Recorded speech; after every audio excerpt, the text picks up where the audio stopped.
I think we can move to our set of next 30 witnesses and start going through that evidence. Oh, and sorry, let me circle back. I'm looking at my notes from yesterday. Mr. Harvey, you wanted to raise something about item number 74 with Dennis. We were going to look at the CAD reports also, so we can do both of those things before we get to the next grouping of witnesses. That's correct, Judge, and we were waiting to see the court's order.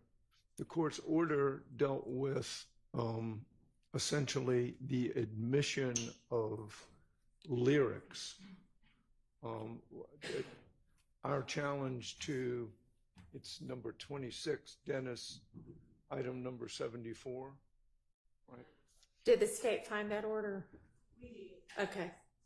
Your Honor, we sent that order last night to court in all parties. Judge Glanville's ruling on the lyrics. Okay. I didn't see it in my email this morning, but maybe it's there now. But would it be a fair characterization to say that it's the admission of the lyrics, and the court ruled on the admission of the lyrics? This is a video, and it is a video essentially with one of our co-defendants as the primary singer. And I believe it has Mr. Nichols in the background. So my challenge is not to the admission of the lyrics, Okay. but to the admission of the video. And I think the video should be admitted against, with all due respect, Mr. Jackson, but not admitted against Mr. Nichols. It's Mr. Jackson's video, and Mr. Nichols is in the background. And that would be like saying, if Gladys Knight and the Pips were singing, it would be admitting the actions of the Pips against Gladys Knight and that midnight train to Georgia. Not that I remember Who's that who song. here? Jackson is Gladys and Nichols are the Pips. The Pips, yes. Mr. Nichols is a Pip. Okay. Well, I mean, I guess I don't know, let me look at the video, but I would think that both Mr. Nichols and the Pips are in the background voluntarily. Before you look at the video, can I just make an observation and a comment? My client's artistic expression, I want to put this in context. My client was arrested in 2005. The state has, not until 2022, I guess, got around to trying this case. Mr. Stillwell was rapping, and he dared to say in his rap song, "I beat a murder rap, paid my lawyer $30 for that." Because a reasonable person would believe that he had been arrested for murder and beat it because he had been released and no one had tried him. I have no idea how this has become some sort of admission saying, "I beat a murder rap," because he was arrested for murder and he did beat it. I have no idea the relevance of this. He's just stating, "I've been arrested for murder," which is clearly true. And he beat it because he was out on bond. So I have no idea why this is admissible against anyone. I have no idea why it's relevant. I agree with Mr. Harvey that the fact that Mr. Nichols is in the background shouldn't come in either, but I don't believe that this should come in against my client. I think that this whole ruling is out of left field, respectfully, and that's our stance on it. I just wanted to provide that context before you viewed the video, because that's what it is. It's years after he had been arrested for murder. When's the video from? I don't 2019, we believe. 2019. So it's 4 years the state says 2019. I'm not certain, but according to the state, it's 4 years after he had been arrested. He had been released, and no one had tried him on the murder, which he's innocent of. And he was merely stating, I beat a murder rap. So I don't know why any of this is coming in, but I appreciate Mr. Harvey's point that nothing came out of his client's mouth either. Yeah, it's not an assertion under 801 D2E. So I don't see it coming in with regard to Mr. Nichols. And I adopt everything that Mr. Shart just said as well. Interest either, Your Honor. It's not against any interest. It's not anything that's inculpatory. Talk into the mic because they can't hear you back there.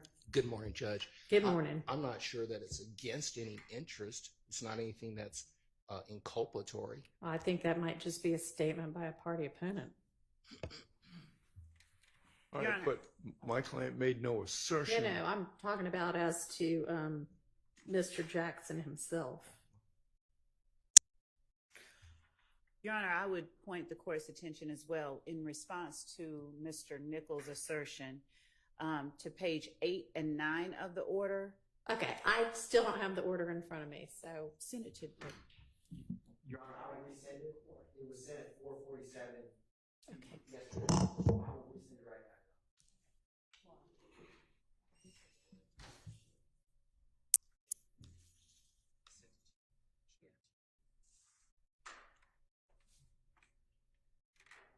I mean, I thought I perused it.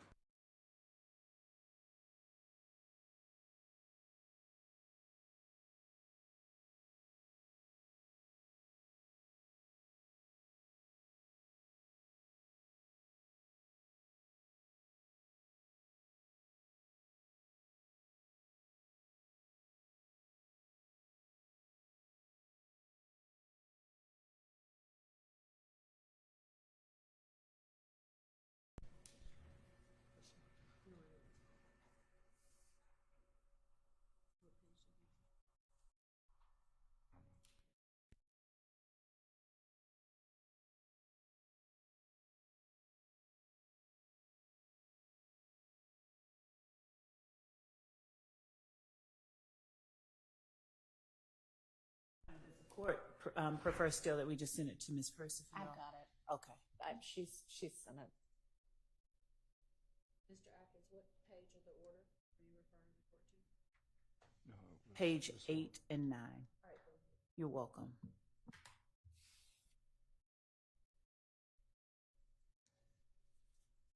I'm not challenging the lyrics. The subsection G. Yes, Your Honor. Specifically,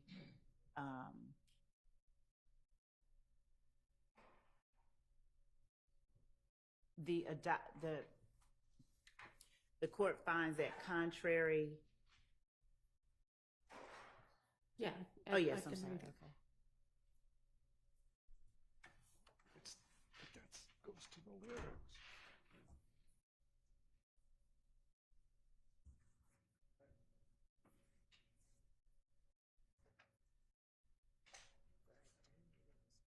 Yeah, that's irrelevant. And subsection M. M also. Yes, Your Honor. Okay. I know that.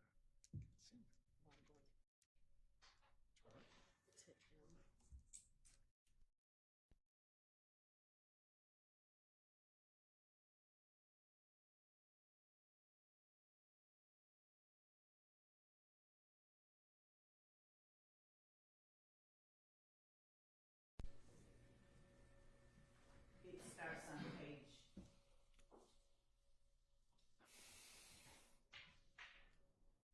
27, All right.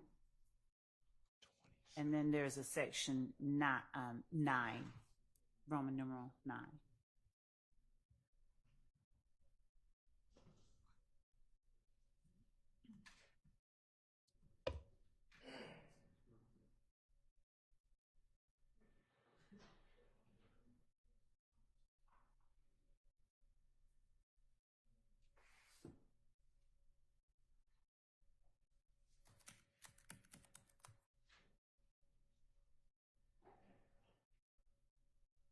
finally, the rulings on page 41 as against Mr. Nichols.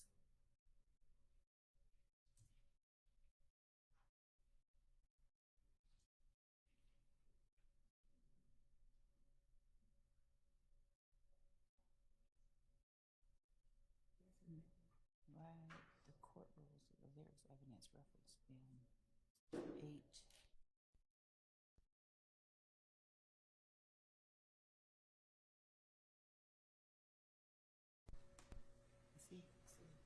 The murder case that Mr.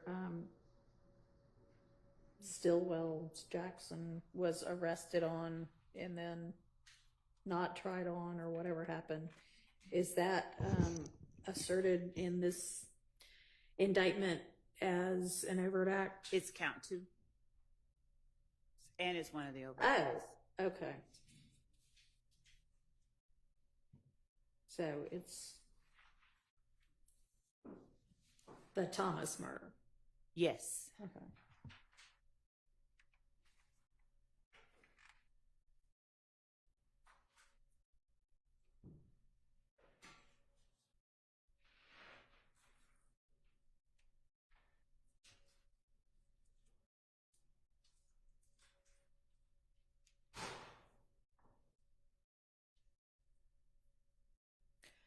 All right. I'm familiarized myself with those parts of that ruling now. If you want me to watch the video, I will. But it appears that... Is it on Zoom? Okay, let me get on Zoom.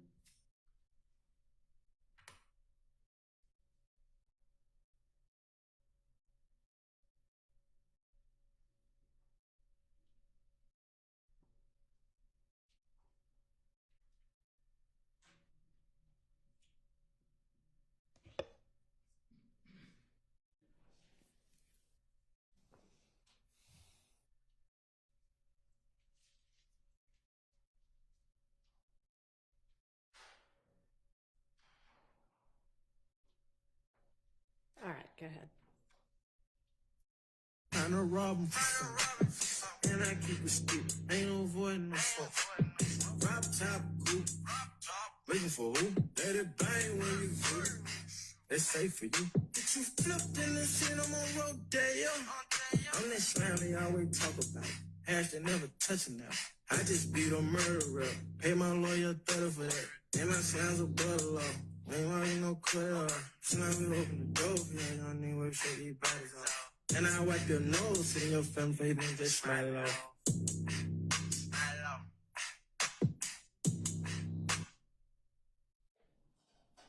All right, I don't see any reason to revisit the ruling. Well, it wasn't. With regard to the, so if we don't show the video, then the state intends for it to come in as against everybody. And there's no way for it to do that if the jury doesn't see everybody in the background. Well, if it comes in, I don't think it should come in against Mr. Nichols. It should come in against Mr. Stillwell. And I would again ask for a 105 instruction with regard to this. It is again, Mr. Nichols is just a person in the background. Who chose to be in the background. So y'all can argue the same thing you've argued to me, which is, okay, all this is a song. But the state can argue what it wants to argue. The ruling, I don't see, again, any reason to revisit that. And with regard to the video itself, it would be the same rulings. Okay. So how about the CAD calls? Or not CAD calls, CAD reports.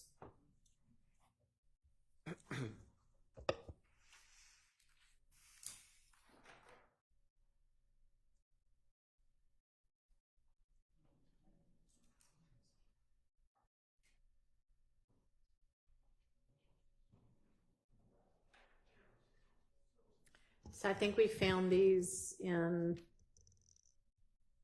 what folder do we need to look to for these? witness 19 Sharon Latner's, Your Honor, in the 8 August 24, 1 through 30. Okay, thank you. All right, do any of the defendants want to make a hearsay or other objection to any of these CAD reports or portions of CAD reports?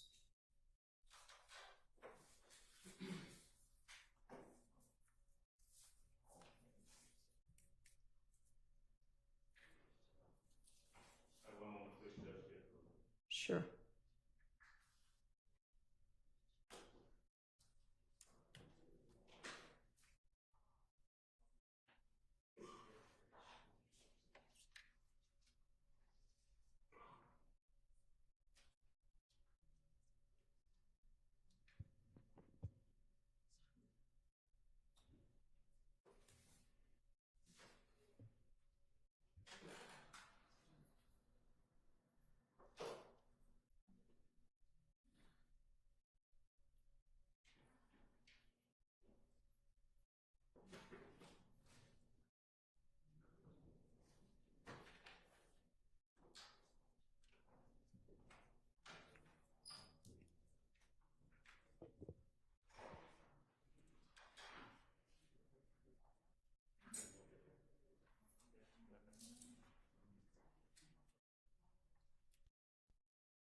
Yes. All right, so, and I'm really what I'm doing is repeating an objection that we've made previously. Ms. Latner has testified numerous times before. She's come in regards to various 911 calls that have been made, and our objection has been and continues to be objecting to any hearsay that would be contained in. Right, so point out for me now the hearsay so that we can make a ruling on that. All right, so we're probably going to have to go through them one by one. And if That's fine. With the court's permission, if I may retake my seat and kind of. All right.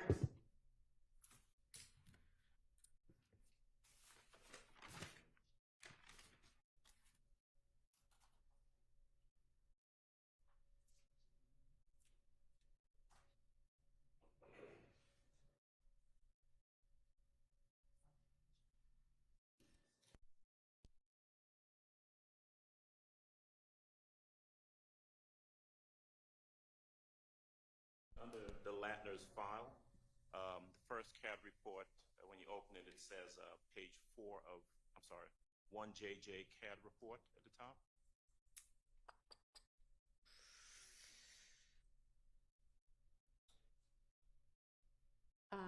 Yeah, it says that on the, It's yeah, printed date is 6/22/2022 at that. yes. All right. And so I'm going to go to page 4 Okay.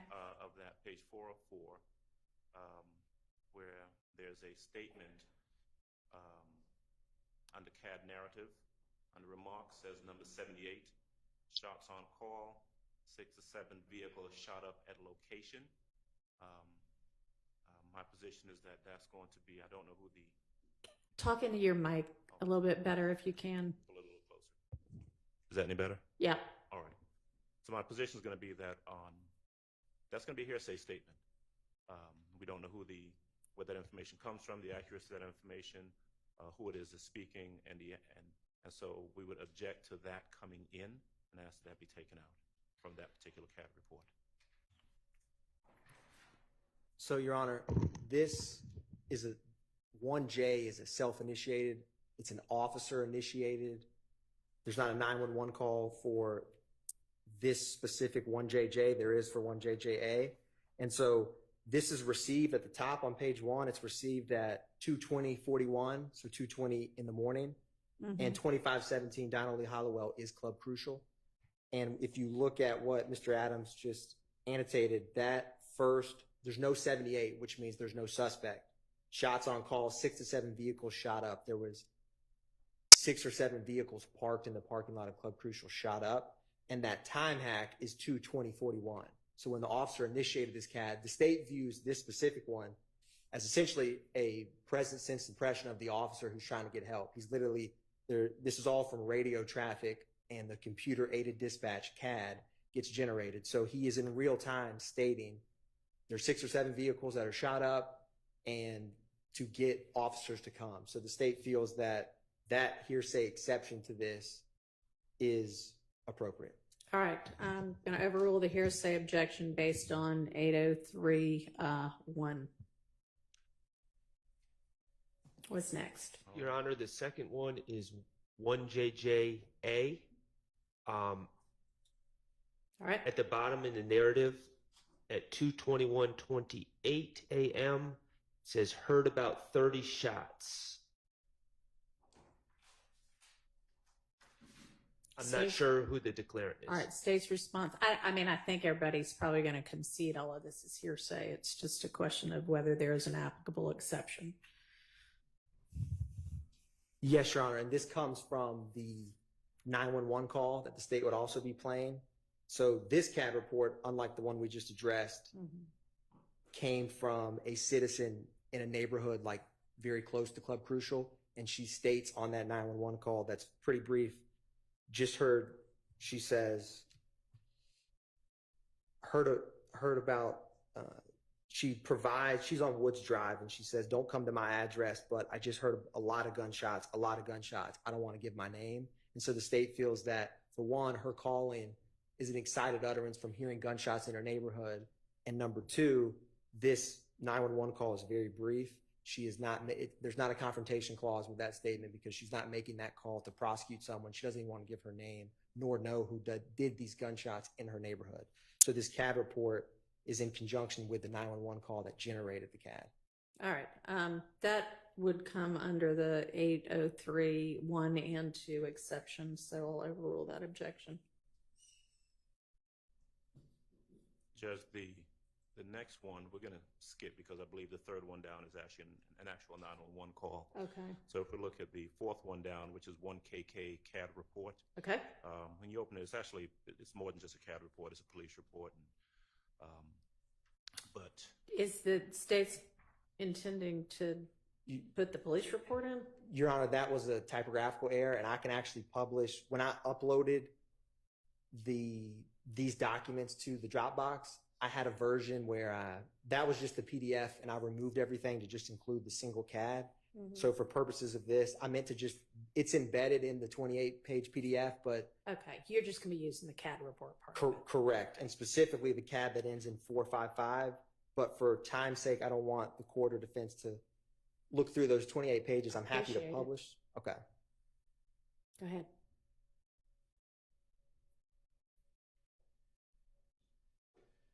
I'm going to join the Zoom right now. Okay.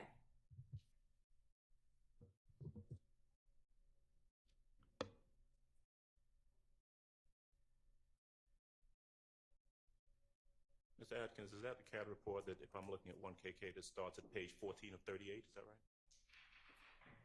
I don't have the original PDF I got this from, but the CAD ends in 455, and it's a single-page CAD report, if that helps.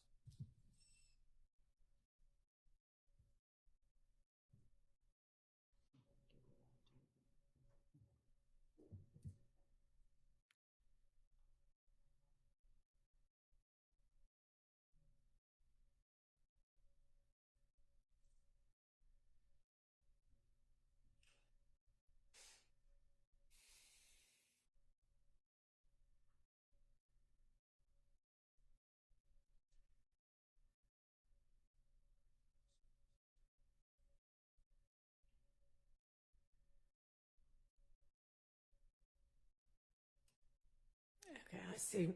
I see one that ends in 455. It looks like it's maybe on. It looks like it might be the last page, page 38 of 38, on what we're looking at. I see it. Okay. All right. And what's the objection? All right. Same hearsay objection. If you look at the bottom of the CAD report, there's going to be information by a declarant. Indicating call advised, you heard 8 shots fired in the area. That's the last line of the CAD report. My position is that's not the officer reporting, that's simply the officer reporting what was reported, and so that would be hearsay. We'd object to that. Your Honor, the 911 call that corresponds, there's multiple 911 calls for this incident. The caller advises he heard 8 shots in the neighborhood, and he states he does not want to speak with an officer. He, again, wants police to come to his house. I think it's about a minute or so. It's a short call. So the state's position is it's a excited utterance from the neighbor calling after he heard 8 gunshots. All right. That would be an exception under 803(1) and 2. What's next? Your Honor, 1LL. Okay. It's in the narrative. It says heard 9 gunshots fired near parking deck Okay. at 5. And it, according to the CAD report, it's 5:52:18 a.m.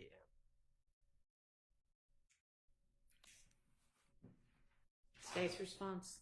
Your Honor, that's so we've skipped for a second because there's other CAD and 911s for. So I'm switching to 1LL. Give me 1 second. 587.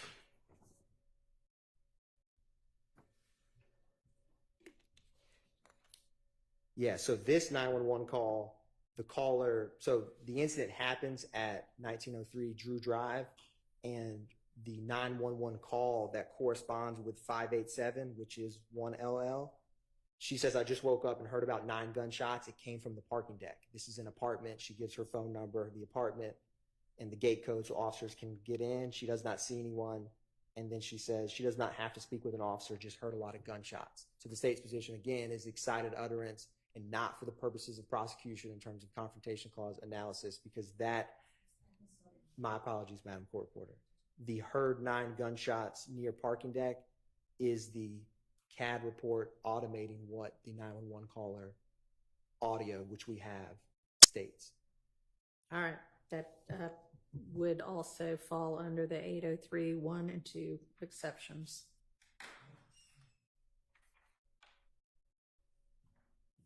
What's next?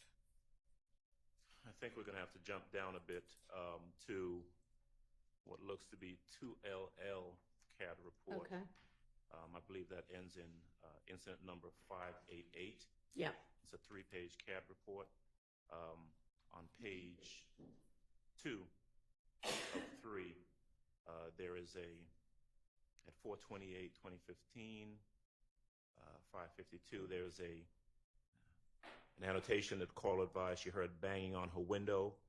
Nothing further. And then a line beneath that where it says there's actually a description. I'm unclear as to whether or not that is a description being relayed by the officer or a description that was given to the officer by a declarant that we don't know who it is, where it says 78C-BF, dark skin, head wrap, black shirt. Okay. Mr. Atkins. Yes, Your Honor. And with this CAD report, the state, you can get CAD reports in present time, but I don't have the 911 audio that accompanies this, so I can't state for the court. So the state can redact that specific line because Okay. I can't articulate All right. how that came about. All right. Y'all can go ahead and redact that then.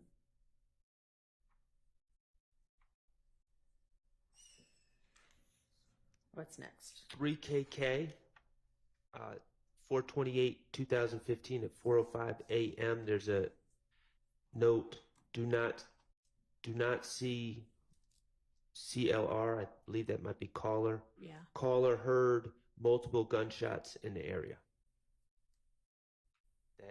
That appears to be a police officer after the fact relaying that they cannot find the caller who previously had stated Right. that they heard multiple gunshots in the area. So that does not seem to fall under any Yeah. exception. I agree. And Your Honor, to be clear, are we talking about 3KK? Yes, sir. 3KK, yeah. So this actually is a 911 call, and the caller advised they heard, we have that audio. The caller advised heard 8 shots fired in the area, they say someone is firing off AKs in the neighborhood. So Yes, Your Honor. this is a 1-page report, right? And we're down at the bottom under the narrative, the 3rd line at 4:05:20. Do not see CLR. CLR heard multiple gunshots in the area. Can you address that?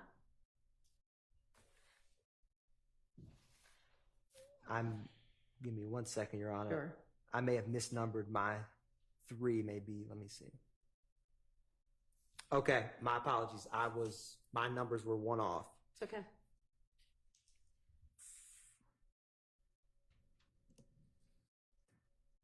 There is a 911 call for this. It's very hard to hear. The person's just, I can play it. It's only like a minute.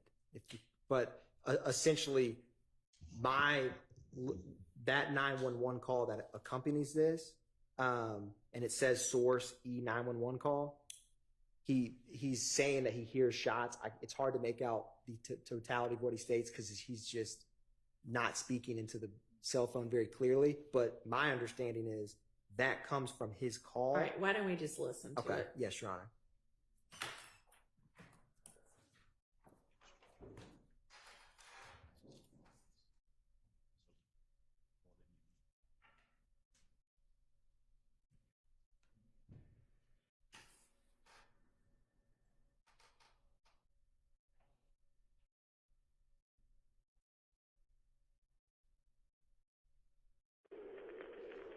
Atlanta 911 operator 2091. What is the address of your emergency? Okay, do you need the police, fire, ambulance service? You need the police? Yes, it seemed like there's a time. Okay, can you try to speak a little louder? We have a bad connection. I can barely hear you. Can you hear me now? It's a little bit better. Okay, I'm saying it seems like there's some type of time not for something going on in my neighborhood. Okay, and you said you're at 1469 Mims Street. Do you want to meet with the police when they come out? No, I just send them out. Okay, how many shots did you hear? It was like a whole round. Okay, all right. We'll send the police out to check the area. Do you want to leave your name and number? Okay, Mr. Moore, verify the phone number you're calling from.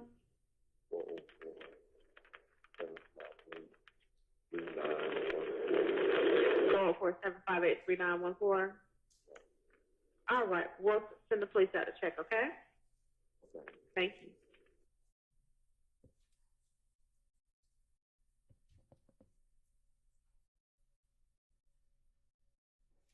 All right, so the caller heard multiple gunshots seems to be something that the caller reports on the call, but do not see caller. I don't know where that comes from unless it's from. Your Honor, I see what the court is stating. At 4:05, so the call comes in at 4:03:37, and because there's multiple 911 calls, there's already officers heading that way, and so this isn't the first call, and so a minute and 20 seconds later almost is an officer radioing, I do not see the caller. Caller heard multiple gunshots in the area, so I think they're just parroting back the 911 call. Right. I don't have any problem redacting that. I do view it as the officer's present sense impression, but I don't know why it reparrots the caller heard multiple gunshots, because obviously he didn't speak with someone because he says he can't find him.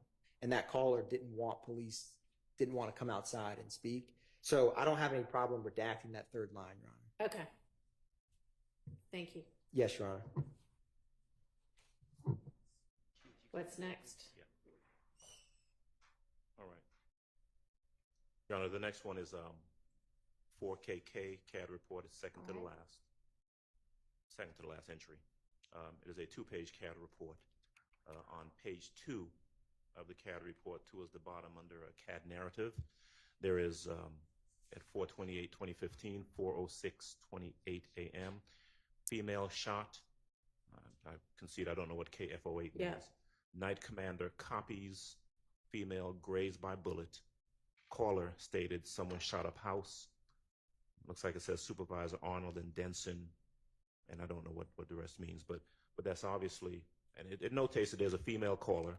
So this information is obviously not obviously, it appears to be being relayed by a female caller. We don't know who that declarant is, whether or not the caller is being offered for the truth of the matter asserted that someone shot up a house, and we don't actually know. All right, maybe we just need to listen to this one. Yes, Your Honor. And I think it is coming from the 911 call. I will play the 911 call for this one. It's a little bit longer. It's like 6 minutes. Well, you can just get to the part of it that matters. Yes, Your Honor.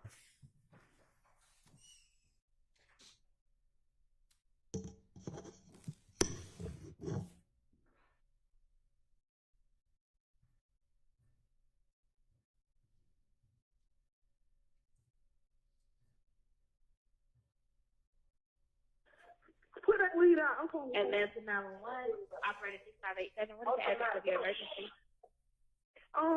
Someone just turned a shot on my house and my auntie got shot. Okay. Okay, what's the address? 1428. 1428. Adair Avenue. Adair? 30314. Is this in a house or an apartment? You said what, ma'am? Is this a house or an apartment? A house. Okay, that's Adair Avenue Northeast? Southeast? I thought it's Southeast. Okay. 1420 Adair Avenue, Atlanta, Georgia, 30314. Okay, it's not coming up Southeast. And Your Honor, around 2 minutes and 31 seconds, this gets to the female being grazed, so I'm going to jump to that. Okay.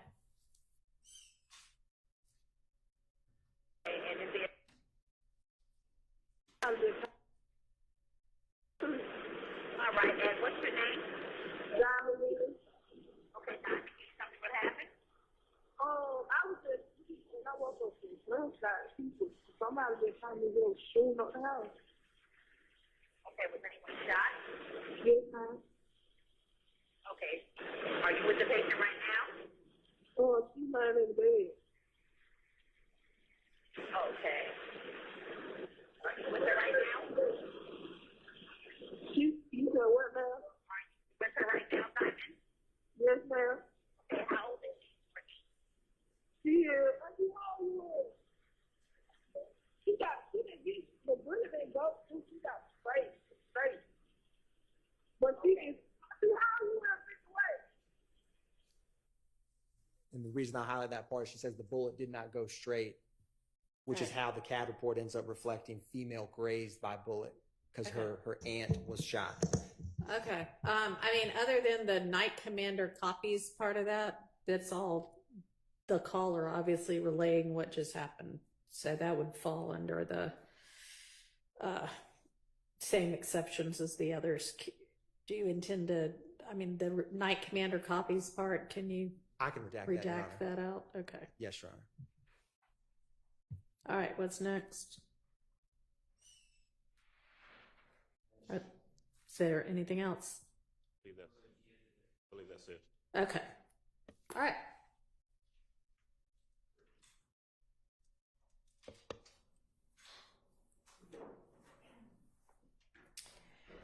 The other thing I had written down from yesterday was Mr. Stillwell jail calls. If y'all are ready on that. If not, we'll just move on to the next. I'm ready, Your Honor, just thinking about the most logical way to address these issues. They're about 14, 15-minute calls. The state has, to my knowledge, not given any clear direction on what they plan to play. So I think that maybe it makes more sense for them to propose what is admissible. Okay. And then I can respond. All right. And Ms. Hilton, is this the one that you sent over that was like in a spreadsheet, or where would I go? What's the best way to go find these? No, Your Honor, that was the co-conspirator statement. Okay. But in the same Dropbox, these are all in the Mike Sprinkle folder. Okay. Under Shannon Stillwell. Okay. And Your Honor, it may do well for us to have a conversation at a break with Mr. Sharp and counsel, because there are some that we've identified that we will not use, and then there are redactions that we have. All right. I was hoping you would have provided that information to them before now so that we could get right to what we still need to litigate. As there were some that were excluded as late as last night, I can address them, some of them. All right. Why don't we take such a break right now then? All right.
some things. We did not come to an agreement, but we've narrowed down the pool of calls as it relates to Mr. Stillwell and the information we've got to litigate. Okay. Before we get to that, actually, with regard to the CAD reports that we just went over, how many different incidents does that cover? Oh, how many?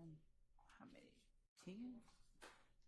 Let's ask Mr. Adkins, since he seemed to be handling He them. was. Mr. Adkins, how many different incidents are covered in the CAD calls that we just reviewed? 3 incidents, Your Honor. Okay. How many different 911 calls do we need for each incident? So, Your Honor, Mm-hmm. there is, let me get my notes. These are all like, okay, go ahead. So for the Club Crucial shooting, which is going to be letters JJ, like the exhibits are going to have that when we introduce them, there's only one 911 call. Okay. So that one's easy. For Adele Drive, Mm-hmm. there is 4 CAD reports, 4 911 calls. Okay. The state wanted to introduce multiple of these. And why is that? So, Your Honor, a couple of these is, for example, and Adele Drive is a good example of this.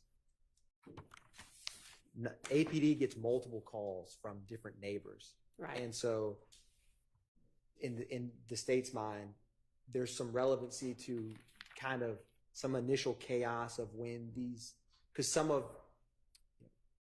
police work or investigation of cases. And so in real time, when it's 2 a.m. and someone's house is shot up, sometimes they get 5 calls. Mm-hmm. And sometimes they're half a block over, 2 miles over, and it takes APD, as it would anyone, some time to figure out where it happened. So I think it's important for the jury and evidence to exist to show that process, real 911 calls and CAD reports associated with acts in the case that come in real time. They come in fast, and APD has to decipher and figure out what happened, which leads to investigations. So are we going to need to listen to 4 different 911 calls? I mean, it's easy enough to say, are these the 4 CAD reports? Yeah, they are. They're admitted.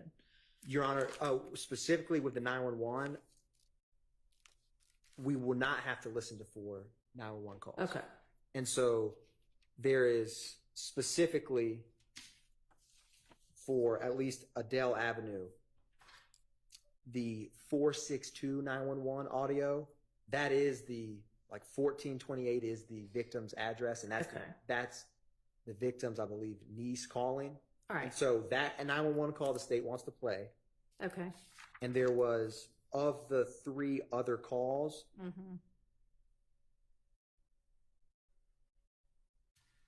the 455 the state wanted to play because these CADs come in sequential order. Mm-hmm. And so the first 911 call that we have audio for and is in the case file is 0455. So the state wanted to play that because Ms. Latner's kind of explains how they associate cases together when they get multiple calls. And so I will not play the audio associated with 460 or the audio of 456. Okay, you can just say there were 2 other ones. Here are the CAD reports. Yes, okay. Your Honor. Super. And for Drew Drive, we have 1 911 call, 2 CAD reports. So 0587 has a 911 audio, and 0588, which is the one right after it, is just a CAD report. Okay. All right. Thank you. Yes, Your Honor. Okay. Now, Ms. Love to the Miss Love or Miss Hilton. I don't know who's going to It was me. Okay. So that says to Mr. Stillwell's calls. Yes. We just narrowed down the area that we were going to be intending to introduce. And of the bucket of calls that are in the folder for Mr. Sprinkle under defendant Stillwell, we've identified for the defense the October 31st call, 2015 at 12:26 p.m. from 1 minute and 10 seconds to 2 minutes and 5 seconds.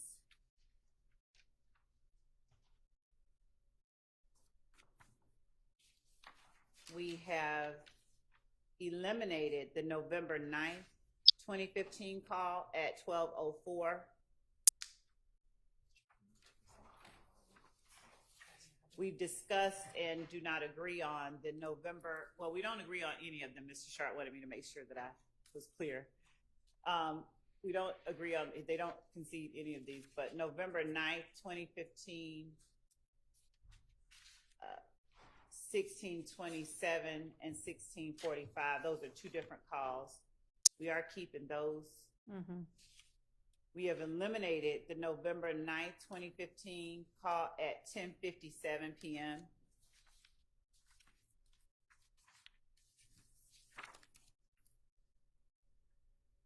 The November 10th, 2015 call at 16:41. We are introducing the portion starting at 1 minute and 50 seconds to 2 minutes and 30 seconds. And then the portion at 5 minutes and 51 seconds to about 6 minutes. Okay. Then the November 13th, 2015 at 16:58 call. We are introducing the portion from 12 minutes and 40 seconds till the end, which I believe is about 15 minutes. The November 18th, 2015 call at 17:30. We're introducing the portion from 10 minutes and 45 seconds till 11 minutes and 21 seconds.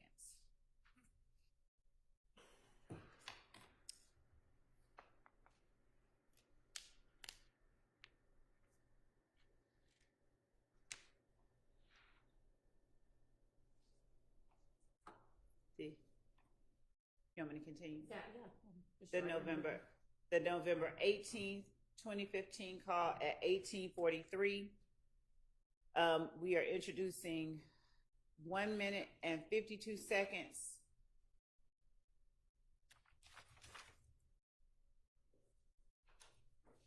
till about 4 minutes and 35 seconds.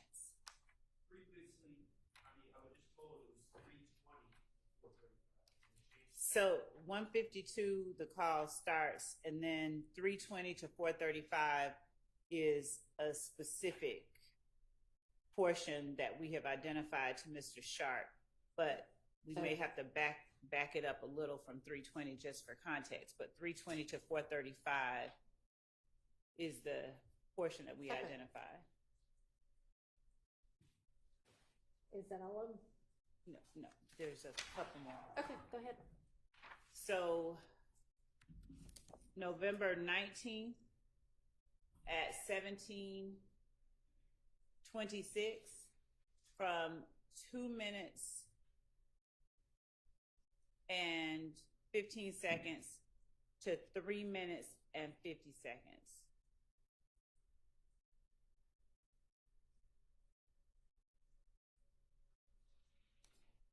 November 19th at 19:35.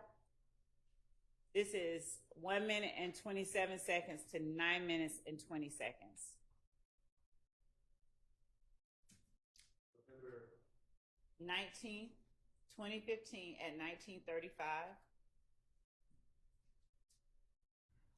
is 1 minute and 27 seconds to 9 minutes and 20 seconds. Okay, give me just a second. Okay, this just went out.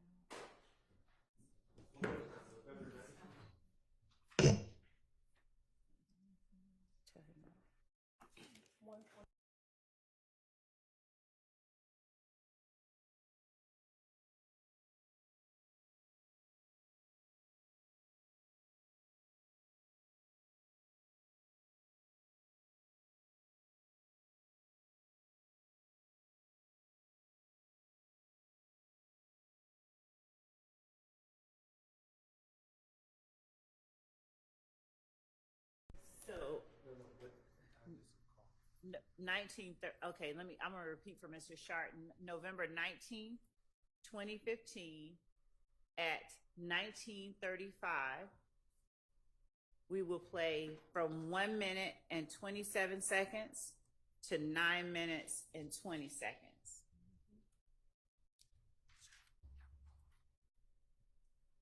Then, for the call dated November 23rd, 2015 at 16:08 p.m., the state will play from 8 minutes and 50 seconds until the end of the call at about 15 or 16 minutes. 16 minutes, actually. So it's about 7 minutes. 8 minutes, 7 minutes. Then, December 4th, 2015 at 15:48, the state will play 11:57 to 13:15.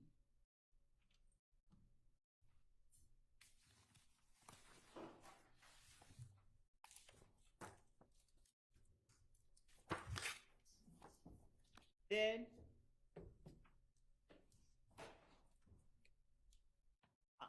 on December 4th, 2017 at 17:31, the state will play 8:10 to 8:30 approximately.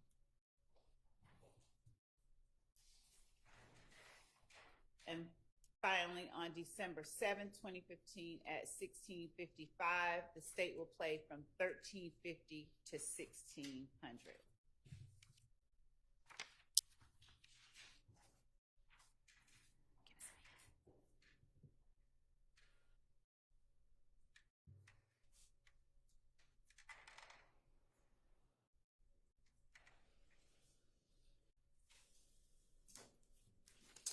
Okay, so do we want to just start with the first one and I'll hear what the objection is, or hear the tape and then hear what the objection is? Maybe hear the objection and the tape. So, Your Honor, I think that's a good way to do it. Maybe hear the tape and then the objection. Okay.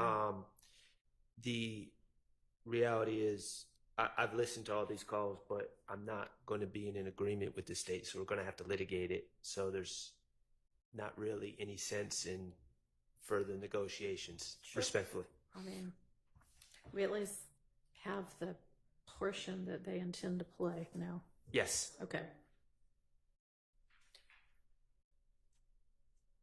All right, so if you want to just start with the October 31st one and play that portion that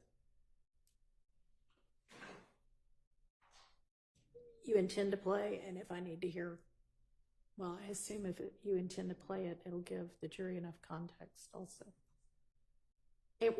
Is there like a general objection on all of these, or is it going to be different depending upon?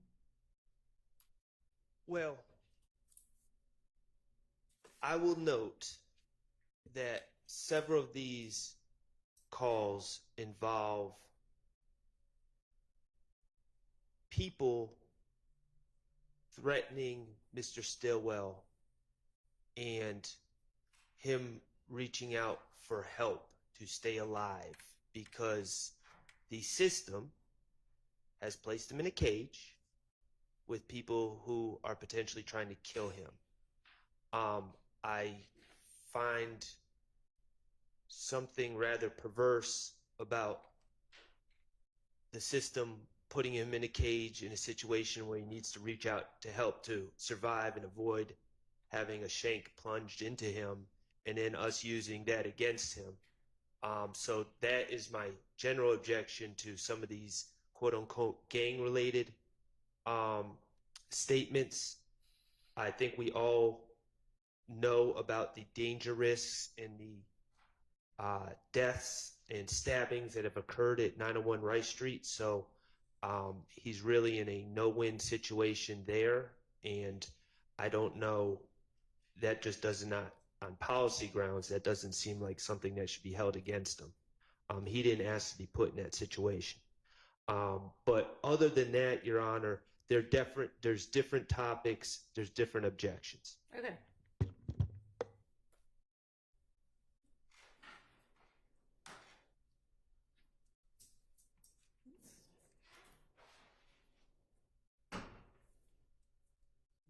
Give me just a second.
All right, so we're going to listen to the October 31st portion that's at issue. Or go to www.visitfromhome.net to learn more. Thank you for using Securus. You may start the conversation now. Hello. What's up? Hey. What happened? Lois and the lawyer, I had to talk to the lawyer. Oh, okay. What is that? I ain't just let him know he behind me, everything good. Lois sent him down there so I can interview him to see if I wanted him. I'm like, feel like he hunted the tape. Your Honor, I'm going to double check to make sure it seems unusually quiet. Okay. So I'm going to make sure the volume is maxed. All right.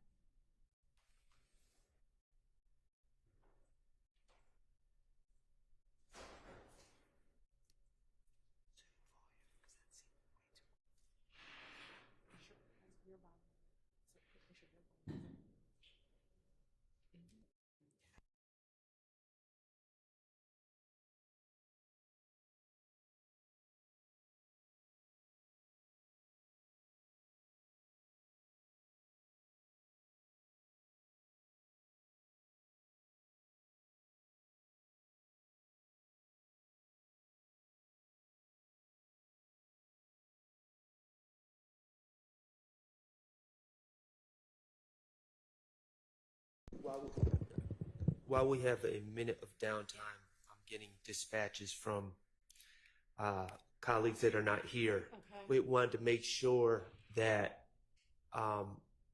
we're all on the same page, and I guess the court acknowledged that the Mr. Kendrick's video that was discussed yesterday, the video of his interview, that everyone was on the same page that Mr.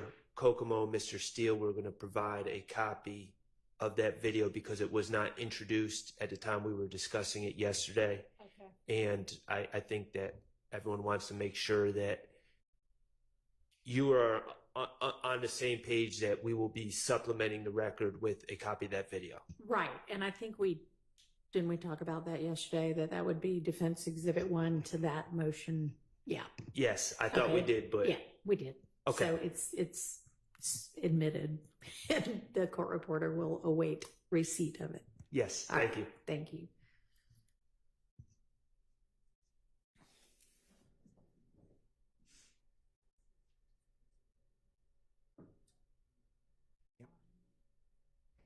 Hello. What's up? Hey. Oh, what happened? Lewis and that lawyer, I had to talk to the lawyer. Oh, okay. What is that? And you just let him know he behind me, everything good.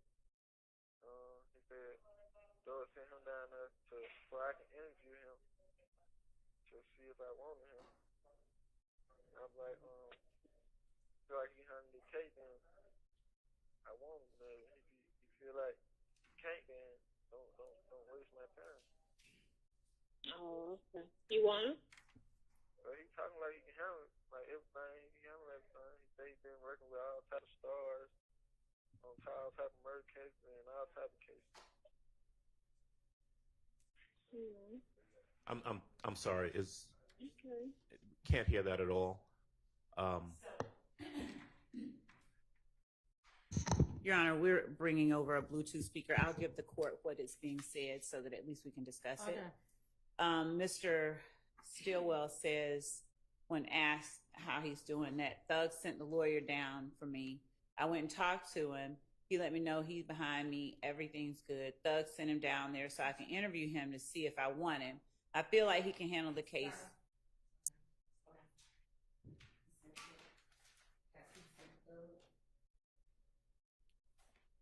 Okay. I'll start over. Thug sent that lawyer down here for me. I went and talked to the lawyer. He let me know he's behind me. Everything's good. Thug sent him down there so I can interview him to see if I want him. I feel like he can handle the case, and if I want him. If I feel like he can't, then don't waste my time. He's talking like he can handle it. He's been working all types of stars and murder cases. All right, so the extent of it. Okay. I agree with the state's rendition of what that says. All right. My objection is relevance and 403 specifically confusion of the issues. So, to my knowledge, well, first of all, let me just say this. Factually, I think the state would acknowledge this. I did not represent Mr. Stillwell in 2015. I did not meet Mr. Stillwell in 2015. I am not the lawyer that represented that. I beat murder cases all the time and have represented all sorts of stars.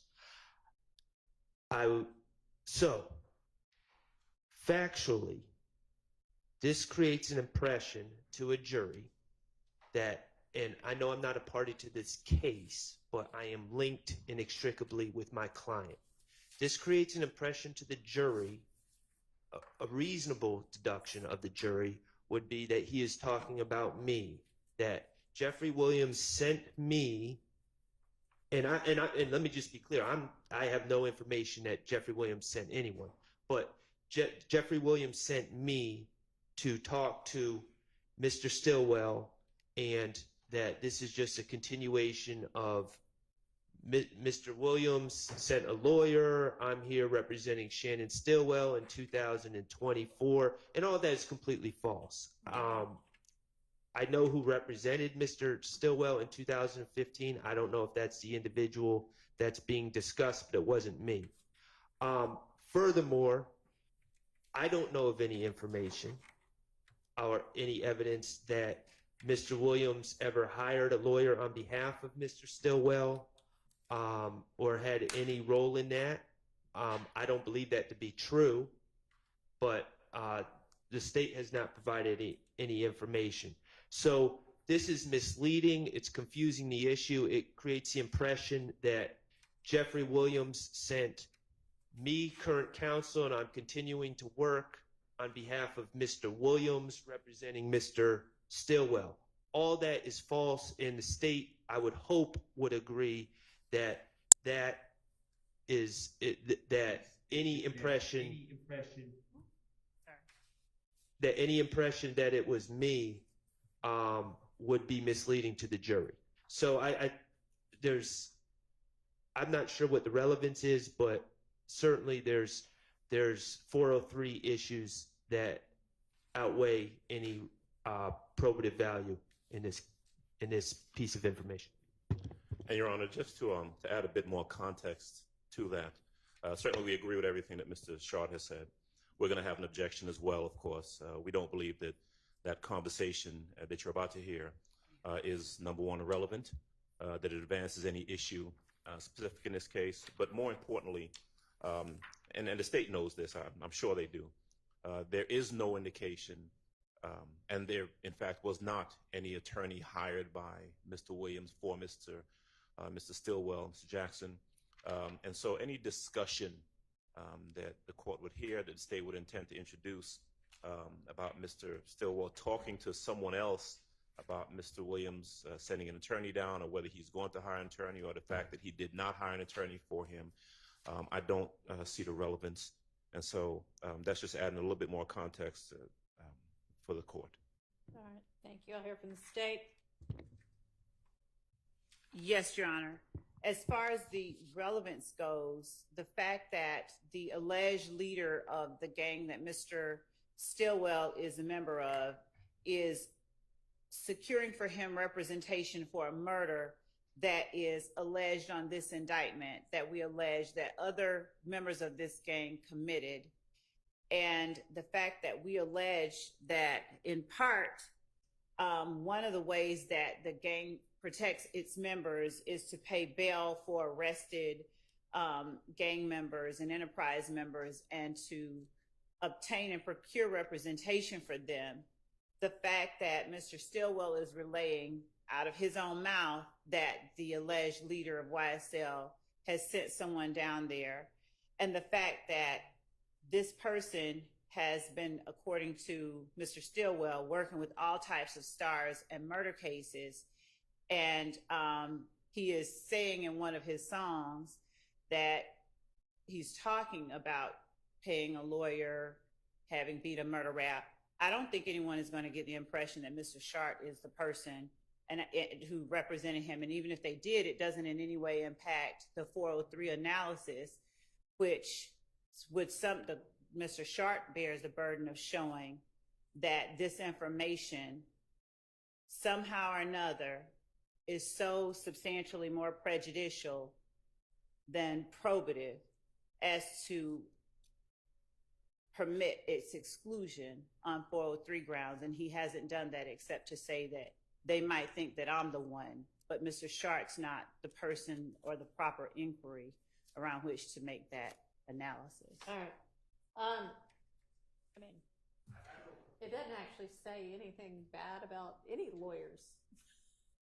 Well, I'm not. Whether they think it's you or not, I don't see what that matters. I mean, if you want me to tell the jury that you want them to know that that wasn't about you because you didn't represent him in 2015, we could think about that. But I mean, it's definitely relevant evidence in that it makes the state's assertions more likely than they would be without that evidence. And would you consider Two things. I would like that instruction. Okay. And second, would you consider taking out the lawyer said he represents all stars and is beating all sorts of, I mean, that's just lawyer puffery. And I don't know why that was said, but at the same time, I don't know why that would come in. Your Honor. Go ahead. So as it relates to Mr. Shart asserting or asking the court to assert or put before the jury evidence about him, I don't know that that would be appropriate, but we can address it at a different time. And as for whatever the lawyer said about him representing all types of stars in murder cases, the fact that Mr. Stillwell made that assertion is the part that we believe is most relevant, because that means that it was important to him, and that's his belief. He's telling this person that he's saying he can handle it. You know, he's been working all types of stars in murder cases. That repetition of that part of whatever the conversation was is the part that we believe is most pertinent. Okay, and you're saying that then shows up in a music video, or what did you say about that? With respect to the music video, I pointed the court's attention to the music video that we heard earlier. Just that he had beaten a murder rap. Okay. Pay my lawyer $30 for that. To beat a murder, I just beat a murder rap. Paid my lawyer $30 for that. Okay. Your Honor, Me and my slimes above the law. I'm sorry. The problem is that there's nothing to indicate that there's any connection between that particular lyric that we saw in that video and this conversation that Mr. Stillwell is having with his significant other about an attorney coming to see him. And the important part pardon my seat.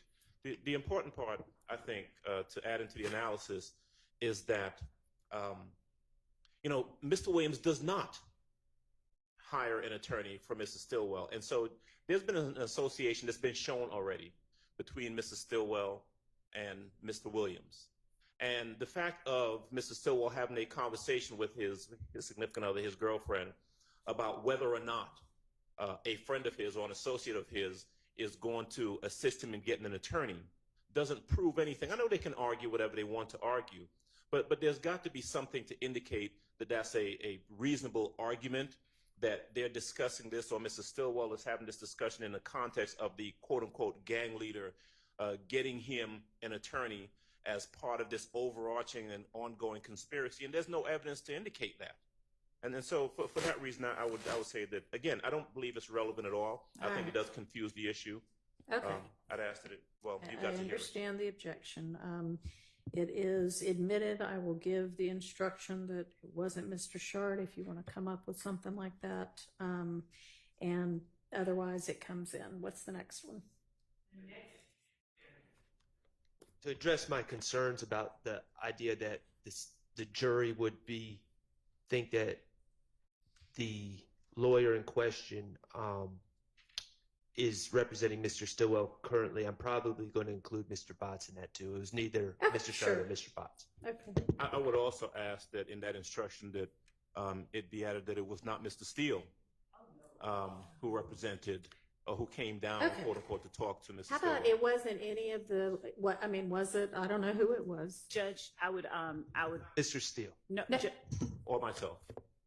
We don't know that, and in fact, Judge, when we have in 2022 with the murder with respect to Mr. Steele, we don't know. Okay, who entered an appearance, if anyone, on Mr. Stillwell's behalf in the 2015 case? A gentleman by the name of Michael Bixson. Anybody else? No. At some point there was, and just to give full context, a lawyer was not, the state keeps arguing that Jeffrey Williams hired this lawyer. A lawyer was not hired for a significant amount of time. He was represented by a public defender. Okay. I believe Mr. Bixson was the gentleman who entered an appearance and is being discussed here. Okay. And Your Honor, That's not what we said. We just read what Mr. Stillwell said, and that Thug had sent a lawyer down there. We didn't say someone had entered an appearance. He just said he talked to him. So we don't know who it was, and that was the point that I Well, was that making. doesn't matter because I'm not going to say it wasn't Mr. Shart that talked to Mr. Stillwell. I'm going to Okay. say it was none of these lawyers who represented Mr. Stillwell in 2015. That's fine. So do you want it to be Shart bot Steele, or nobody here today? Nobody here today. All right. An entry of Oh, that is- appearance. All right, y'all need to draft it. Give me a second.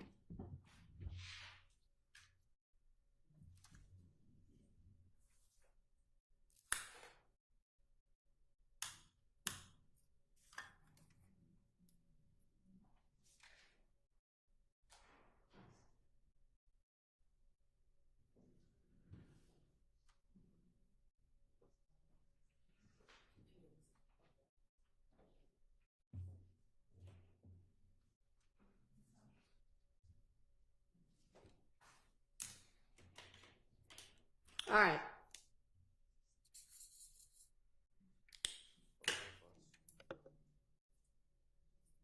Next.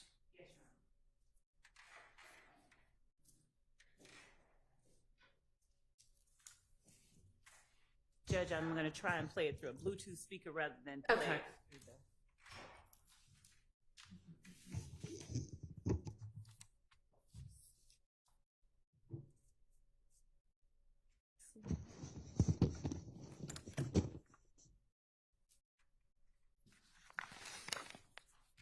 And this will be the November 9th, 2015 call at 16:27. Just one second.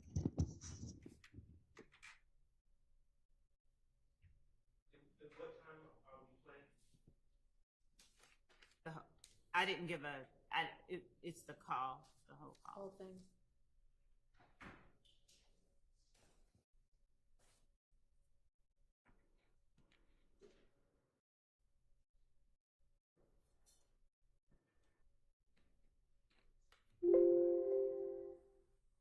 Hello, this is a prepaid collect. It's a little loud. Do it without the mic.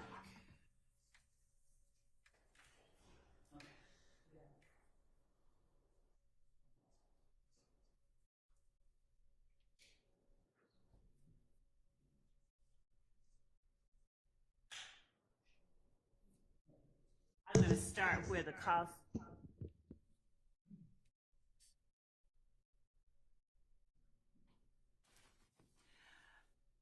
I'm going to start where the call starts at 1 minute and about 27 seconds in. After the securist.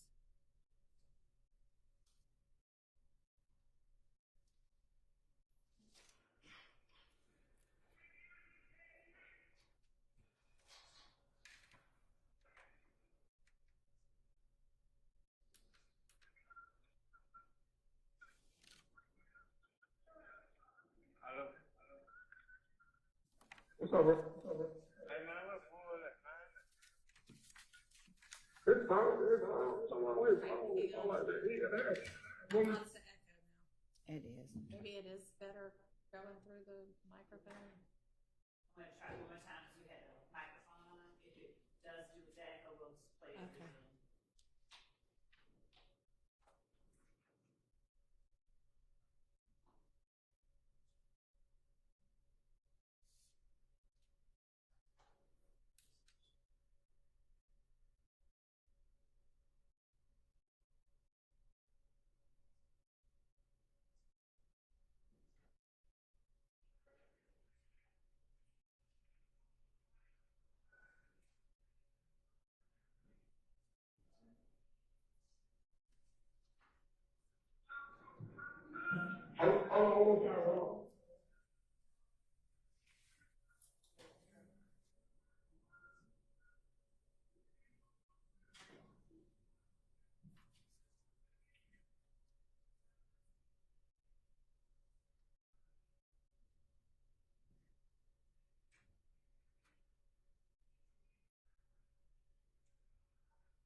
knew that away, but.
Judge, is the court able to hear that? Because I'll just play it through Zoom if not. Not really, I mean, I can hear it.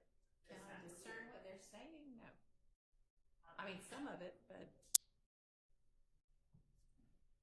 I'm being encouraged to play it through Zoom. Okay. Do you have a transcript of it? Not one that's really that accurate. Okay.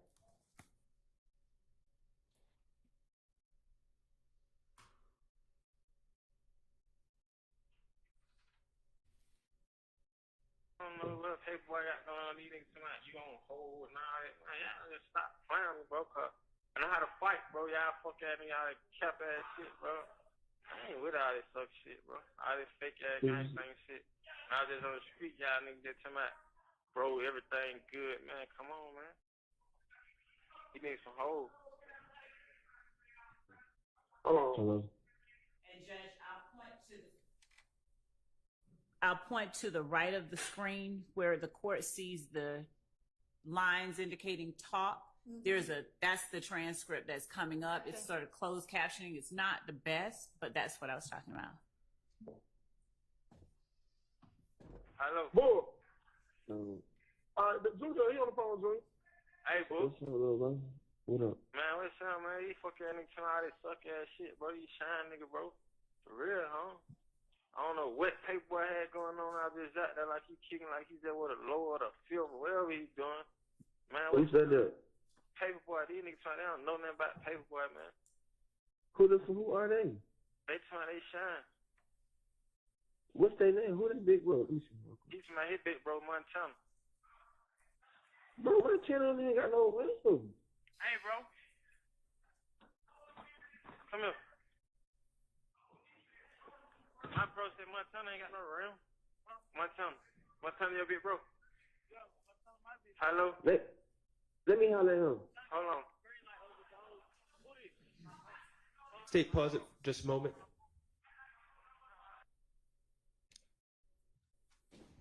I think this is important to note. At this point, a jail phone is being passed to a third individual, so we're about to hear a conversation between two individuals. Neither one of them are my client. Okay.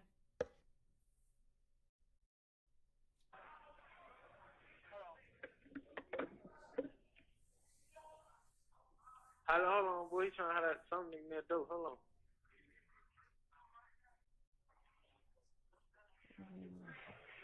He ain't got no run, no flow or nothing. What you say, Montana ain't got no flow? Bro, a green light and a floor is different, man. Hey, I said here. Bro. Hey, yo. I'm here, bro. He scared to get on the phone? I don't know, man. He talking through the door to another nigga, man. These niggas monkey, bro. Tell a nigga get on the phone. Man, these niggas monkey, bro. I beat one of these fuck niggas up, bro. I ain't playing, bro. All that lame shit. Come holler at my bro, man. Hold on. Hey yo, homie. Yo. Rise and shine. I shine, you shine, we shine. Hey, who your big fool, bro? Yo, my big fool A1, dog. A1? Yeah, that's the big bro over Georgia, my nigga, behind the G-Wall 5. Listen, son. You talking about behind G-Wall? A1 is behind. Yeah, A1 behind the G-Wall. Listen, 5. Listen. But we just had a 5 on 031 day, dog. My channel don't even have no rims, 5. Hey, look. Busy. Hold on, bro. My handle is Busy, 5. You can ask any nigga about me, bro. My name Busy, 5. Your My name who? channel don't got no what? Busy. My And son who- got the green light. Joe Shine gave him the green light over the whole right street, dog. I'm telling you, I'm telling you about the Joe Shine out. Bro, Hey, look, you can three-way Joe Shine right quick. Hold on. Hey, bro, call Joe Shine, bro, cause I ain't gonna keep going back and forth on nigga about nothing, bro. He about to do it, June. He about to do it, man. I don't know Hey, what look, bro, I ain't with all this suck shit, bro. All that lame ass. Bro, and who the fuck is saying that paper? Who put what in paper mouth? I don't know. I think his name Pete. And that some nigga named Pete in that though. You thought that name Pete, man. Some murder ass shit. Hold up, bro. I ain't about to do it on three-way because I don't know how to work my mother's phone. I got Joe Shine. Hey, new baby. Huh? What that phone at? Is that on? Man, come on with it. What's your sign number, boy? 770 255 Yeah. 9113. What's up? And they said you on hold. Yeah, I don't know what the hell that shit be about. Well, what the fuck? He said Mike County is the green light, but he ain't say Mike County ain't got no stain. He said he the green light. Bro, I know my channel. Find my channel used to be a brown. He keep telling nigga that Come on, bro, nigga. shit. Bro, nigga know my channel. Dog, nigga ain't saying my channel nothing bad about the nigga used to be brown, bro. Somebody Mike County used to be brown. Bro, that's the only my channel who shine fire and got the green light, dog. I'm telling you something I know, Shannon.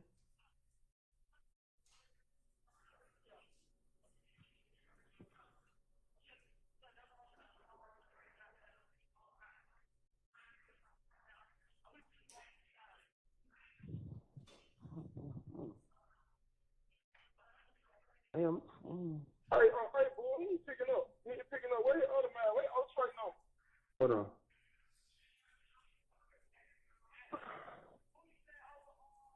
Hey, yo, call his number. Hey, who over Georgia, boy? Hold on. 44 Yeah. 632 Yeah. 6586. Bro, Pop got the whip for Georgia right now.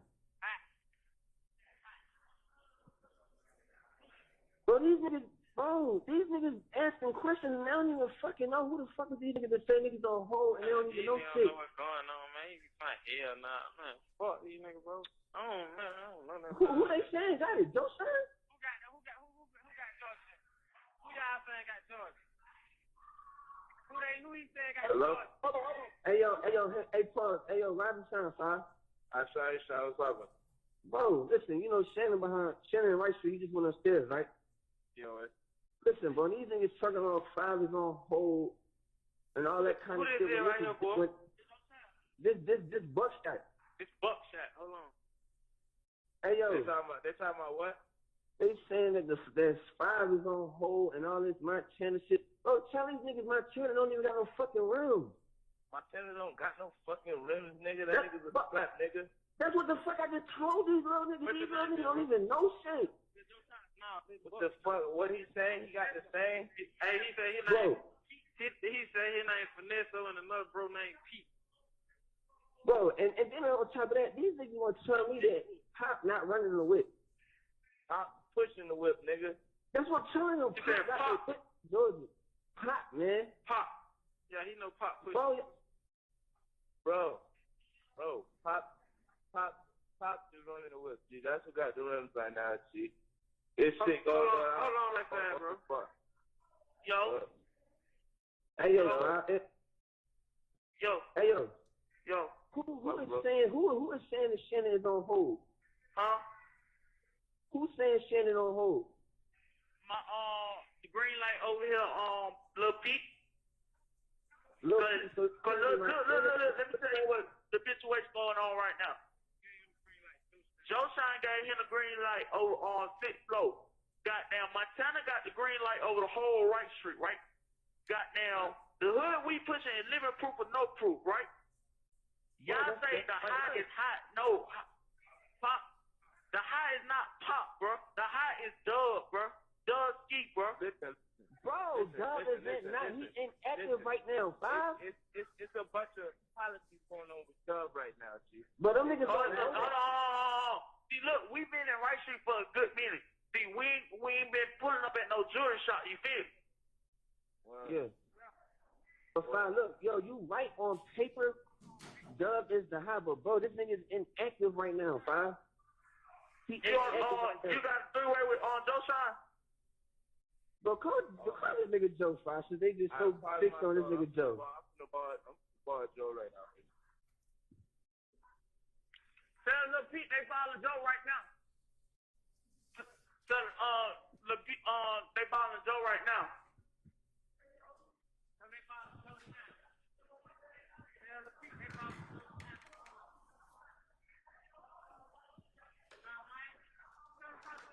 Hello? Yo. But what you saying though? Let me put me on drink. What's going on? Hold on, who you be? Unless I be that started slim finesse on banging that original ice. I said G-Shine, one have one hold, double OGs, all I know banging for G-Shine. What we do, living proof or no proof. Bleh. Hey yo, what pop fool? Hey fine, hey Joe Shine, listen fine. Alright, did you get a nigga Montana the fucking green light over White Street?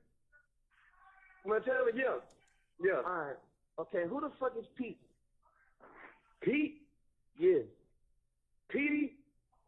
But look, really, I was telling you, look, I really don't give a fuck who these niggas is. Well, these niggas talking about Shannon's on hold and all that shit. You know niggas on the phone now, dog. Get these niggas right. Nah, they tripping. Leak me in. But these hey, niggas Joe Shine. Yo, Joe Shine. Listen. Yo, Shannon is not on pause. It's not on pause, bro. Shannon is down low. Fifth hurt, bro. Shine hey, look, down low. 10%, bro. He's hurt. Down low. Hey, look, we just listen, bro. Y'all matter of fact, bro. Listen, bro. Just listen, bro. I'm gonna tell you everything you need to know. Y'all niggas listen, bro. Shannon is not a dub. He's not on pause, bro. He's Shine, bro. He's official hurt, bro. He's in the lineup, bro. He's in tune, bro. So y'all are to embrace him, bro, and stand behind him as so, bro. All right, down low. I'm gonna put Pete Drake on that right now. Tell Montana. Jimmy, y'all listen. Tell Montana I said this. Don't like tell Montana downstairs. They bomb me up to the 6th floor. Okay, listen, you need to let all the bros know. You talk to me today. The big bro, you let them know that I said Shannon is Shine, bro. And everybody face him and stand behind him and so. Down low. Hey yo. And tell them they need to be getting at me beef up, bro. I need to hop. They got Trey One to bust at me, bro. Everybody got Trey One to bust at me, bro. I need to hop in all the bros in White Street. Down low. Hey yo, Doug, you know Shannon's situation. The only reason why niggas called this time because these niggas really don't know shit for real. But you look. This way it happened. When he bombed in, I was like, you shine? He was like, yeah. I was like, rise and shine, twin. He was like, I shine, you shine, we shine. So I was like, all right, what hood you pushing? He said, living proof or no proof. All right, down low. So I bust that Lil Pete. Lil Pete said, do he know his oath? He didn't know his oath. You know how that is. If you don't know the oath in 3 days, you ain't shine. You feel me? Hey yo, but fine. Hey yo, if I just asked you who you be, fine, and you didn't even have the mandatory shit in your who you be, dog. I did just tell you who I be. Bro, the only thing you had in there was double Hit him up right now. Hit him up right now. Unless I be that start slipping this or banging that original ice, I said G-Shine, one half, one hold. Double 01 G's up is all I know. Thank you for two shine what I do, living proof or no proof. Bleh. Bro, this shit just said 1 minute, bro. You gotta try to ball back, bro. Y'all need to ball back Shine stuff. Everybody got Trey One to tune in with me, bro. Everybody in Rush Street got Trey One to tune in with me, bro. But you don't know all these little niggas niggas thinking they got stains, I don't know them, bro. I know Montana, bro, and that's the only person that I stand behind, bro. Whatever Montana got going on the road, that's what he did. Oh yeah, they good bread. All them come from Montana, bro. They good bread. I agree like the Montana to do that, bro. They great bread. With everything else, bro, they just need to tune in with me, bro. Y'all, bro.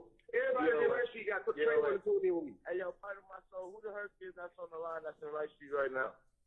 His Lizzo. His old Chase, man. Yeah, we gotta get him the ball back. Hey, look, what the fuck y'all at Buckshot and Young? I need to have it y'all niggas bad about some more shit. Shut up. All right, look. Thank you for using Securus. Goodbye.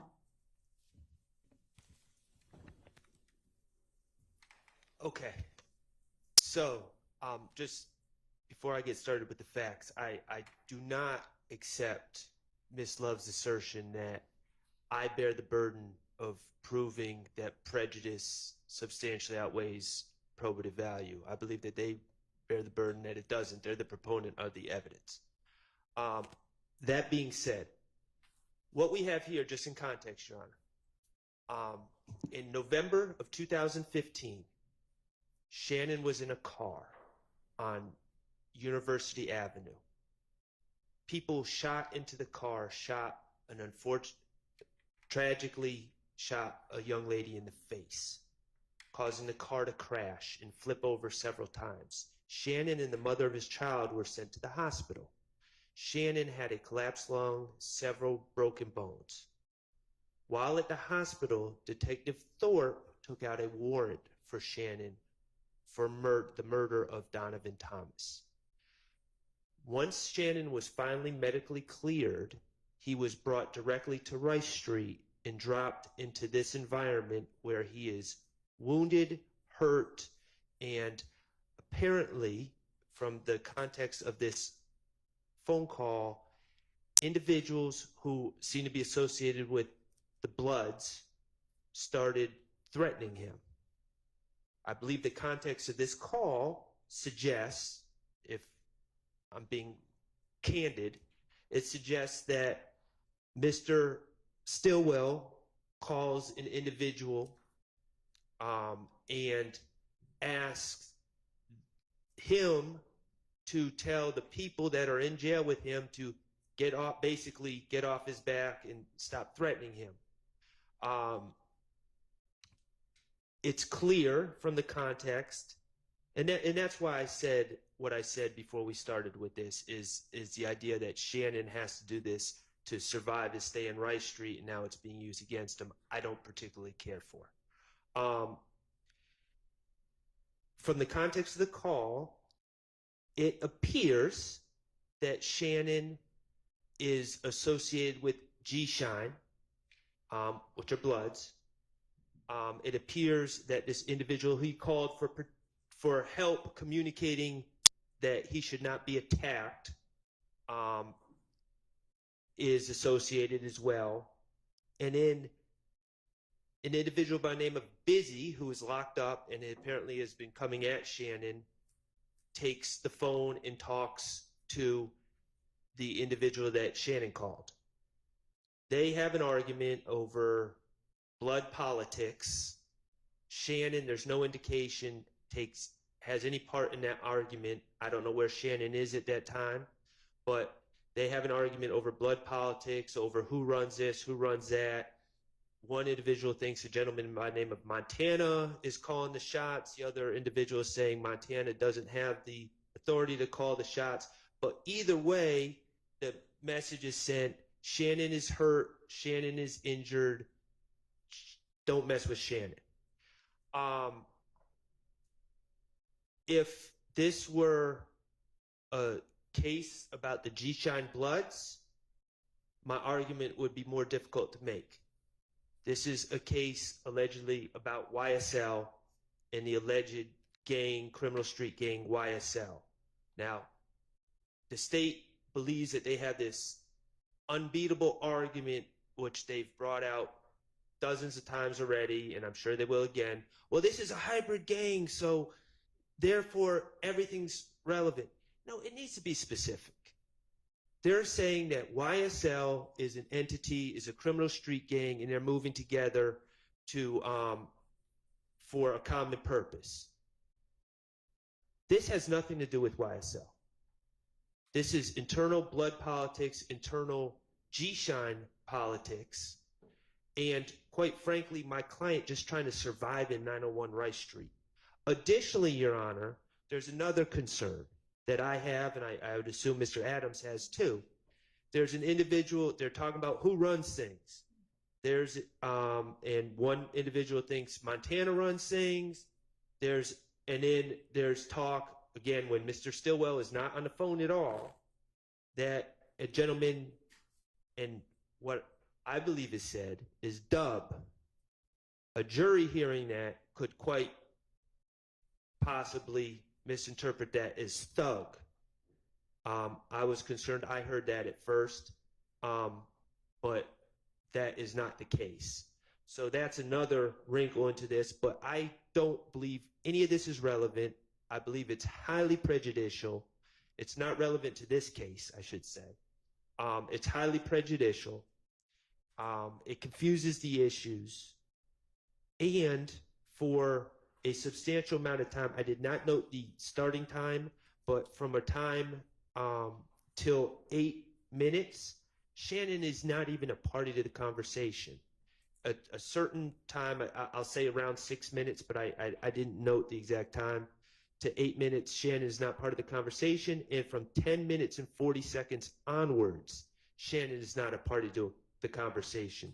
So it's unclear to me how this could be labeled statements by a party opponent and be admitted that way, or any sort of admission. Finally, Your Honor, I don't think I need to say this, but we have not been noticed that any of these individuals in this phone call are on the state's witness list, so we will not have the opportunity to cross-examine any of them. All right. That conversation was clearly not testimonial. I understand.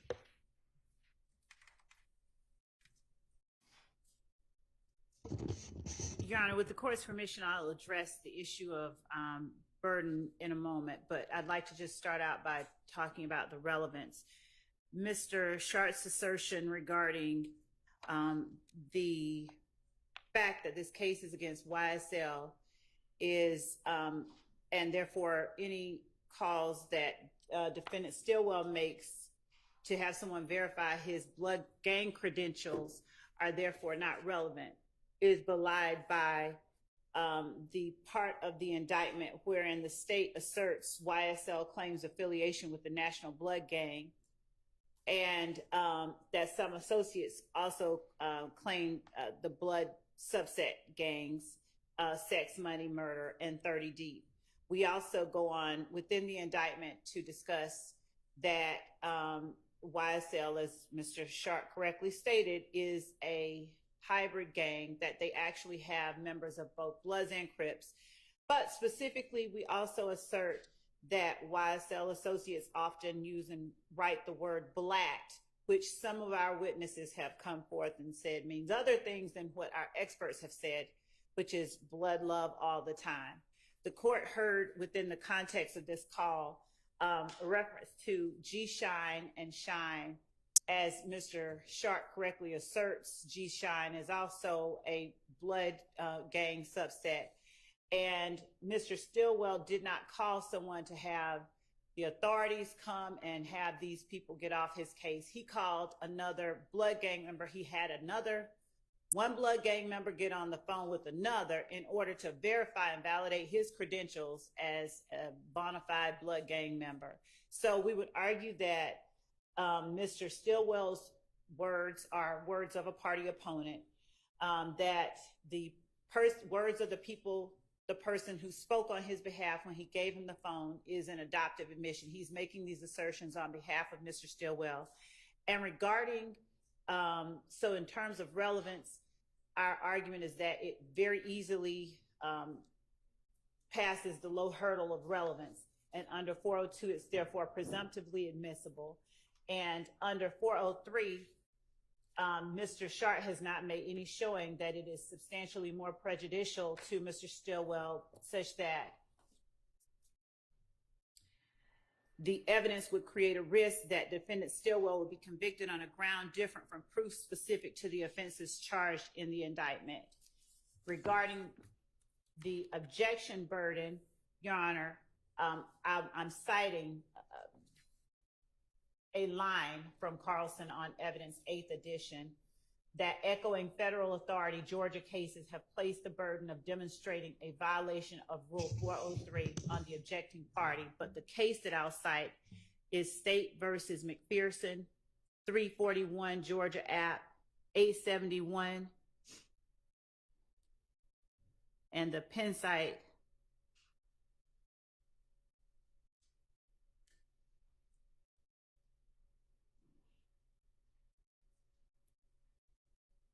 is at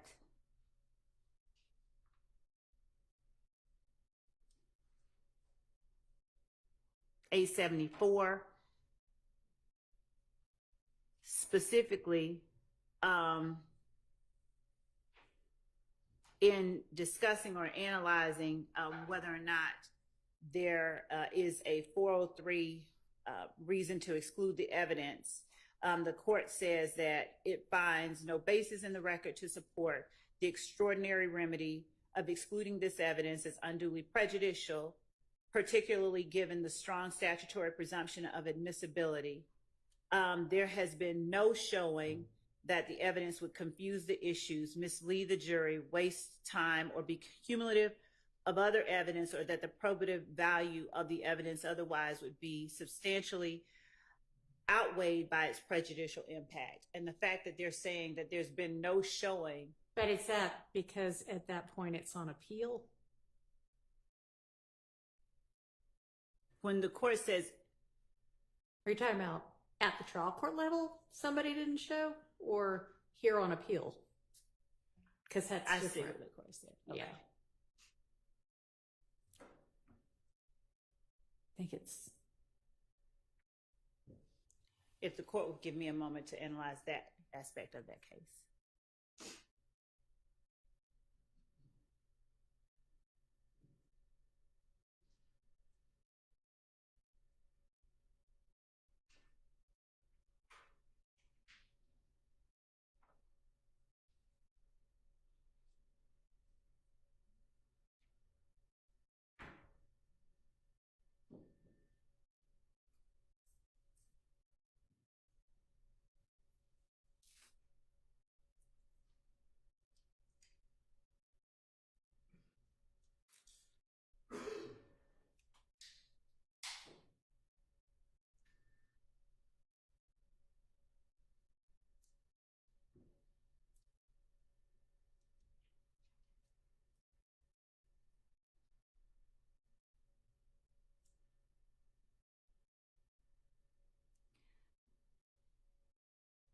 So the court references later on, in this case, there has been no showing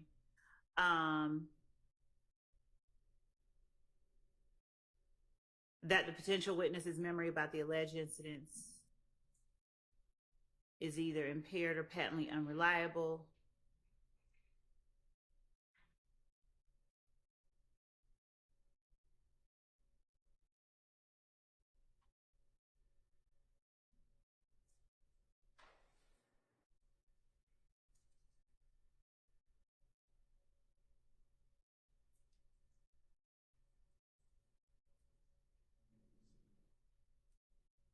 Just one.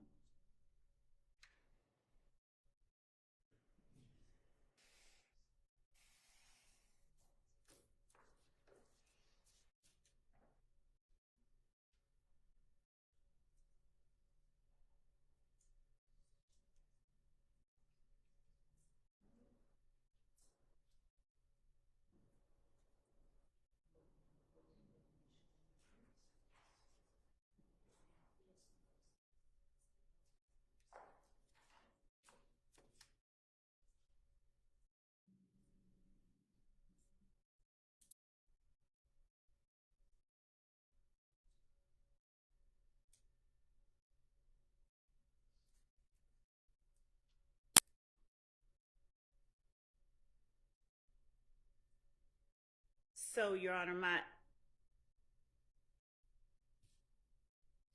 my reading of the case is that in this particular case, in the record that they're looking at, the record below, that there was no showing in that record, that the evidence would confuse the issues, mislead the jury, waste time, or be cumulative of other evidence, or that it would be substantially outweighed by its prejudicial impact. All right, well, be that as it may, 403 is a balancing test for the court to apply. So, Ms. Love, are you done? So, I might have a little bit more, but if I may cede the floor to Mr. Sharp for a moment and come back. Okay. All right. Okay. Two things. The state thinks it's relevant that Mr. Stillwell called someone else for help because he didn't call the authorities. He's in jail surrounded by the authorities, put there by the authorities. I don't know who he's supposed to call. He's around law enforcement. He's not being protected. As far as adoptive admissions, there are 2 phones. There's not an ability to have a party line in the jail where you can just pick up a 3rd phone. there's not supposed to be an ability to have any kind of cell phone, but I agree. anyway. But in this scenario, another individual has the jail phone.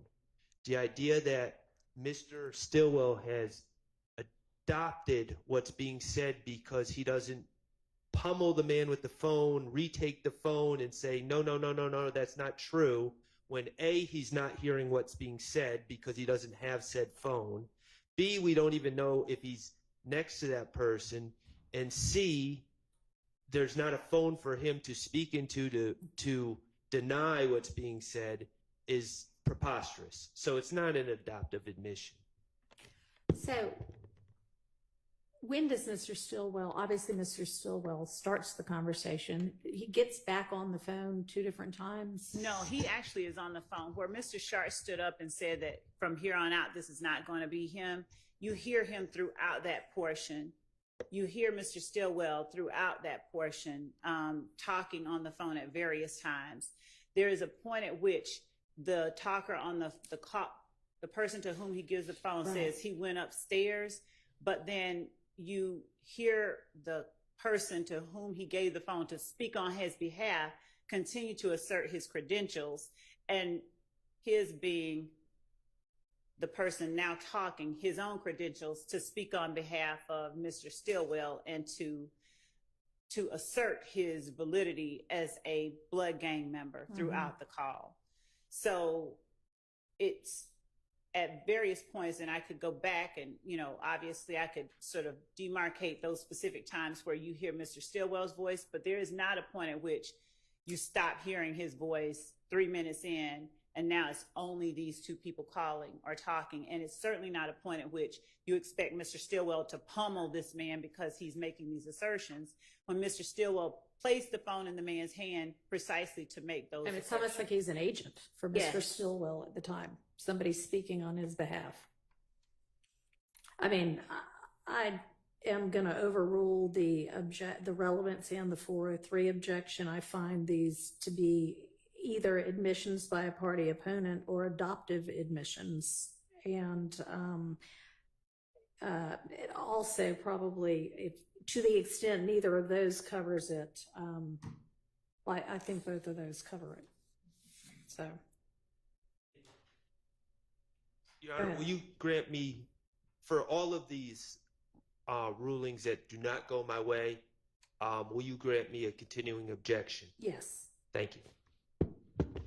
I'm going to presume that we're under the Harvey rule, so I'm going to adopt everything. Haven't taken that back, so that's what we're operating under. All right. All right.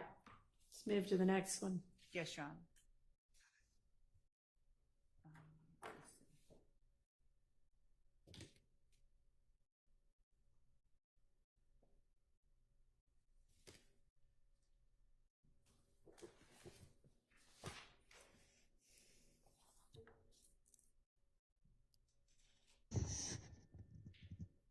The next one is going to be November 9th, 2015 at 16:45.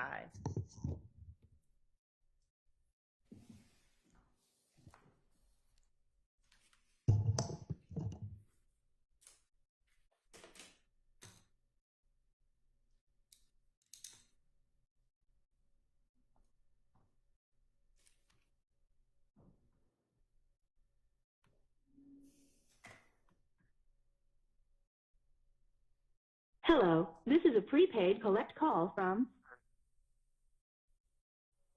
an inmate at Fulton County Jail. This call is subject to recording and monitoring. You may start the conversation now. Hello. Yeah. Yeah. Nah, I said it did like 1 minute. Try to call for 5 minutes. That's what I'm saying. It is. I hope this shit don't fuck up. Everything was good. What are you talking about? Yeah, he told me everything that you still. You know, you still sign or whatever, the official or whatever. He said he gonna go up there tell Pete and he gonna tell everybody else in the jail. But he said he did get that boy green light over on Rice Street. He said, but tell him. Yeah, they gotta be behind you 100% because you hurt. I'm trying to see if that, what's it? I was going to see if that bull call 698-908. I remember when people text me from that number when his phone broke.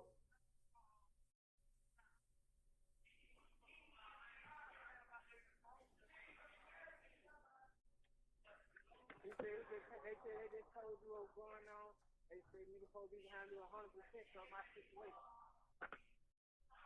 Hello? Yeah. Hello? You want me to call them back? Yeah. Which one, bull? Well, I was talking so fast, and I don't really know what bull is. Hello. Because I think I don't still on the phone because they were still talking. I just hung up because you weren't on the phone. Alright, they call for 5 minutes.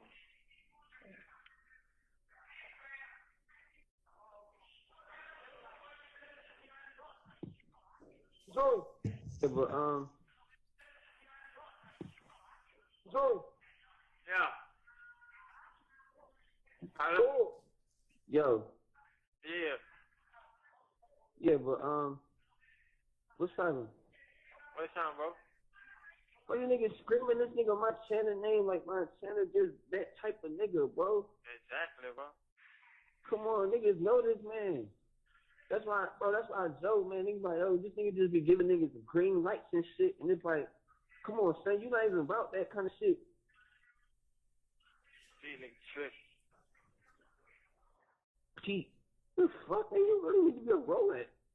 Niggas don't know what they be getting themselves into. These niggas don't know what's going on, man. And he's so quick to be like, you don't know your oath. You don't even know the real who you be. I said, I told you to get on this shit, dog. I told you I had you, five. I told you I had you. Like, niggas ain't saying niggas jinx you to go back to jail, but bro, the life niggas is living, it's a chance, five. And I told you niggas was cleaning shit up, dog. That shit gonna be way, bro, God forgive, dog. Forbid, bro, that shit gonna be way worse behind the G-Walk, man. I'm telling you. Hey, Dre on the phone. Yo, what's good? Hey, you hear me? Yeah. I don't know how they gonna get it to you because they fucking that crazy shit, the mail situation. But bro, you got to know that shit, bro. That's the first thing niggas gonna ask you. That's the first thing, especially if niggas don't know you. You just so happen to fall into a dorm, niggas really don't. You know what I mean? Yeah. But you got to know that shit, bro. But still though. Them niggas don't even know shit. They just, they've been in the dorm, so they got a little establishment going on. And they ain't even around no real right niggas. That's how I keep screaming, Joe Shine, Joe Shine, Joe Shine. Man, this nigga Joe Shine is all the way on the fucking east side, man. Niggas, I was just with this nigga. only people this nigga Joe got like right up under him is like his brother Bart and some other nigga. All these other niggas, dog, these niggas don't even be real right. Me and Joe got into it at least 2-3 times since I've been out. Yeah. So what the real nigga doing now? Talking to the other nigga too, though. What's their handles? What's their handles? My nigga name is Vanessa. Vanessa. Where they from? I don't know where these much ass niggas from, man. These niggas bro.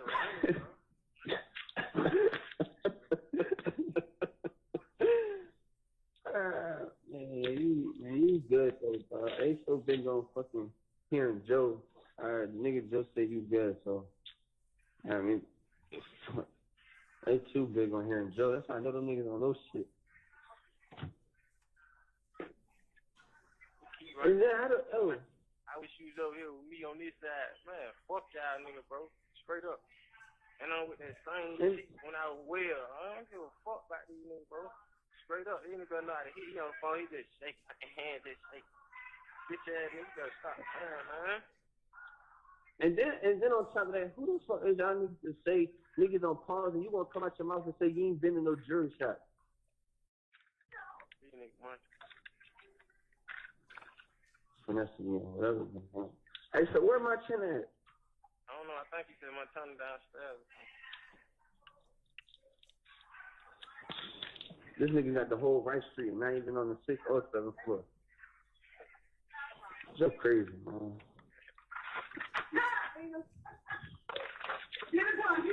Hey, yo. Hey. What's man, up? look, man, I love y'all, bro. This boy said you, baby. Yeah, I love you too, dog. Alright. Love you, Joey. Love you too, bro. Love you, bro.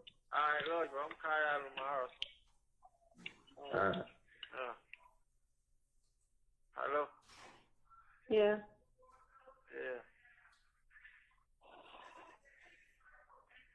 Y'all crazy. These niggas munching, bro. I'm just thinking about how it works. I don't know. Oh my god. We gotta get this shit straight before the situation gets situationized. You're on the third degree.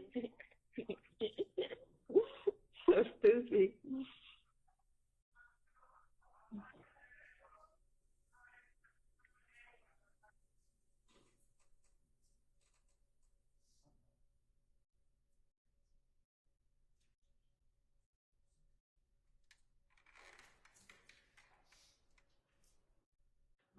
I didn't note the time that we stopped it, but it was before the end of the call. So it's about midway, just a little after midway.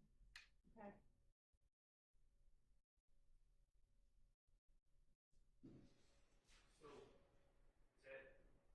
I think that's all they intended. I'm sorry. Yes, that's it.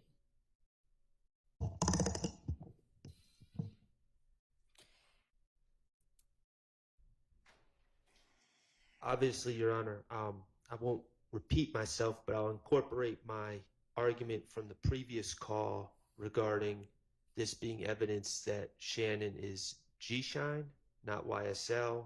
YSL has nothing to do with this call. And perhaps the state wants me to state specifically what the prejudice is, I guess, but I think it's pretty self-explanatory. It's prejudicial for the jury to be informed that my client has alleged gang affiliations that go beyond what is charged in this indictment. And so it is prejudicial to the evidence of my client's gang membership, to the extent, obviously, my stance is if it's evidence of membership in YSL and shows that YSL is in fact a criminal street gang, I understand that would be evidence in this case, but evidence of gang membership outside of YSL is prejudicial. That's my argument. And really, Your Honor, this call is just a recap of what had transpired 18 minutes beforehand in the previous call. So I'm interested in you addressing, is there anything additional in this call that's not covered in the other one? So no, what this call did was belie the assertion that Mr. Stillwell wasn't making those assertions that were made by the person he gave the phone to. This is Mr. Stillwell, but this is it basically coming from his mouth that that's what he was doing. Okay, well, I think it supports them, that argument, but it doesn't need to come in separately to the trial. Yes, Okay. Your Honor. All right, next. Your Honor, so are we saying that that's coming in or not coming in? It's not cumulative.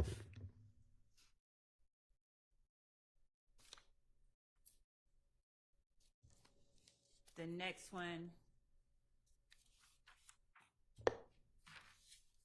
is a short one. It's November 10th, 2015 at 16:41.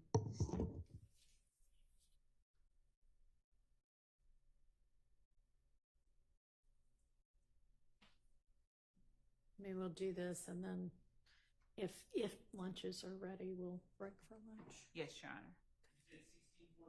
I did. November 10th at 16:41.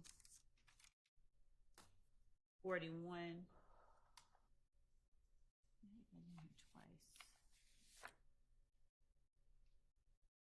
Okay, it's the same one.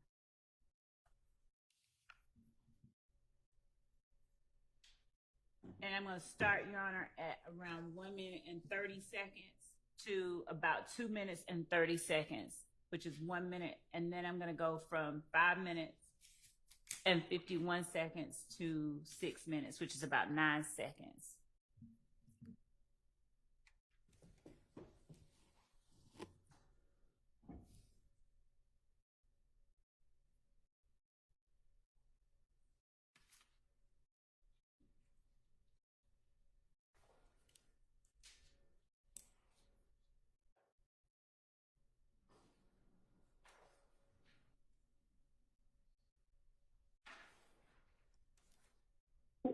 Man, Zoo in the same dorm. Yeah, who told those two? Who? And I told those two. Damn, man. You see me, yeah. I'm talking to my man off the phone, man. So I gotta put some money on that book right quick. How much? I don't need nothing but a 20, so I'm trying to make the little store right quick. I know she I got it. You got it, but you can't put it on. You at work, nigga. Yeah. Who need to do it? Tell somebody to do it. I can't let my man. I don't know. Do this shit. That's what I'm trying to see. I think you can call. I think you can do it online. Call 1113 real quick. You still got number? Nah, I got a new phone. I ain't got nobody's number. I'm getting on What it is? 678. Hold on. I'm going to fast forward, Your Honor, to 5 minutes and 51 seconds.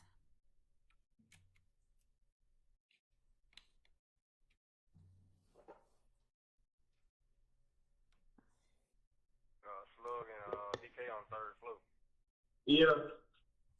We trying to come in. Yeah, man. I'm good, really. Though. I'm like, I'm chilling. And Your Honor, that call has to be, the pertinence of that call has to be, is realized when it's played in conjunction with another call that I'll play with the court's permission whenever it's time to play the next call. Okay. Your Where Honor, they. maybe I can help us out. Okay. That's not my client. And nor is the other call. The state is attributing calls that are not my client to my client. Okay, well, that might be an issue you'll need to sort out at lunch. Let's go ahead and take our lunch break.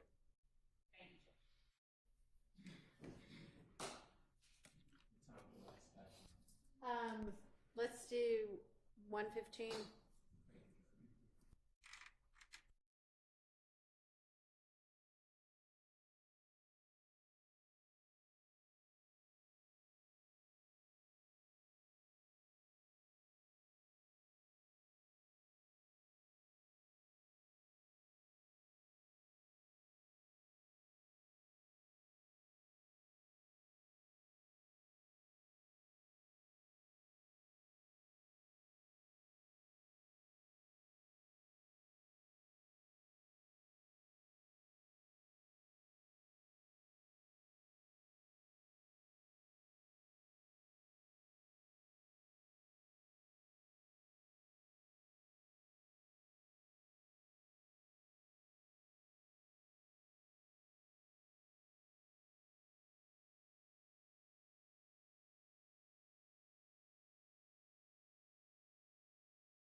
Yeah. Pussy asshole. Good asshole. What the hell? You don't know. Wait till you get your package.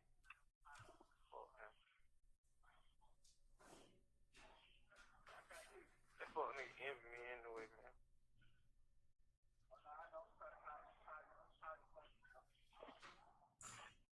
Yeah, I got one phrase in relationship.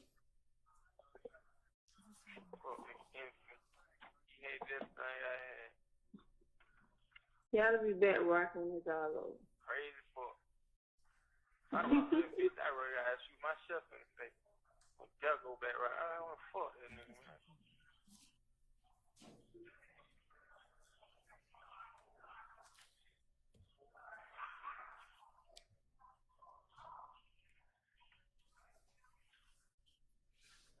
They look young nigga ass in here. That ain't funny. I know you were laughing. I wasn't laughing. I was just like, eat that baby. Shannon, shut up. Your Honor, could we pause this for a second? Your Honor, I understand that this is going to be a statement about my client speaking about Woody, who is Kenneth Copeland. I would just ask for context if we could just start. I believe that they started in the middle of the conversation about Woody. Okay. And so I think if the state's going to insist on playing this, we should start when my client's conversation about Woody begins. Okay. Do you know about when that is? I have in my notes, and these are imprecise, at 10:40. I don't have a problem starting at 10:40. Okay.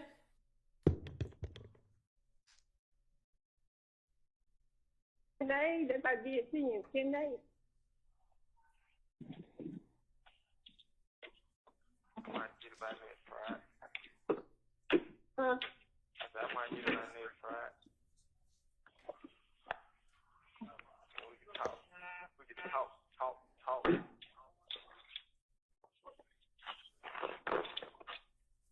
Drew came back with him yet? I guess so. Cause she a lot of pictures and said I asked for a selfie. He sent his waist and below to her. She like, I asked for a selfie, but I guess this would do. With a heart.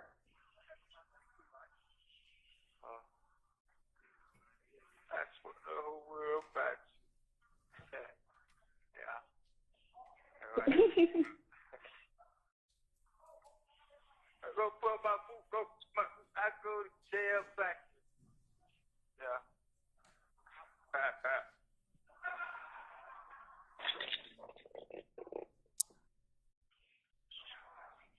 You know what it is? You know what? I told you, I had wrote treasure like, oh, we didn't know he had the same charge because Lloyd said he didn't.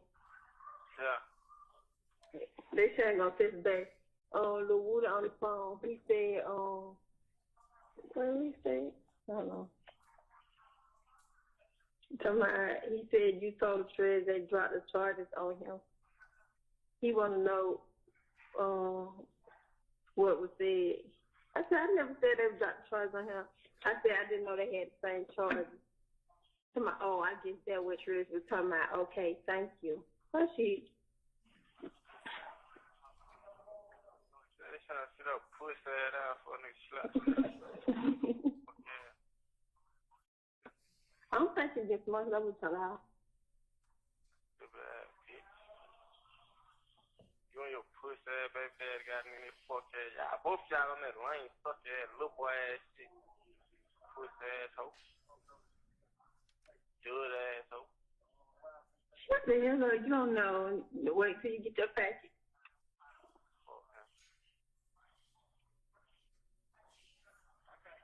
That fuck nigga envy me anyway, man.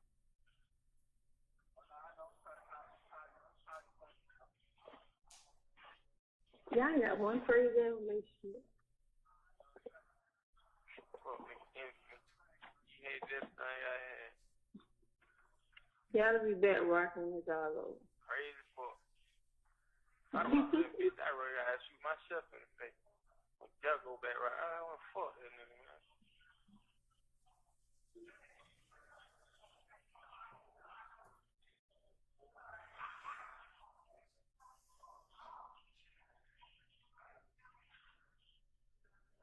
just whooped this little young nigga ass in here. That ain't funny. I know you were laughing. I wasn't laughing. I was just like, eat that baby. Shannon, shut up. Let me find him for you. He had blood and he ain't real right. He what? He ain't real right, full of his blood. He what? He ain't real right. What? Shit, you ain't on your own? It be different shit. Like, niggas push up on different niggas. And the wrong way. Nigga pushed up on me the right way. Nigga pushed up on him the wrong way. Like, hey, bro, you got to go and do this. Man, we finna goddamn go and get at you, man. You know, they did. They pushed up on me like, shit, bro, you know, they saying, man, listen, man, do you want to talk to these people because you stressing these big hoes, but you ain't on the phone with these folks. I got these folks, man, you want to talk to these folks. Yeah, bro. Now these niggas be goddamn. I be asking me, I like, bro, you got up for rug, bro, but you ain't help panhandling, bro. Y'all niggas just big. Shut up. But hey, man, that's y'all did. Y'all choice. Y'all business.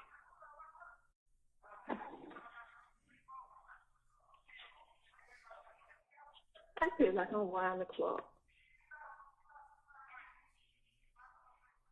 What I am. You got shit. I can take that. What you said? I said, I feel like I'm round the clock. I said, well, I am. You have 1 minute left. I'm stopping at 15 minutes and 5 seconds.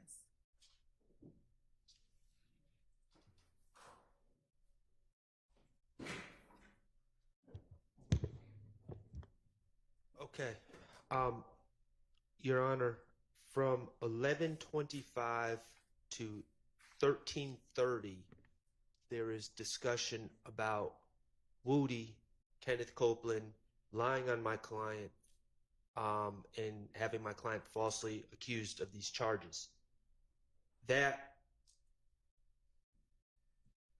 is one aspect of what was just played. After 13:30, there is a brief discussion, as far as I'm understanding it, about the previous calls, about the same subject as the previous calls, where we're talking about the Bloods, quote unquote, pushing up on Shannon.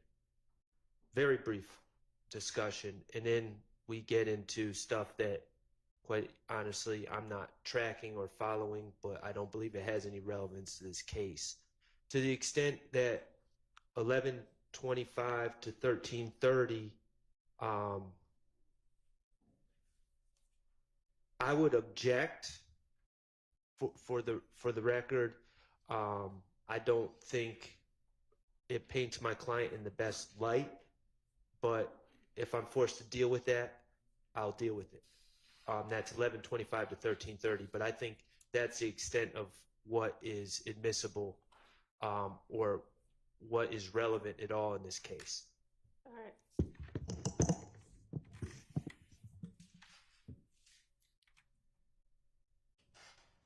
So, given that Mr. Sharp concedes that Mr. Stillwell's commentary about Kenneth Copeland and Kenneth Copeland telling on him and his expressed feelings about Kenneth Copeland are relevant, our position is that that portion, I agree, is relevant because it is talking about his feelings and his knowledge of a witness in this case.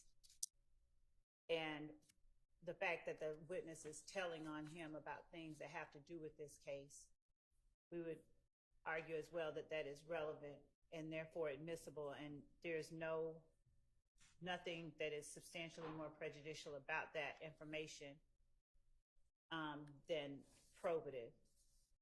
The portion after that where after Mr. Stillwell is asserting that people envy him, and he starts talking about the guy that just got beaten up in the jail. Defendant Stillwell asserts that he's a blood, he ain't real right. He's acknowledging his awareness and his use of the terminology, he's not real right. He's not a real blood. He's supposed to be a blood.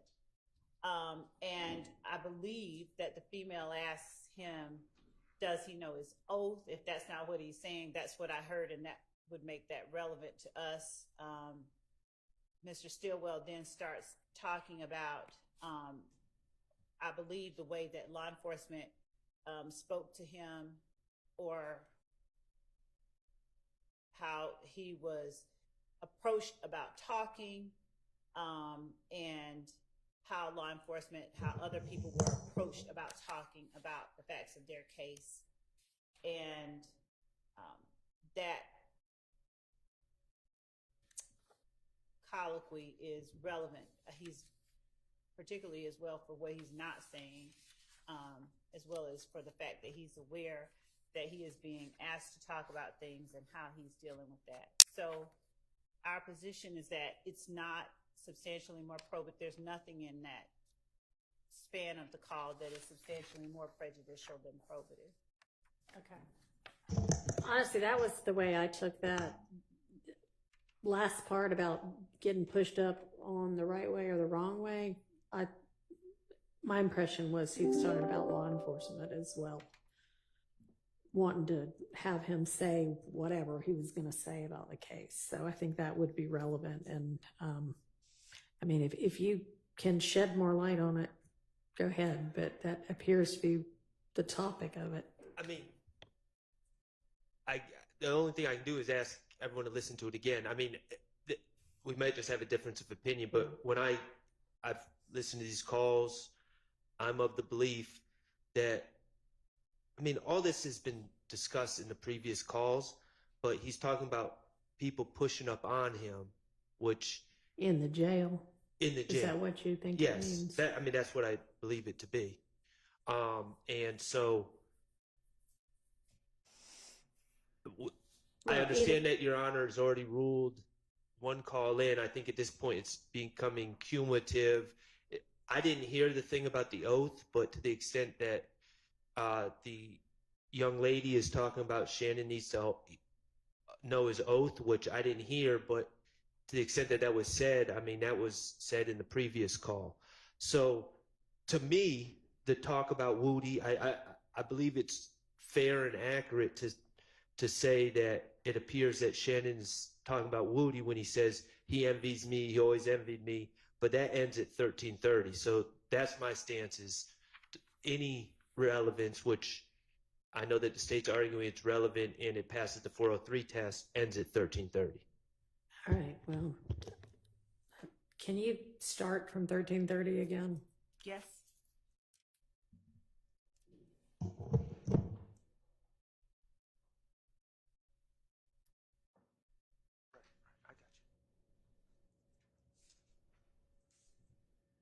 I know you were laughing. I was laughing. I was like, eat that baby. Shannon, shut up. Let me find one. So your blood and he ain't real right. He what? He ain't real right, full of his blood. He what? He ain't real right. What? Shit, you know your own? It be different shit like nigga push up on different niggas and the wrong way. Nigga pushed up on me the right way. They pushed up on him the wrong way. Like, hey, bro, you got to go and do this. Why we finna goddamn gonna get at you, man? And that's what they did. They pushed up on me like, shit, bro. You know, they saying, man, listen, man, do you want to talk to these people because you stressing these big hoes, but you ain't on the phone with these folks. I got these folks, man, you want to talk to these folks. Yeah, bro. Now these niggas be goddamn. I be asking me, I like, bro, you got a Ferrari, bro, but you ain't help panhandling, bro. That nigga just big. Shut up. But hey, man, Right. that's how it is. Whether it's about how people are treating him and other people in the jail or law enforcement, certainly the part about certain people being bloods but not being real right, I think that's all relevant and not excludable under 403, so I'm going to allow this over objection. The next call is November 18th, 2015 at 17:30, timestamp 10:45 to 11:21.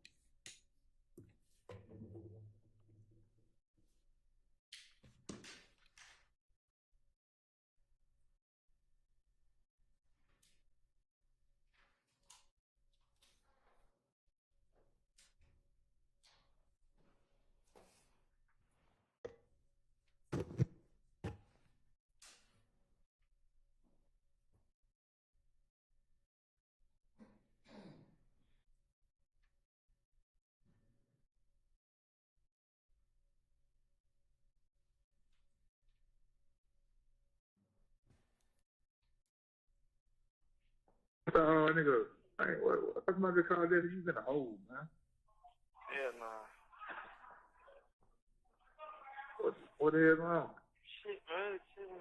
I mean, all these fucking slides in the door, man. Hell, these young come here back to back. I'm talking about all along. Listen, Fat they, ass in here. yeah. So you were fatter than you wanted a twin in. Yeah, twin in here.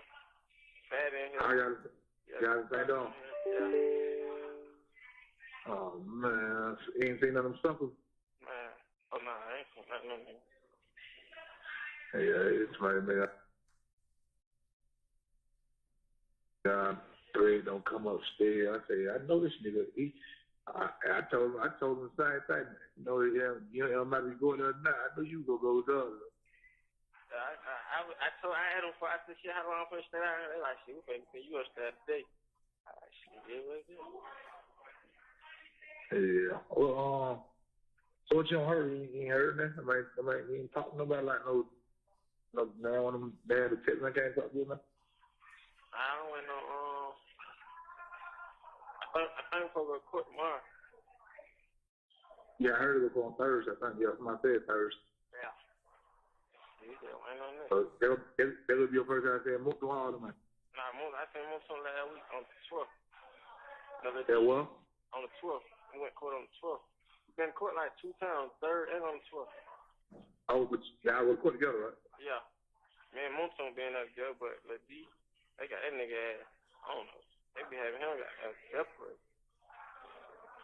So what y'all heard like for what's the reason they would think you did something? Shit, they keep trying our 4 names will come common names keep coming up like on some shit like, oh y'all did it. Everybody like keep stressing like we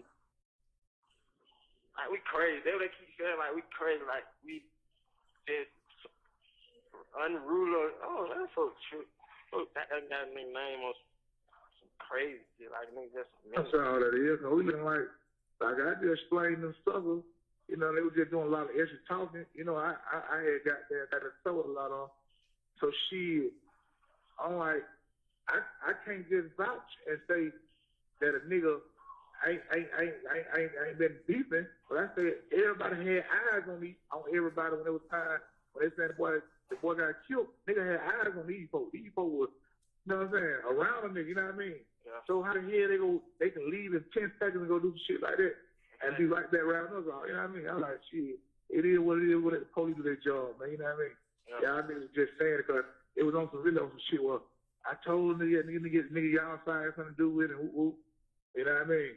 And, you know, shit. I got there. I had that. What the nigga name?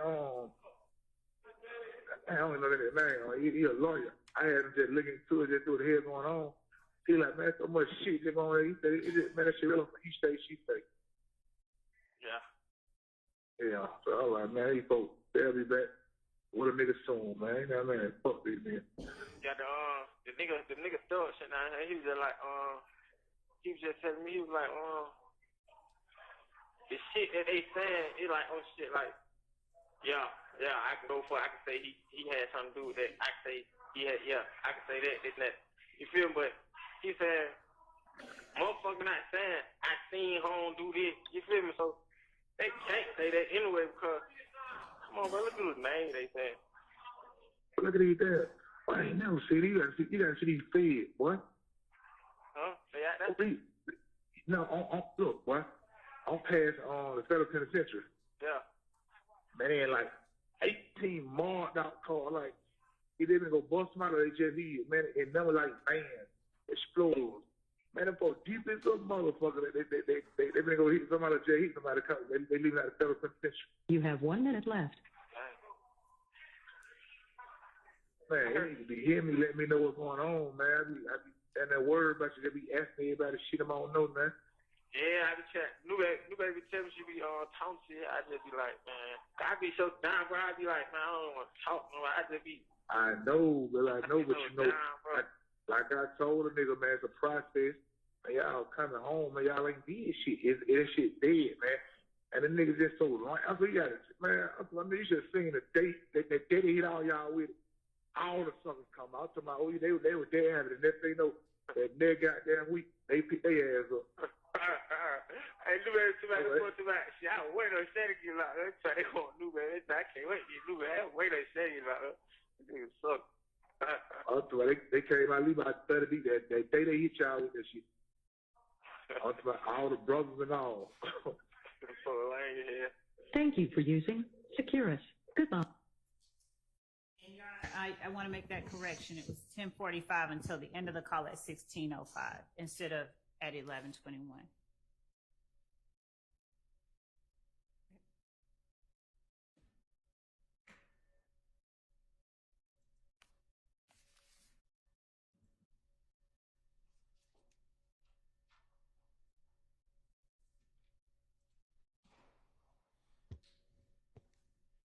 They're talking about the case. I guess it's relevant. Okay.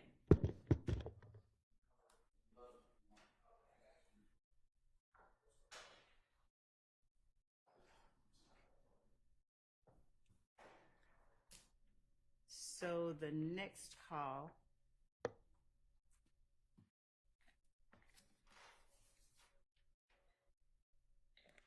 that we're going to play is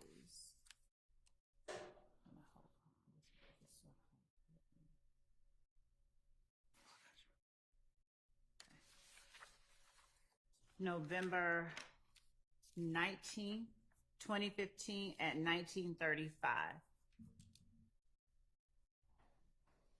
And this one will be played from 1 minute and 27 seconds to 9 minutes and 20 seconds.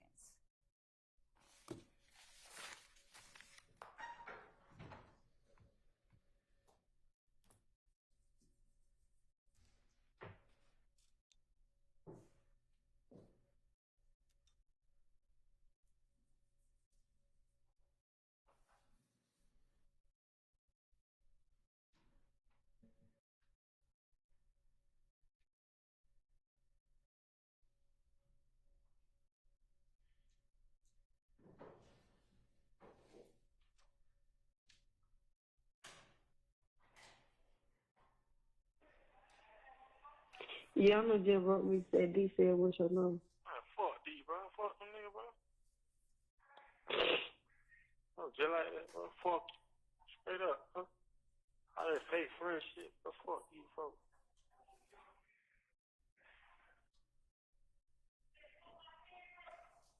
Wish I get on tour. Fuck all that pussy ass nigga. I said, I wish I get on tour. All these fuck niggas. Fuck all y'all rat ass niggas, man. Fuck that nigga, man. I ain't the baby D on the phone. He said, what happened to the XD in court because they just need smoke from charge. They didn't even take on the court. That fuck nigga, you know what's going on. Pussy ass nigga. Shit like that. What fuck?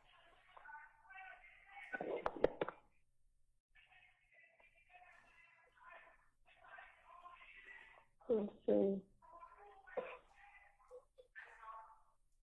Fuck you. Okay. I said, fuck D. He know what he talking to tell.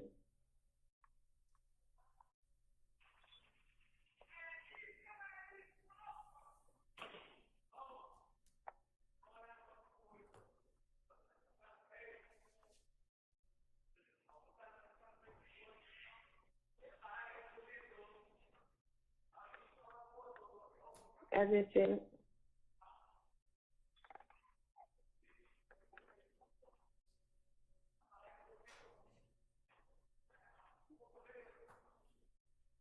She just read it. It look like she run it. You texting her with your number? Huh? I don't got your number. Y'all didn't have my number when you said, what you say? Some old shit now. Wait, what happened, nobody? That fuck nigga rat. They just went till I had went to court and they just let everything out. Tell that fuck nigga rat, him and Wood and the other people.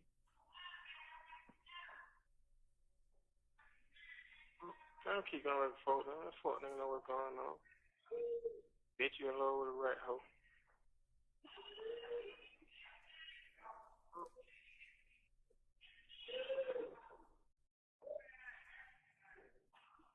Everything that came out, too.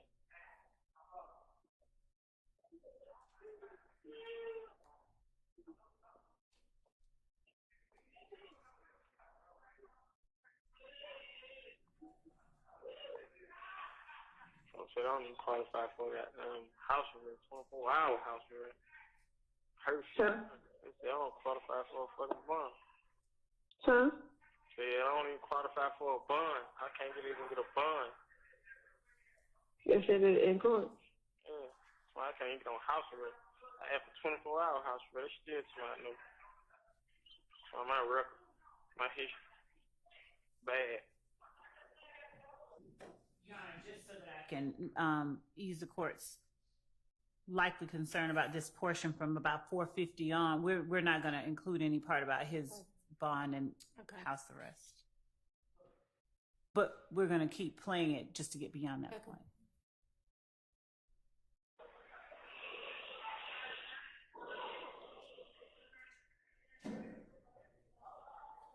So you don't know nothing about another court that name.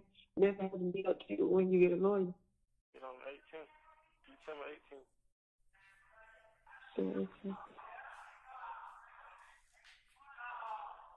Should be another time. Just run up. That fuck nigga, boy, I want to slap that fuck nigga boy in court, right? Yeah, keep. These in court with you? Nah, somebody down. Take care of private, turn that nigga, man. Take care of lawyer, man. I want to slap that fuck nigga, bro. I want some lawyers that get out there eating them folks' ass up. I'm just like, bro, why the hell you ain't doing that, bro? Cause the shit they bring up, bro, that shit was just weak as fuck, bro. I'm some like. Unless there is an objection, we'd also take out the part about the way that he wants to do his lawyer. But you know, we don't mind playing it. But I wasn't going to play that part, but it doesn't matter to us either way. Is there going to be objection if they redact that part? No objection. All right. Thank you. Like, eating their ass up. Well, do not leave her in here. This is not the time right now. Everybody get out. Everybody get out. Mom, can you get out too?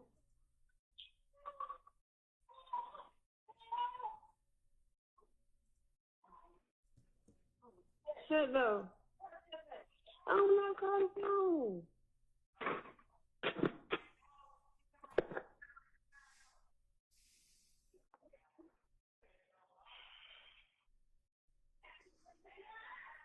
You know what I'm saying? See, that's why I don't pick up my damn phone. People keep telling me that just shut and keep your head up. Here, a real one for real.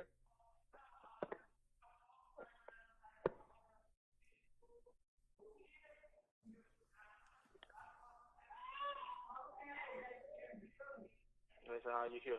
Oh, you're real. Man, that shit don't do nothing for a nigga. That shit don't make a nigga feel good. That shit don't do nothing for a nigga.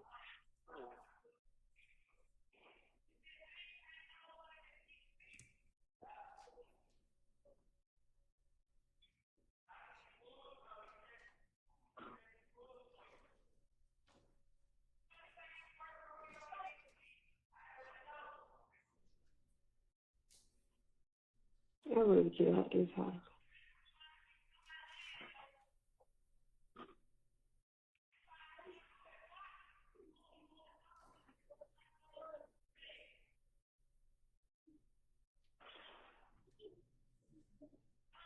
Oh, yeah.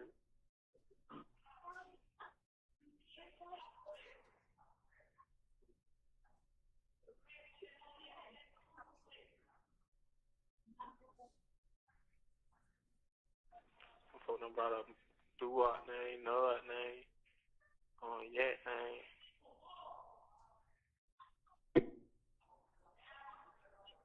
So-called Yak, Yop. Get that shit on me too. Yop. Okay, Yop, Nud, Duwop.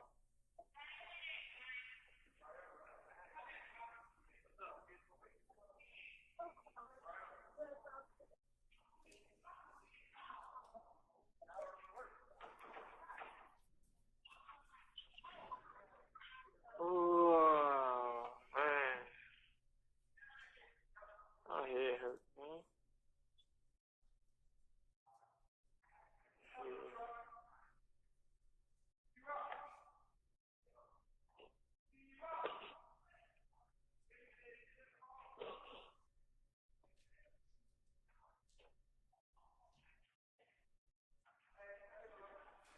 You out like that, baby.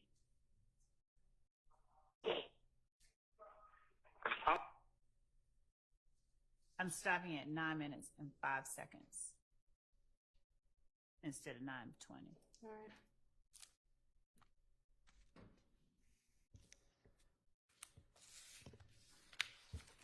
So, Your Honor, from what I hear, Mr. Stillwell is calling someone who lied on him a rat, and that's something I will deal with. I don't have any problem with that. All right.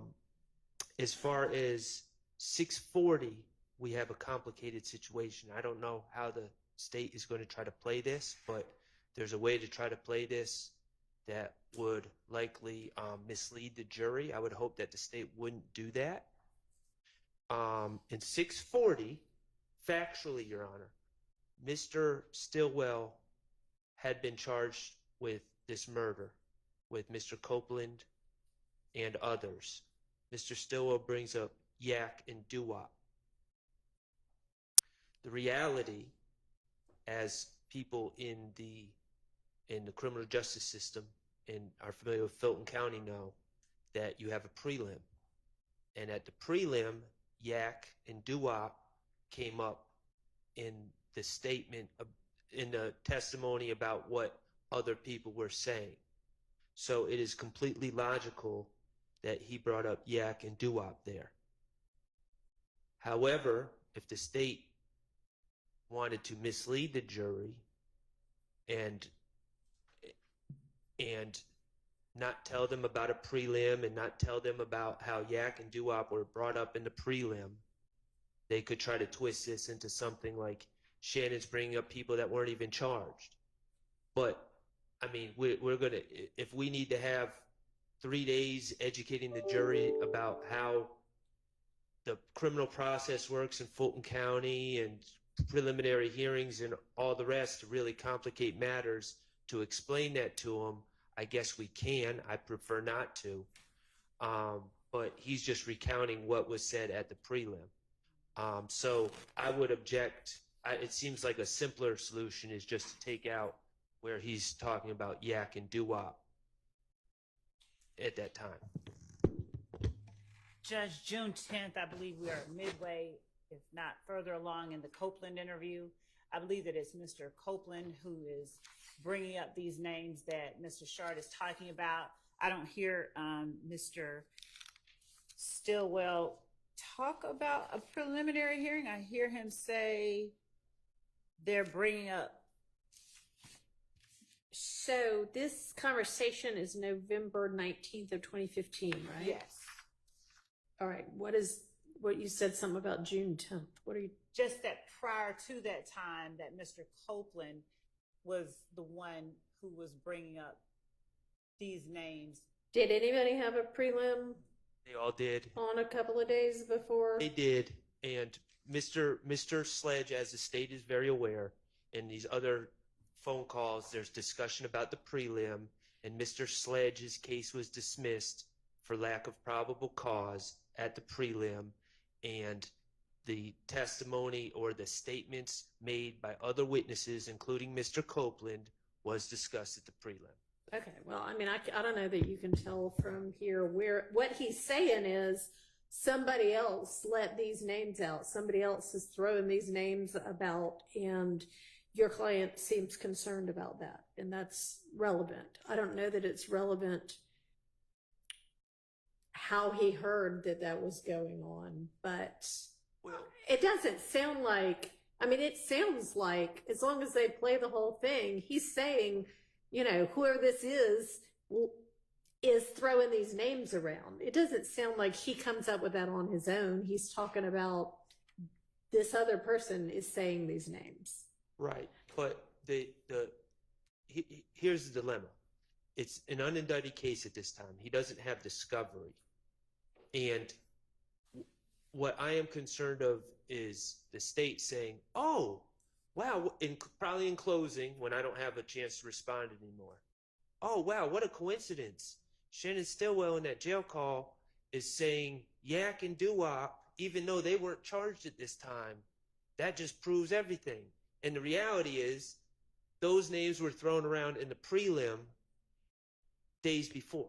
All right, well, they may have been thrown around in the prelim. They may have been thrown around in interviews. Apparently, it's a whole lot of gossip that goes through the jail. But Judge, the state needs to make sure that they don't we couldn't do that. mislead the jury during the evidence or in closing with something that you know it ought to be true. We agree with that. Okay. All right, so it doesn't sound like there's an objection. It just sounds like there's some caution about how this might be used. And I'm telling the state right now, you better not use it in a way you know is not supported. We agree and understand. Okay.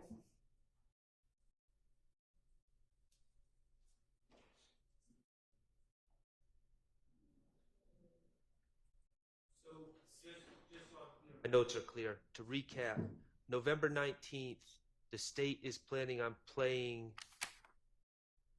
1:27 to approximately what time?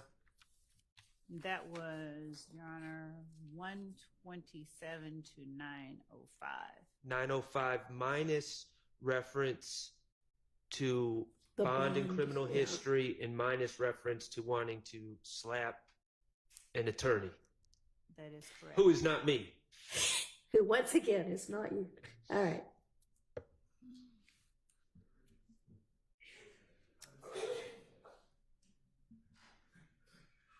The next call we'll play is November 23rd, 2015 at 16:08 p.m. from 8 minutes and 50 seconds till 16 minutes.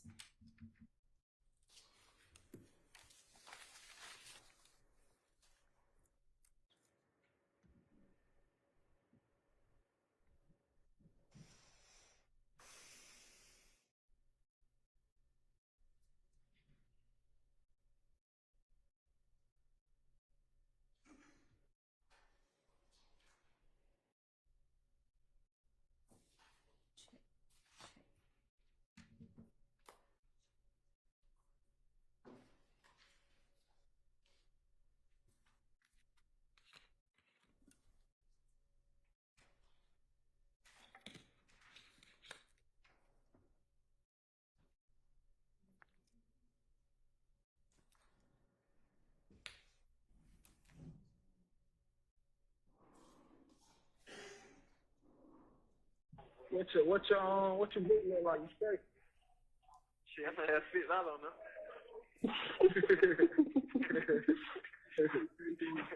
So when y'all go back to court?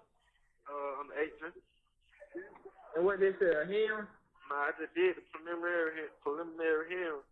So ain't nobody get no bond? Nah, they try multiple trial, cause multiple had a lawyer. They said the same thing about both of them, you feel me?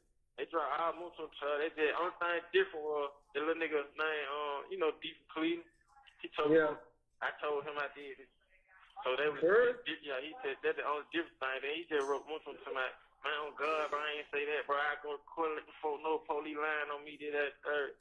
Well, So multiple got the lawyer. yeah, multiple got all his shit, they missed.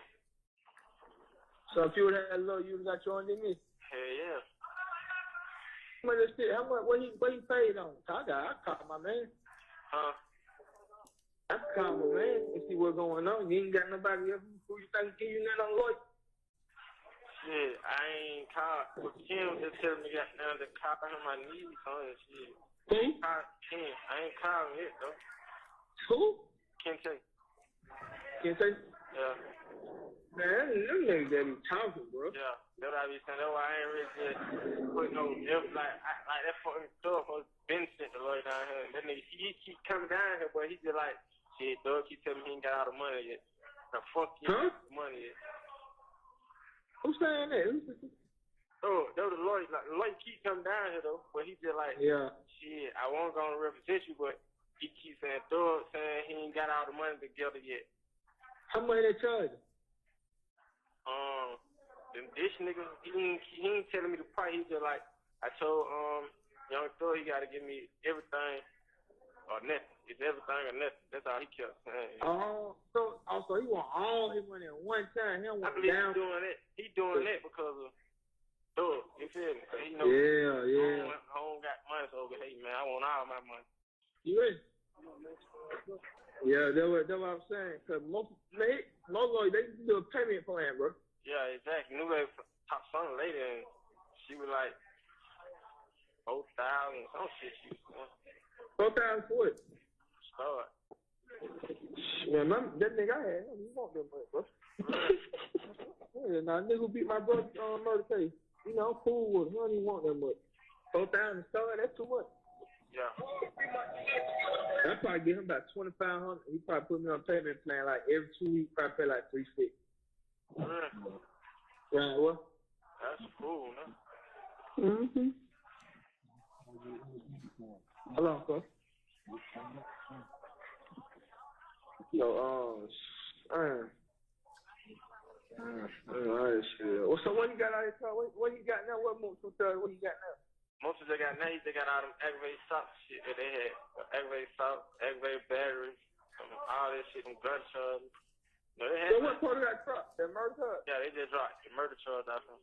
Man, that ain't shit. That's based on just like that. Yeah. That's how he got like, you know, they got like 9 charges apiece. That what they'll try to do, bro. Drop that murder and stack some on the aggravated assault. Cause they're like 20 years. Get what the lawyer said, you know. He was like, what? Man, listen. He was like, if everything go bad, he was like, you'll be looking at 20, and Mr. Schliz will be looking at life without parole. I said, God damn. Who is? Moonstone, he was saying, Moonstone will be looking at life without parole. I said, God damn, why the hell you gonna do that? He like, shit, that man record is fucked up. Then the other choice he's facing. I said, good God. That's what I'm saying. Them aggravated assault charge and all that shit. That shit. To the extent that we need to say this part, we would not be keeping in the part about the sentence and the punishment for those charges. All right, thank you. Clarification, because I have from 12:15 to 12:40, there was discussion about likely sentences. According to the lawyer, whomever was advising Mr. Stillwell, apparently, according to him, this lawyer said if everything goes bad, he's looking at 20 years and Muntuk's looking at life without parole.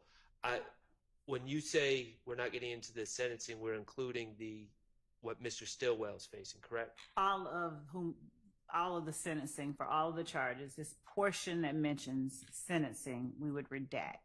Okay.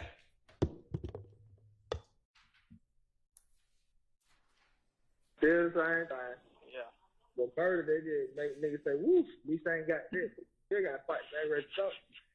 You know, that shit, they be better though, like that murder, you facing the murder charge and them, that shit better because them folks telling on them, like, the nigga mama, she, like, telling them folks, like, yeah, they did it.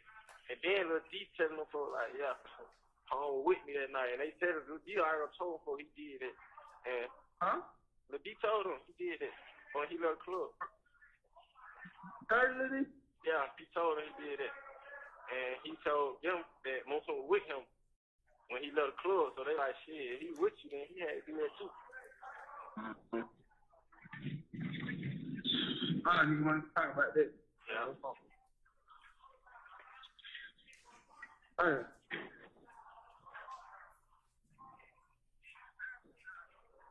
No, no. Oh, he take pictures. No, the Fed. Oh, yeah. New baby. I told you a proud investor. Hey, so when you pull up, see, y'all talk. Damn, hey, how you doing? All I gotta do is like the Give her an oh, Lord. She gonna say, why they, we're gonna let her go down.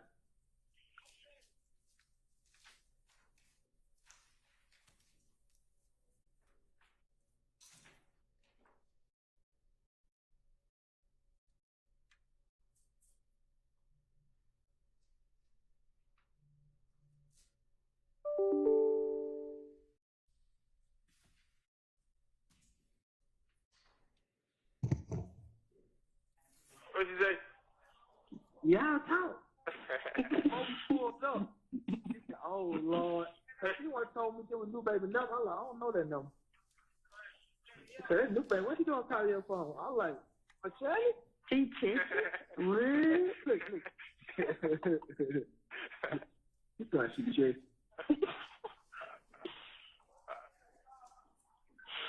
You understand that? You seen Shawty go down there? Yeah, you know, them folks would cook me and everything. Girl. You have 1 minute left. They talking crazy. They just talk shit. Well, you gonna talk shit, you just like, you know how niggas just shaking their head. And I gave you a young nigga over there, the young nigga was like, shit, I got down talking crazy with that little bro, but shit, you know, nigga Ryan, shit, them niggas just talking about their guns up. Shit, yeah, guns been up. Girl. Yeah, I ain't stunning them niggas, man. Fuck them. Yeah. That's my the Wu said something too, then. Yeah. Nigga say anything, try to say they ass, but. Yeah. So you know, that shit be having me down, but I just really be shaking that shit. That's what I'm saying. That shit be crazy. You be with a nigga 380 days, 180 days, whatever. 2, 3 years, 5 years, and situation pop up and you're like, boy, he did. That be fun. That one be nigga, bro. Exactly. The nigga sit right there. Thank you for using Securus. Goodbye.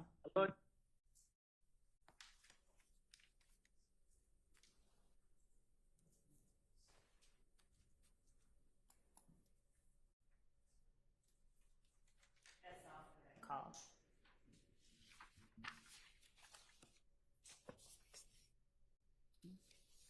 Which one? You did. Oh wait. On this call, there is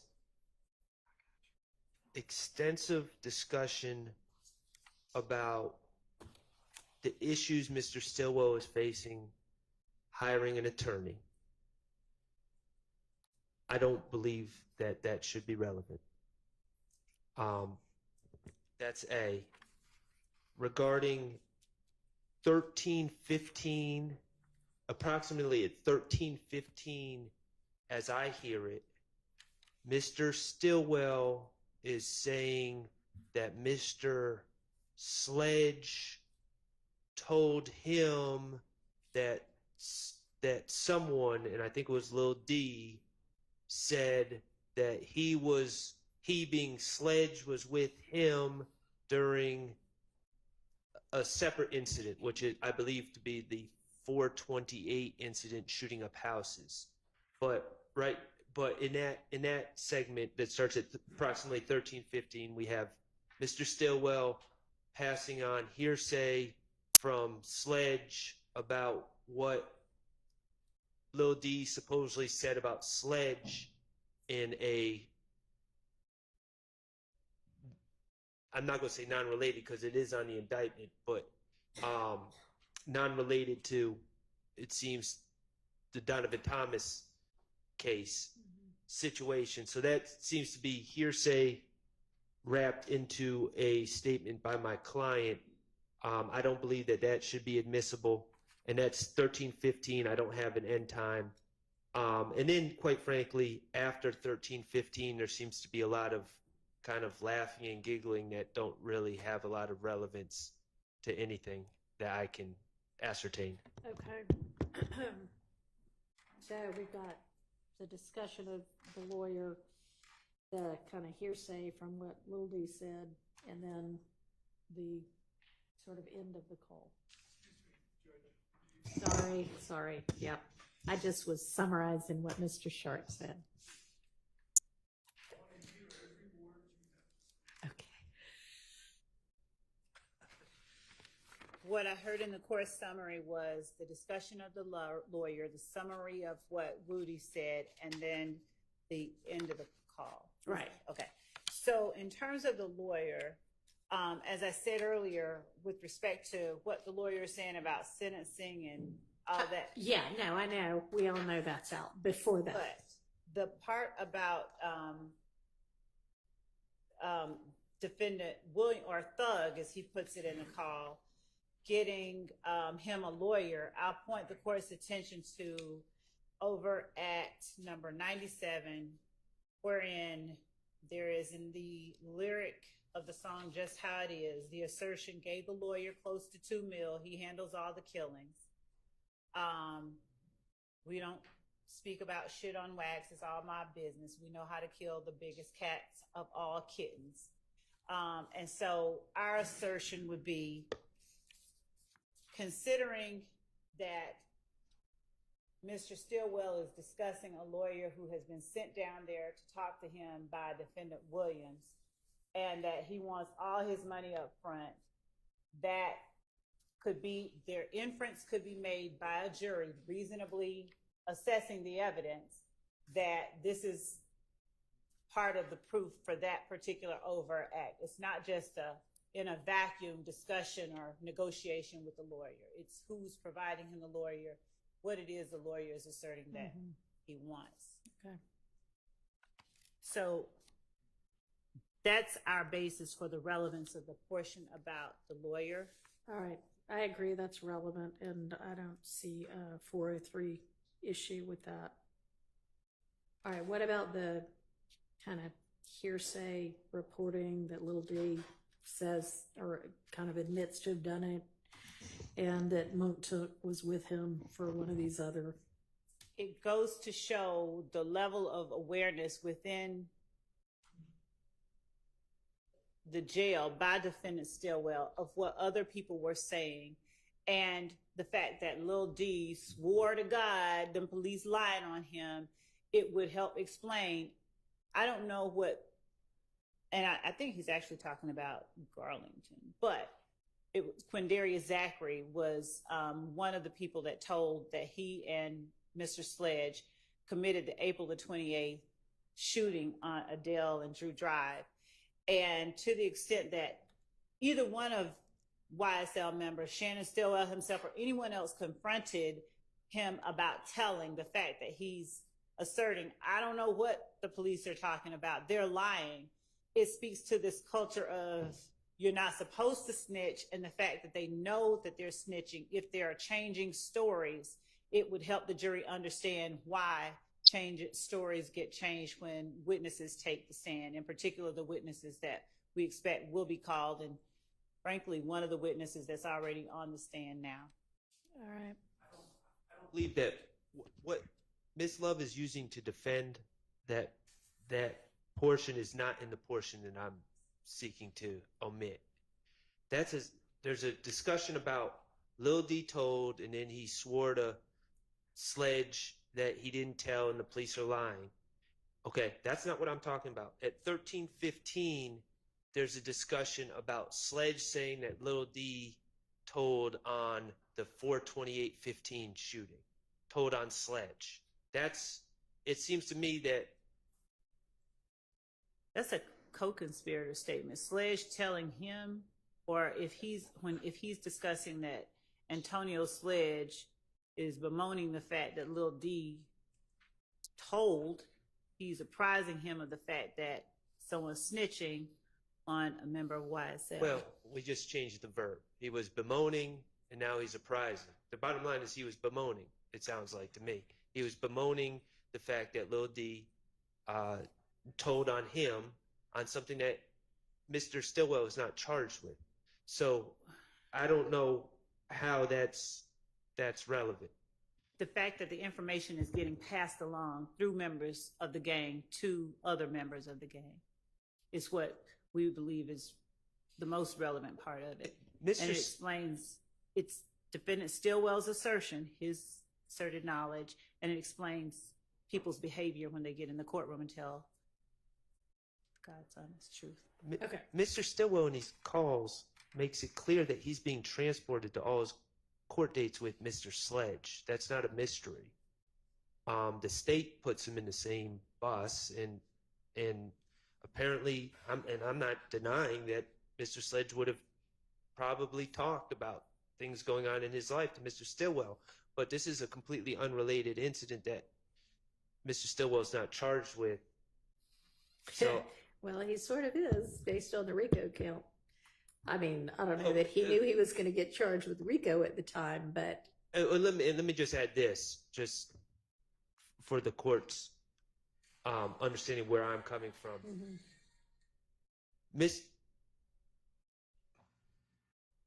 Mr. okay. Do not come back in here with that if that's going to go off again. Mr. Stillwell, Mr. Sledge and Mr. Garlington pled guilty to this incident. So. Okay, and No, so well, Mr. Sledge and Mr. Zachary, I should have said, pled guilty, and Mr. Garlington. right, and so how is it a co-conspirator statement? I guess is I think the gist of Are you just saying relevance, or are you saying something beyond that? The state is always saying it's in furtherance of the conspiracy, and I'm just failing to grasp how Mr. Sledge bemoaning about that someone's telling on him is in furtherance of any conspiracy. Okay, so yeah, that's the issue on the floor. So it's the statement of Shannon Stillwell about what Mr. Sledge has said, and it's showing Mr. Stillwell's awareness of what is happening with other members of YSL and these charges that each of them are facing. Right, and how is Sledge's having told him that in furtherance of the conspiracy? Well, letting one gang member know that another is telling on them is letting that other know and to be aware and wary of, as that other also told on Shannon, let them know and to be aware and wary of that person ratting and telling the truth on the gang itself. It's apprising them of something that may harm them. Okay. All right. I'm going to let it in under the co-conspirator exception. All right. And then there's the part that's sort of the end. Is there anything relevant in that part? Not beyond the part where he's not at the very end. There's a little bit, and when the court says the end, I'd have to go back because I think I played it. Well, I guess everything after that little part is about the, what Sledge says about Lil D saying. After that, is there anything? And there may be. Let's see. Hang on one second. Sure. I'm checking my notes.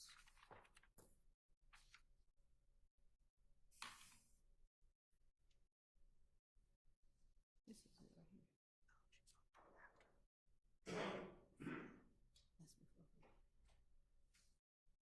That's interesting. My recollection is there's not, but to be safe, I can just start at the about a minute before the end and replay it.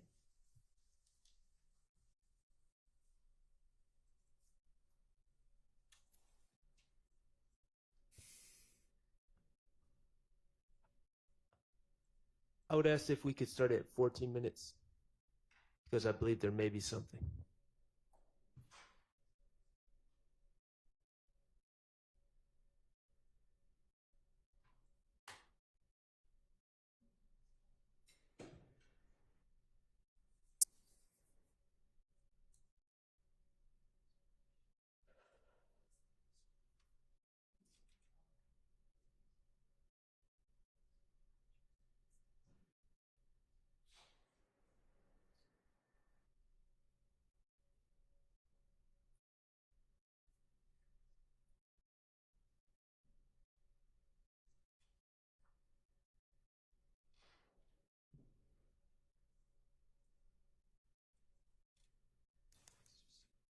We're starting at 13:35. Him when he left the club, so they like shit. He with you, then he had to do that too. I don't even want to talk about that. Yeah. Alright.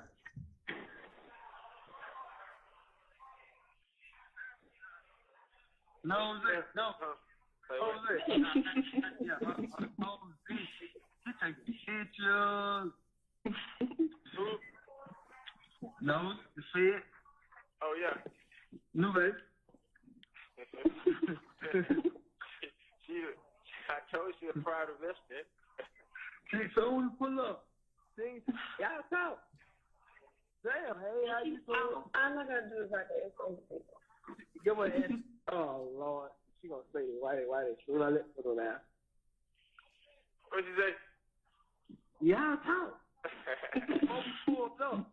She said, oh, Lord. She once told me it was new baby number. I'm like, I don't know that number. She said, that's new baby. What you doing call your phone? I'm like, a Charlie? She checked. Look. You thought she checked. Now I'm saying that, you seen Shawty go down there. Yeah, you know, them folks would cook me and everything. Girl. You have 1 minute left. They talking crazy. They just talk shit. Well, you would talk shit, you just like, you know how niggas just shaking their head. And I gave you a young nigga over there, the young nigga was like, shit, I got down talking crazy with that little bro, but shit, you know, nigga Ryan, shit, them niggas just talking about 8 guns up. Shit, yeah, guns been up. Girl. Yeah, I ain't stunning them niggas, man. Fuck them. Yeah. They took my the Wu says on too, then. Yeah.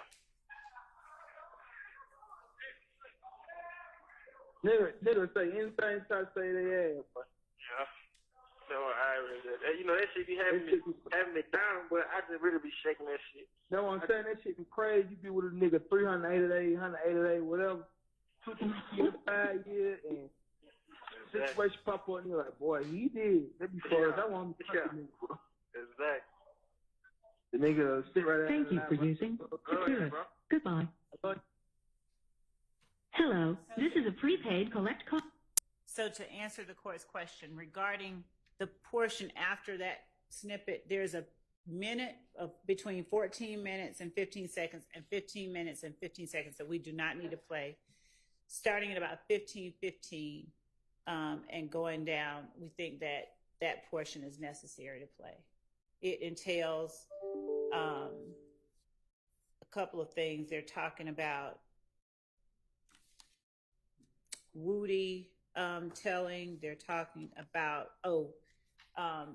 the little N saying guns up, and I'm saying guns stay up. We believe that that's a reference to Peter Rolak, sex, money, murder, Bloods. So for that portion, we believe it'll be relevant.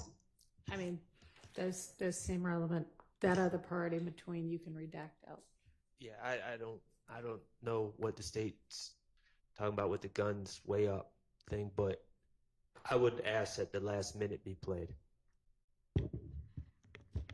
I'm sorry, you would or you would not? I would. Okay. Got it. I think they will. Right? Yes. Okay. That's what we were saying. From 15 minutes and 15 seconds to the end, we were playing that. All right, let's move on to the next part.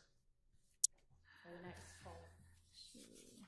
The next call is December 4th, 2015 at 15:48, starting at about 11:57, but we'll start at 11:30 to be safe to give context.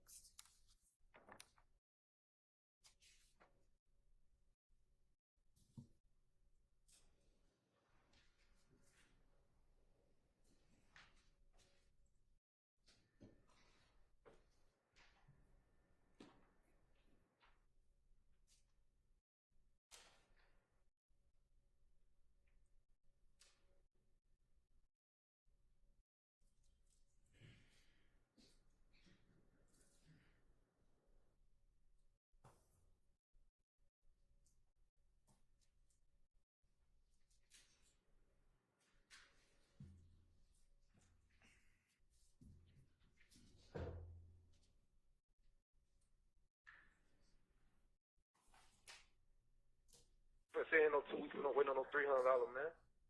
That shit, wait, no fuck, man. And these folk off me 5 to 2 yesterday, man. You think I'm finna go? Hey, there's no time. I got burned out, man. We would not be playing that part. What the fuck? Man, like, fuck out this jail, man. Then these niggas with this fuck shit yesterday at court. Nigga trying to dunk me, man. Fuck these niggas, man. So I said, fuck a YSL. I ain't finna go ahead and fight no fucking YSL. YSL won't even burn this nigga. I want to fight for their ass, either. This is not my client. I swear I was finna go in there and get beat Shell Carol ass, bro. Straight up, telling through the gas bone, everything, bro. I was like, nigga, what's up, then, nigga? Nigga, I don't give a fuck what you talking about, nigga. Is it ever going to be for this? No, it's not. In the beginning of the jail calls, it says who the call's from. These are from a gentleman named DJ. I don't know why the state believes it's my client. It's not, though. We'll verify before we speak to Mr. Sharp. So we'll pass on. We'll hold on this one. Okay. My stance isn't changing. It's verified. We understand his position. We'll look at it again, and if we feel differently, we'll bring it to the court's attention. But right now, we're not planning to play it until we look at it and reassess it.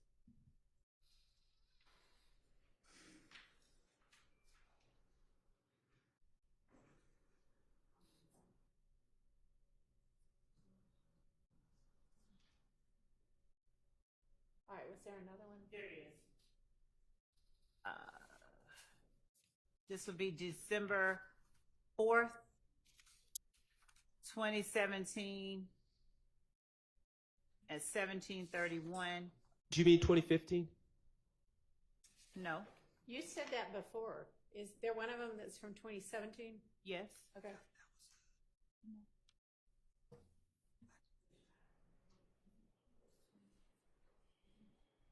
I know.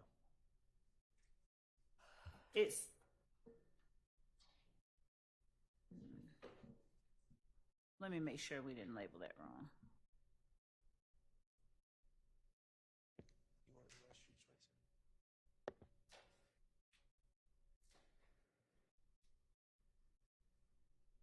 If it is 2017, it is definitely not my client. I'm jail call. It would be kind of odd for it to be. It was a between typo. two other December It was a typo. 2015 polls.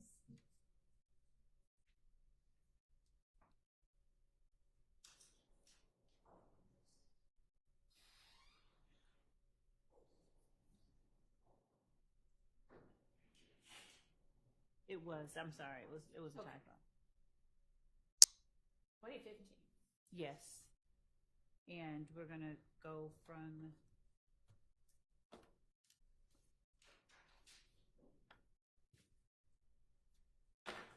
(8 minutes and 10 seconds to 8 minutes and 30 seconds. It is, for the court, it is December 4th, 2015 at 17:31. And it is going to be from approximately 8 minutes and 10 seconds to 8 minutes and 30 seconds. Thank you.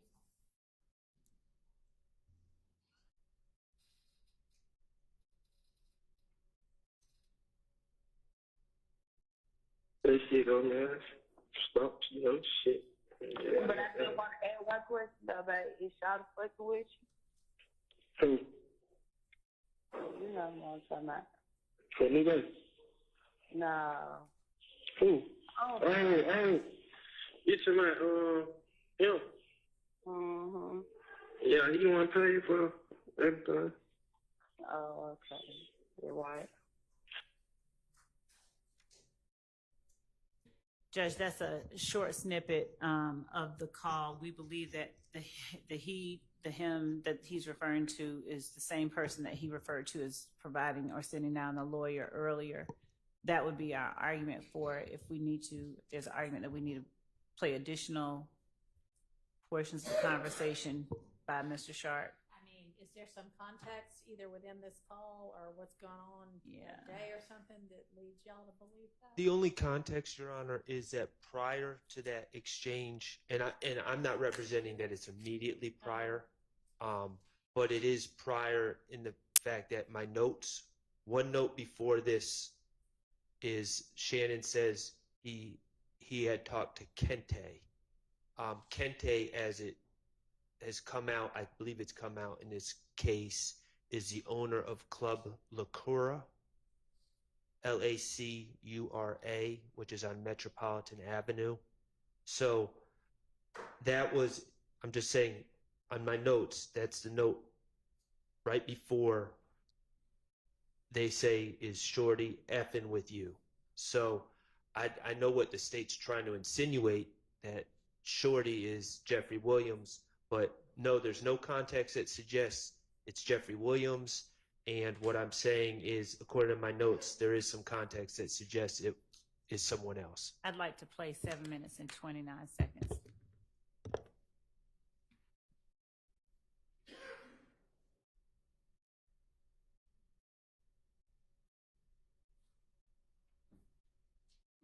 Hey, too much. Yeah. Yeah. I love you, boy. Man, come on, man. You know what's up. Don't nobody know what's up. You know what's up. Oh my God. God, I'm bless my heart back in my life. Yeah. This shit gonna be over, real soon. Oh, you gotta come home. We gotta get on the real grind. We gotta get on the grind. That's how I've been telling him can't take everything. He like, man, what the hell? How the hell you get into that shit? Like, you know how this shit go, man. Stop, shit. Yeah, But I still want to add one question though, babe. Is y'all fucking with you? Who? You know what I'm talking about. For me, baby? No. Who? Oh. You talking about, him? Mm-hmm. Yeah, he want to pay for everything. Oh, okay. You're right. I was say, you talking about a bitch, my nigga? Man, I don't care nothing about no hoe. Yeah, Shawty, you doing all right, though? Yeah, I'm gonna be hungry that girl. I ain't gonna never stop that. You know that's how we all told each other. I know, exactly. I love you though, babe. I love you too. Home. Huh? I want you home. What we got? So, Judge, what I did was They're talking about somebody else when they start that conversation. Because at first he's like, oh, who do you mean? Oh, you mean him. So they're not talking about the person they were talking about a minute ago. Now, it's an argument that the state's going to have to make. Sorry. It's an argument the state's going to have to make. I don't know whether the jury's going to buy it or not. Y'all can argue differently. But I think it's certainly a reasonable inference. So I'm going to permit that. Thank you. The next call, the last call that we have, outside of the ones that we have just said we're not going to do for now, all right, is the December 7th, 2015 call at 16:55 from 1330 to 1600.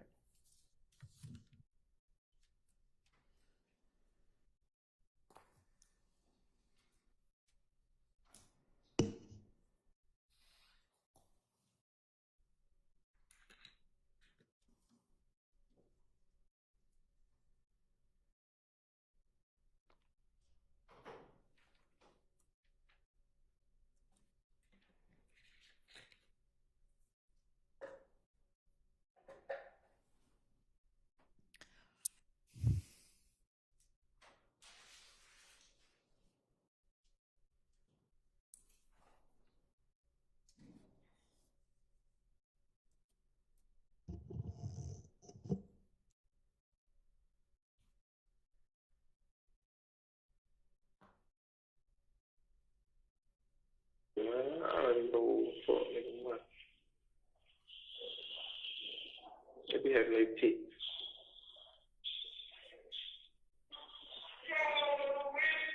Nobody likes that.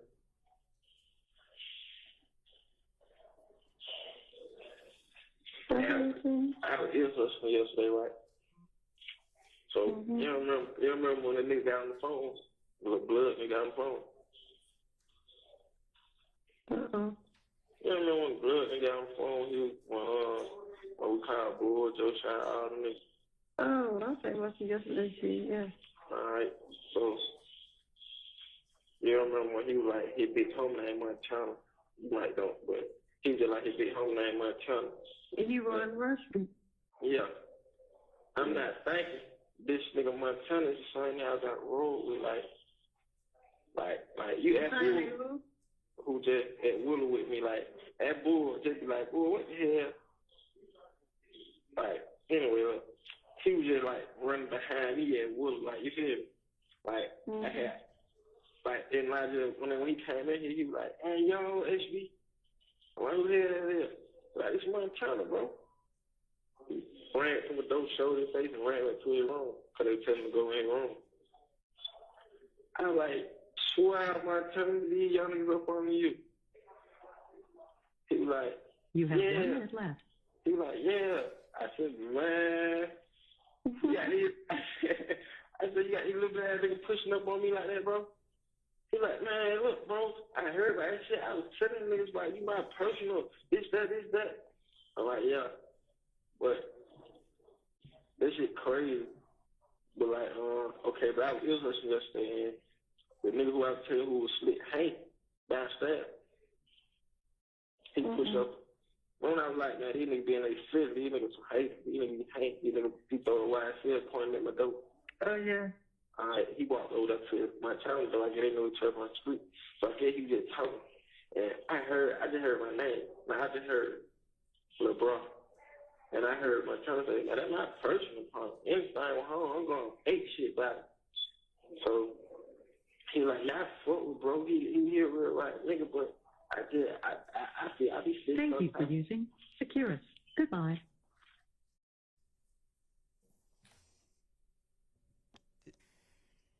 This just seems like a recap of the whole Montana situation. They're just rehashing the jail call that the state's already going to be playing.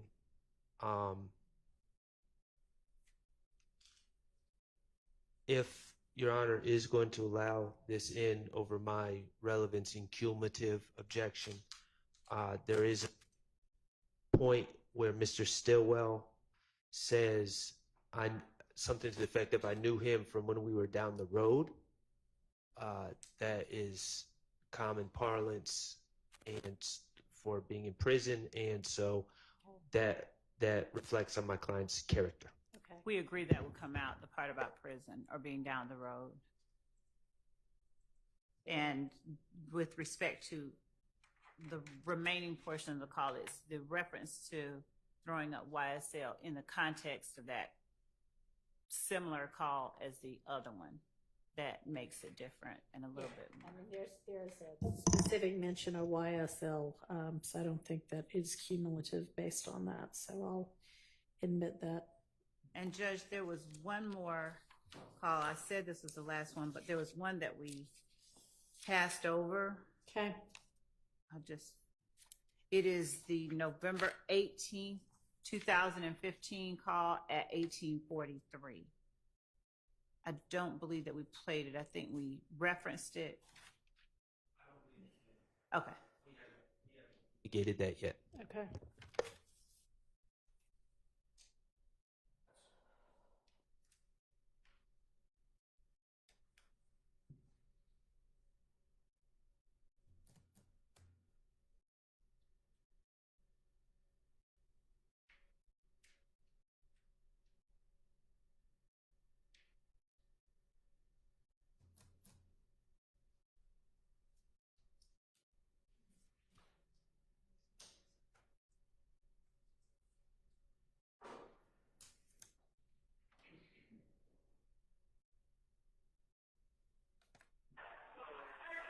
So fun.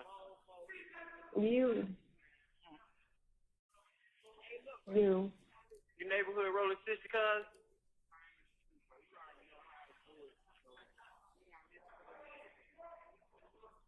Hey, Nut.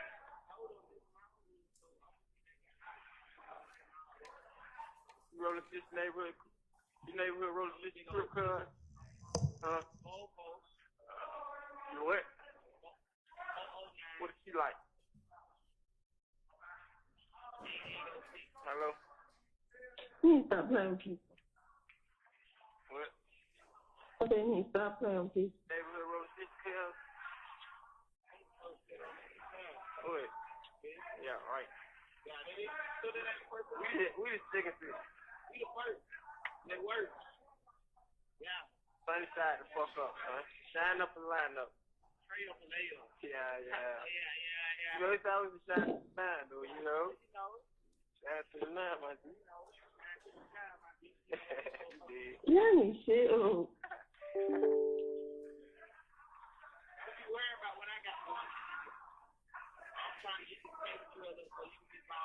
Oh my gosh, this was just do for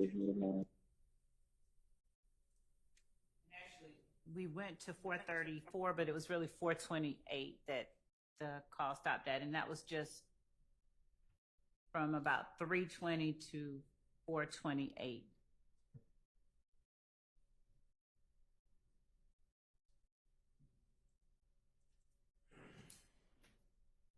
Is that the entirety for that call? That's the only part that we were looking to get into. I don't understand the relevance.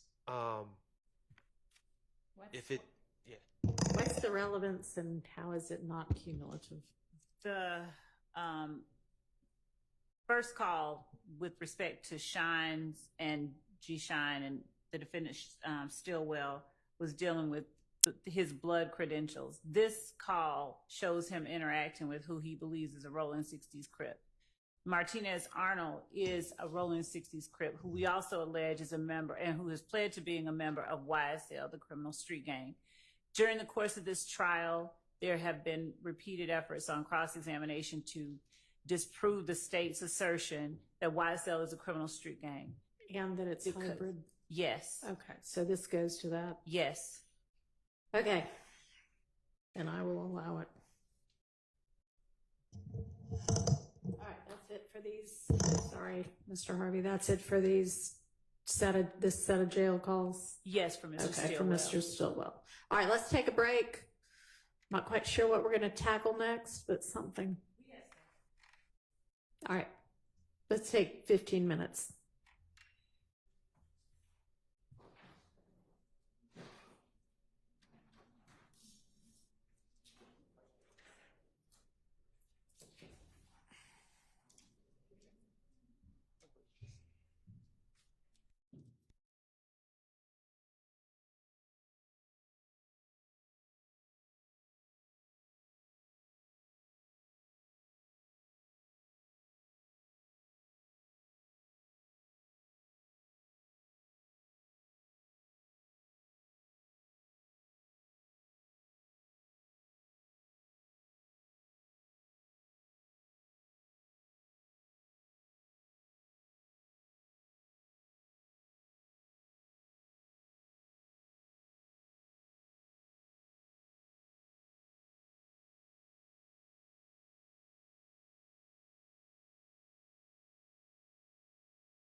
several folders. We appear to have two for Mr. Arnold, Garlington, Kendricks, other items, and then some, I don't know, pictures and things.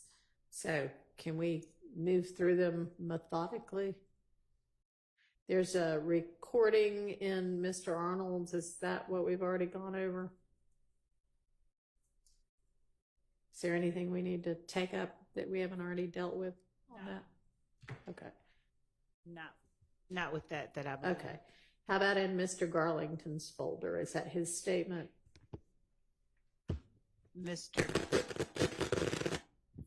Your Honor, the item in the Garlington folder is a jail call. Okay. And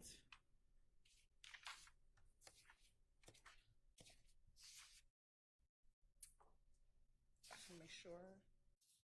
At this time, I don't believe that jail call will be able to come in. Okay. So state does not intend to use that. All right.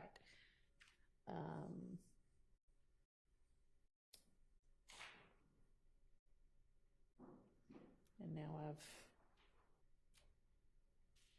lost my place.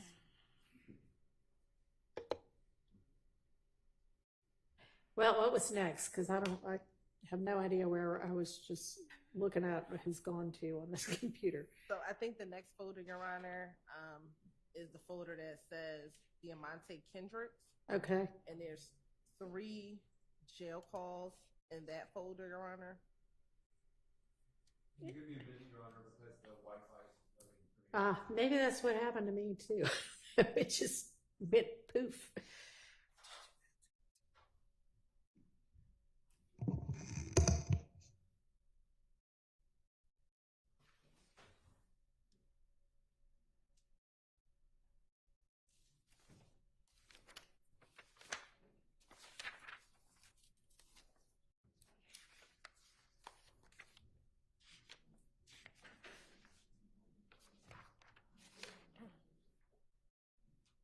Ms. Hilton? Yes. So just so I'm clear, we're talking about the other folders in the sprinkle folder that have other people's names, correct? Yes. Can you give me a minute, Your Honor, because I can't get the courtroom Wi-Fi. Okay, and you know what? I think we've maybe got access to some sort of a Wi-Fi router or booster that Ms. Persfield's going to go try to get right now, so that, because I'm not really sure why Fulton County can't provide stable Wi-Fi in the courthouse, but it's a continual problem. So let's see if we can get a router or whatever it is. Not very tech savvy, so I don't know what the right term is, but something to help us. Thank you.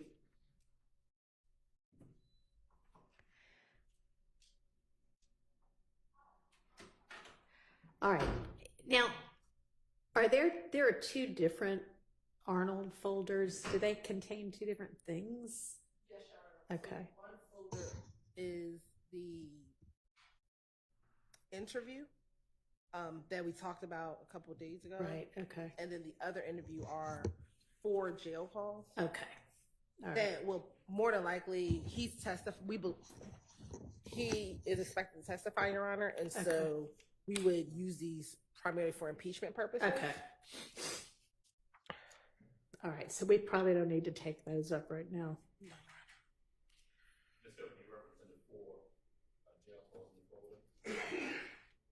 Well, all of it, I guess. The 4 in the 4 jail calls, as well as the interview, would only come in for impeachment purposes.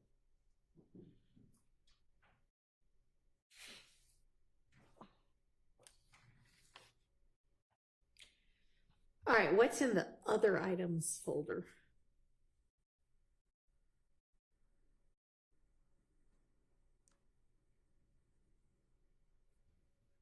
It looks to be a Justin Cobb. It looks like a social media posting. It is a social media posting of Justin Cobb. I'm not sure if Your Honor you can't open it. I could open that, or I can see a little thumbnail of that one. Is that something the state's can be using? Could you put it up on Zoom maybe? I don't know. Is it working for y'all? As of right now, yes, Your Honor. Okay.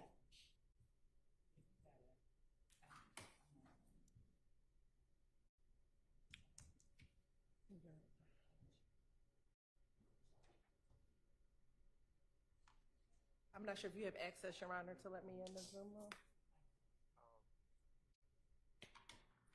How is it like exclude people once Wi-Fi goes out or something? Or sometime at lunch, it'll kick me out at lunchtime. Don't know why. Okay.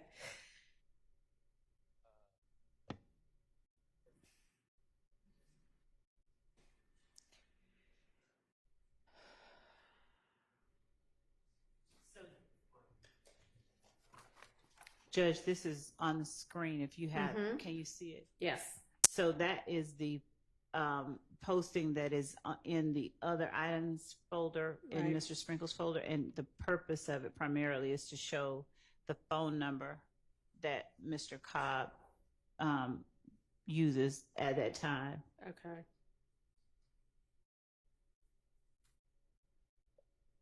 And any objection to that? So, and maybe I need a bit more clarification. I understand it's a posting ostensibly by Mr. I don't know if it's by Mr. Cobb or not, and if they're indicating that he is the one who is posting that phone number, and how if there's information to verify that, separate and apart from this posting. We would be having the person who found the post and who can talk about what they saw in the post, in the social media pages that they were looking in, to provide a foundation for it, like we would any other social media posting. Whether the jury believed that we have that right would be a matter for, I guess, argument, but we believe that based on what we were able to find, that this is Mr. Cobb's phone number. I think Mike Sprinkle is the one that actually found that posting, and he's free _doo-wop. And he's responding to @Stunna Bumpkin with his phone number. It's hearsay, Your Honor. How is that not hearsay? It's because that is being offered for the truth of that being his phone number.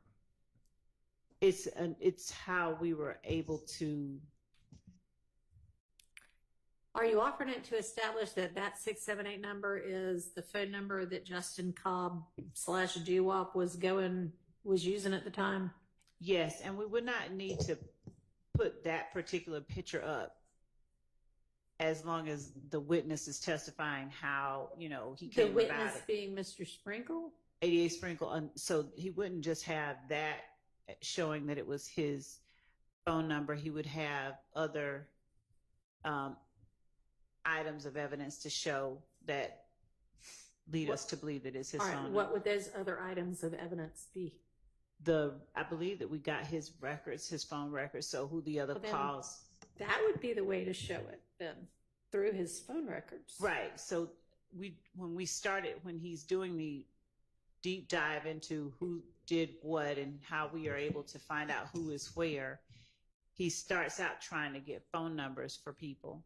And this is one of the ways that do we need to know that this is how he got it, or do we just need to know? Not necessarily. It's not one that at this time I think we would need to put up. It's just one that we had. Okay. Well, I would think that if there's some reason we need to hear from either Mr. Sprinkle or a phone records custodian that this is the number for Justin Cobb. And Ms. Hilton's reminded me we had a number that was being used by another person who was being called. So these jail calls involved calls made to Javaris Bradford, and there were other numbers in his phone logs and in other co-defendants' phone logs this was one of them. And again, it's going back to the fact that he, in an effort to find out who this number belonged to, I think that he, in searching social media, came upon this. Well, I mean, it might be kind of cool that Mr. Sprinkle is good at finding nuggets in social media, but I don't know that that's relevant to this trial. If this person's phone number is relevant to this trial, then establish that through the certified copy of his phone record showing that this is his number, okay? Yes, Your Honor. All right.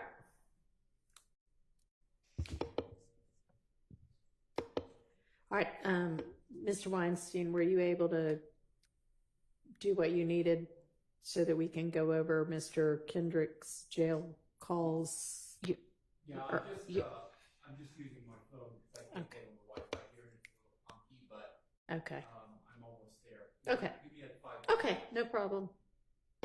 All right, how about the other, like, what look like maybe individual pieces of evidence? There's, I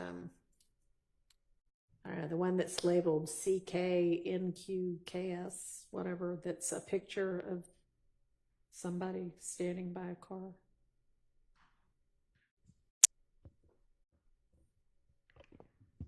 Is there any objection to this picture?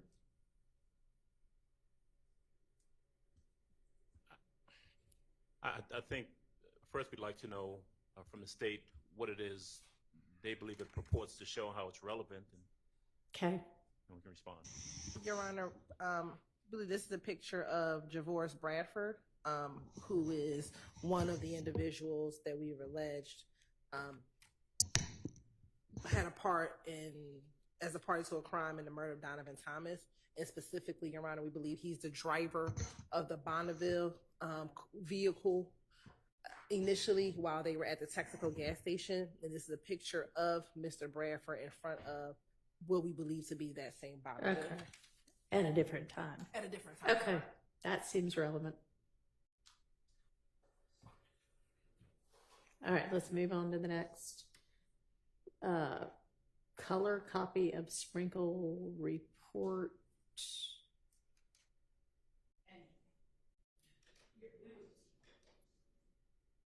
Y'all only use that. Sprinkle That's just right. given that to them for, okay. Right.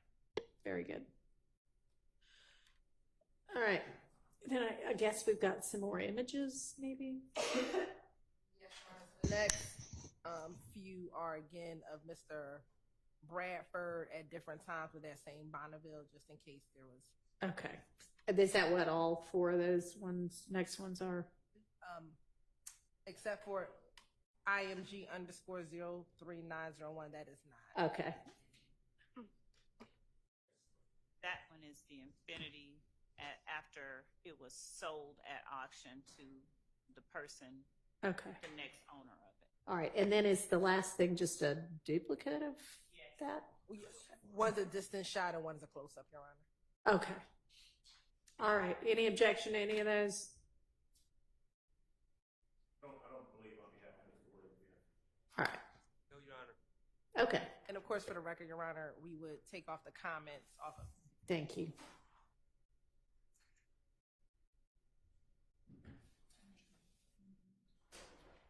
It's working on mine, but Mr. Weinstein might need it. Okay. I think I'll just leave mine alone.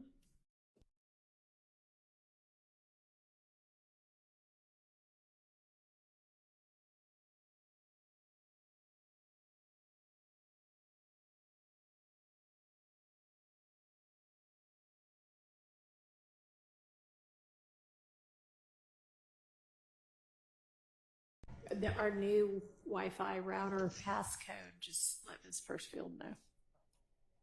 I should try to email it to y'all, but in case you're not getting email.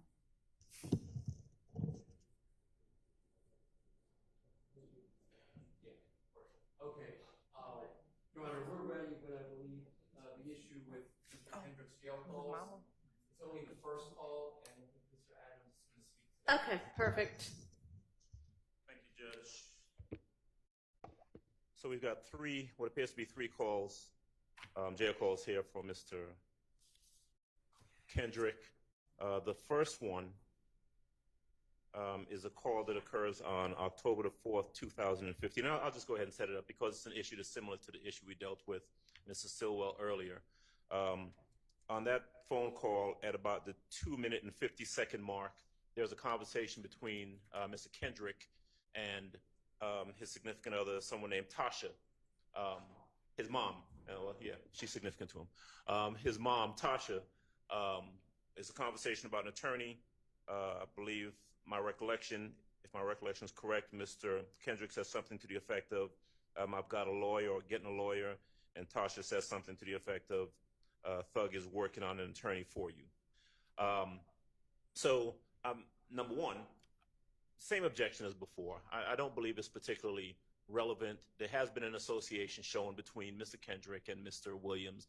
And so the fact that there is some discussion about whether or not Mr. Williams is going to assist him in getting an attorney, I don't think it particularly proves anything in the case other than what the state intends to argue, obviously, as they've said before. And it bears noting that he does not get him an attorney.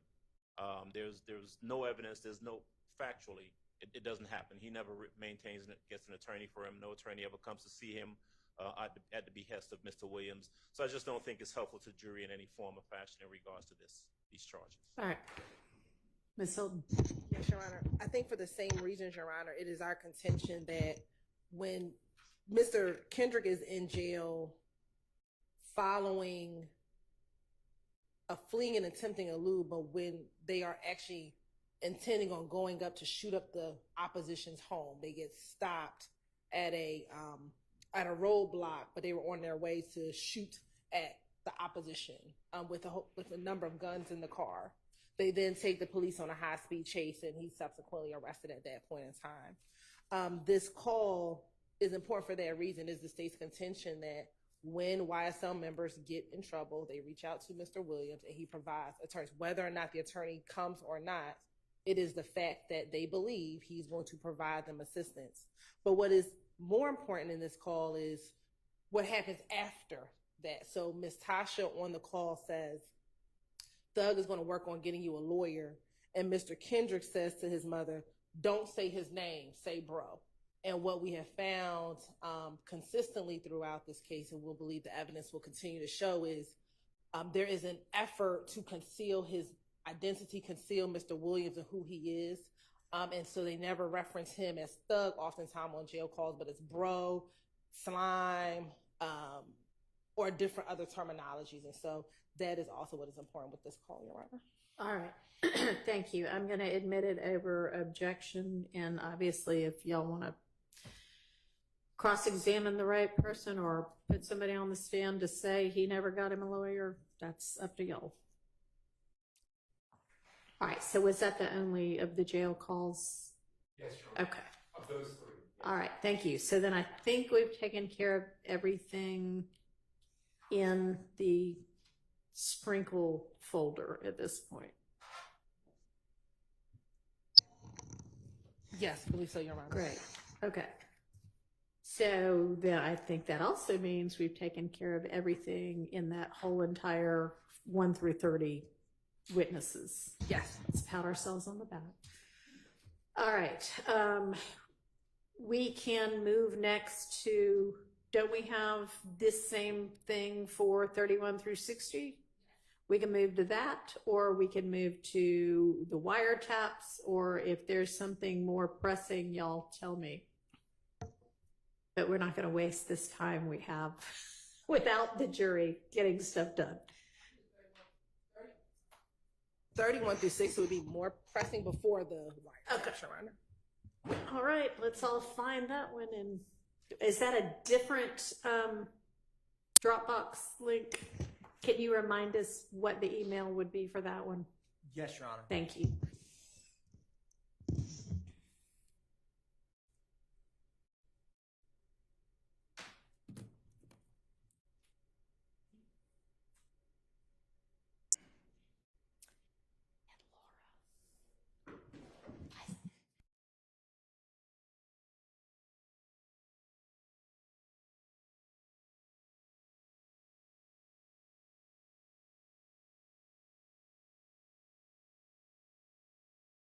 The initial email was August 12th, Monday, August 12th. Okay, thanks. Yes, Your Honor.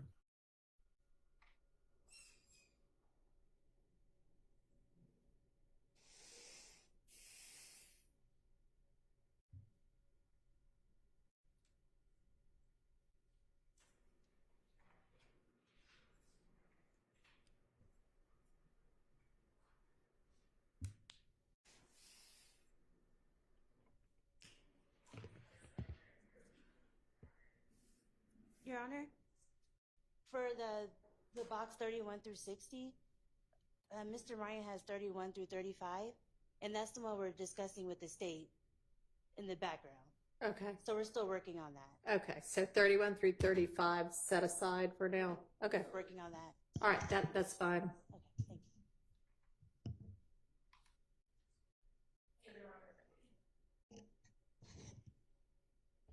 you. The next folder says 32 through 39, and there's only one witness in that folder. It's Officer Rogers. There's nothing in his folder, so we can move to the next folder.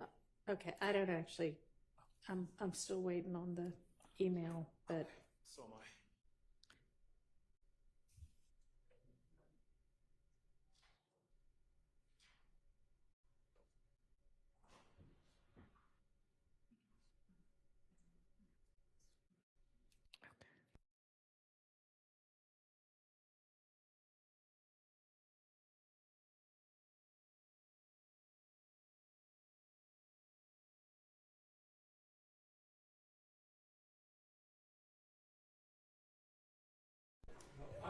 You got it. Okay. Thank you, Mr. Martin. well, I know it doesn't come directly to me, and Miss Pershfield's downloading everything now, but that's fine.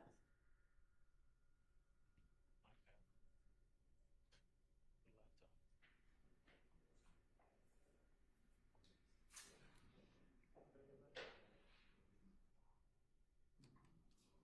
12th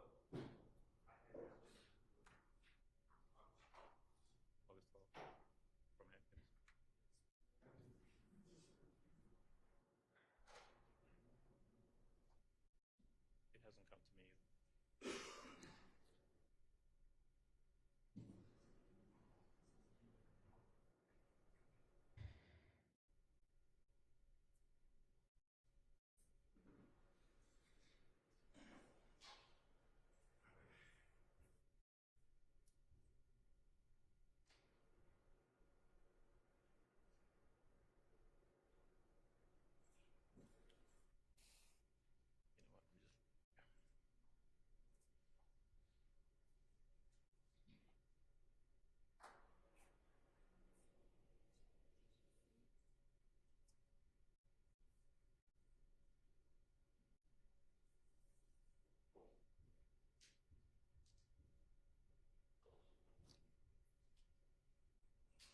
It hasn't come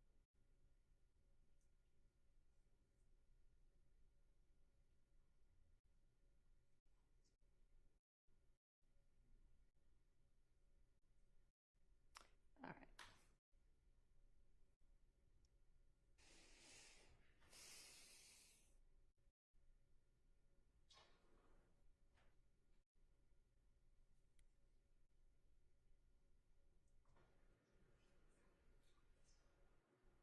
Code 931. Okay, go ahead.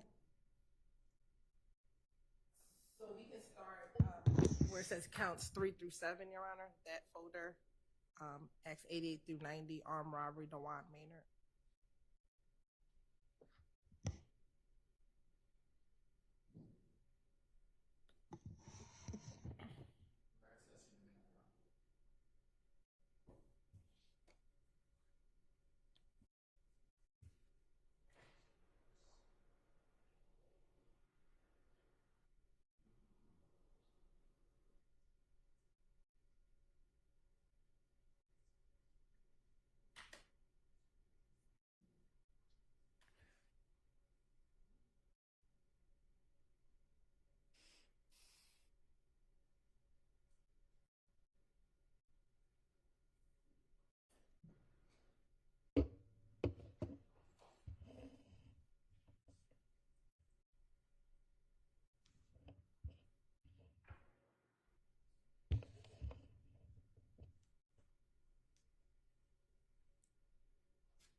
Everybody ready? We are. Okay.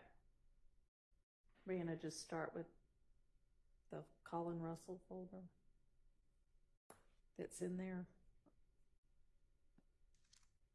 Ms. Hilton? Yes, sure. Okay.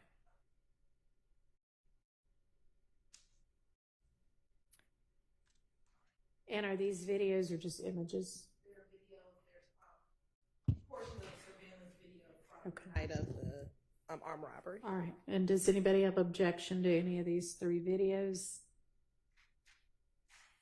Not for Mr. Huey, Your Honor, as it relates to these videos. I assume that it's going to, proper foundation will be laid to get them admitted. Anybody else? Nothing on behalf of Mr. Williams. All right. Nope. Okay.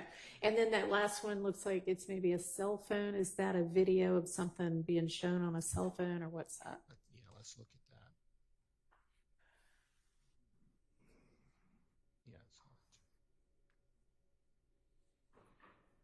Yeah, it is a video, Your Honor. It's a video from, we're alleging it comes from Mr. Huey's. It's someone taking a video of Mr. Huey's Instagram page. Okay. So we will lay the proper foundation to get it in. Okay. Any objection? Assuming proper foundation? Understood. Nope. Objection, assuming proper foundation. All right. Let's see what's in our next folder.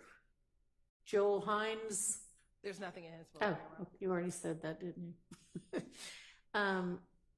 Folder number 38, Mr. Maynard. A lot of images. Everybody take a second and look at those and let me know if there's any objection to any of that.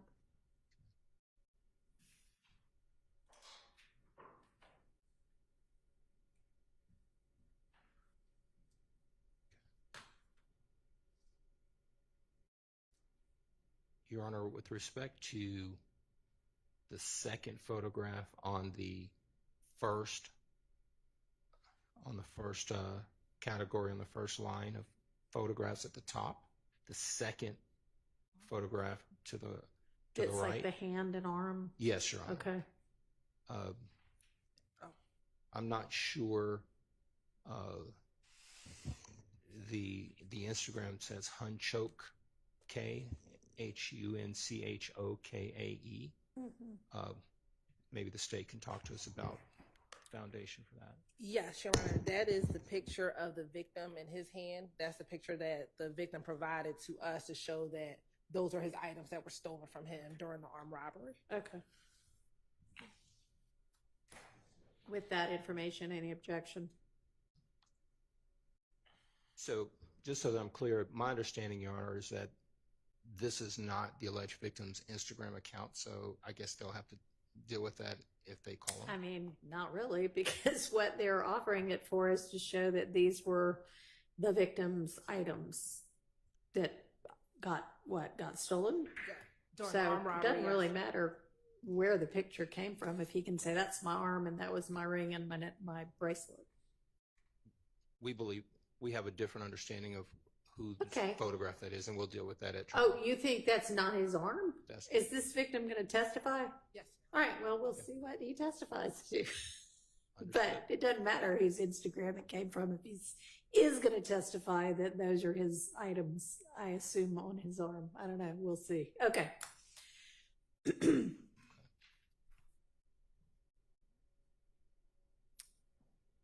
All right, any of the others?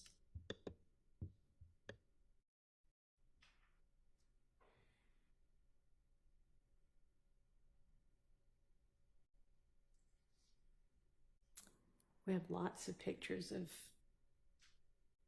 I guess a lot of jewelry got stolen, maybe? Yeah. Your Honor, I don't know. Obviously, the state has to present their case as they see fit with respect to all of these photographs.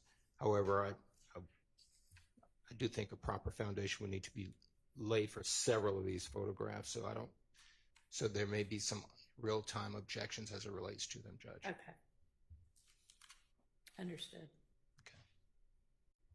All right, other than that, then I guess we can move to the next folder. Mr. Jenkins, that's also empty. Okay, Officer Suk. Yes. So he's a crime scene check. He was the responding officer, Your Honor. Responding So we, officer. in order to cut down witnesses, we're going to bring in the crime Alright. scene photos from him. All right. Any objection on any of that? Subject to foundation. All right. Then we've got Officer Francis. And what have we got there? Any objection on any of that? It just appears to be more photographs of the same that were contained in another folder. Yes, Your Honor. We put them in. We put the items in places where either of those witnesses could introduce the evidence. All right. And then we've got Officer Greer. Your Honor, I believe that this particular piece of evidence pertained to the motion in limine that we dealt with on yesterday that I believe was excluded, if I have that correct? No. No? So Mr. Huey was arrested in 2020. Okay. For this incident initially. And when he was arrested along with his girlfriend at the time, Miss Justice Woodard, and he gave a false name back when he was initially arrested on the armed robbery warrants. And so this folder deals with the officer who arrested him on those warrants in Fairburn, Georgia. 1 second, Judge. All right, sure. This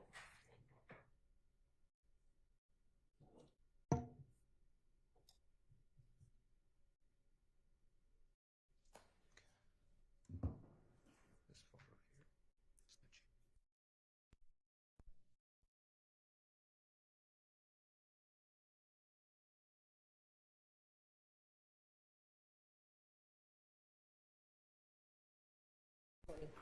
Mr. Huey has 2 armed robberies. This is the 2019 armed robbery. He was arrested in Fairburn and gave a false name on the 2019 armed robbery. I'm sorry. Judge, Yes. I do have a question for the state concerning the video that is in this particular folder. I don't believe this video pertains to Mr. Huey's arrest. All right. Says female search. There's 2 videos, Your Honor. I think. Go ahead. On the night of, they both were searched, so I think it's just the body cam for both of. Are you planning to show the search of the girlfriend? No, Your Honor. Okay. Is that the only one you had objection to? This is not the girlfriend of Mr. Huey, according to this particular piece of evidence. That, in other words, this person that's being arrested is not associated with the arrest of Mr. Huey. That's our position. The one that says female search or the other one? That is correct, Judge. Which one? Oh, the one that says one that says female search. All right. Well, they don't plan to use it anyway. Correct. Okay. Okay, so that's excluded. All right. Okay, thank you. 1 second here.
Thank you.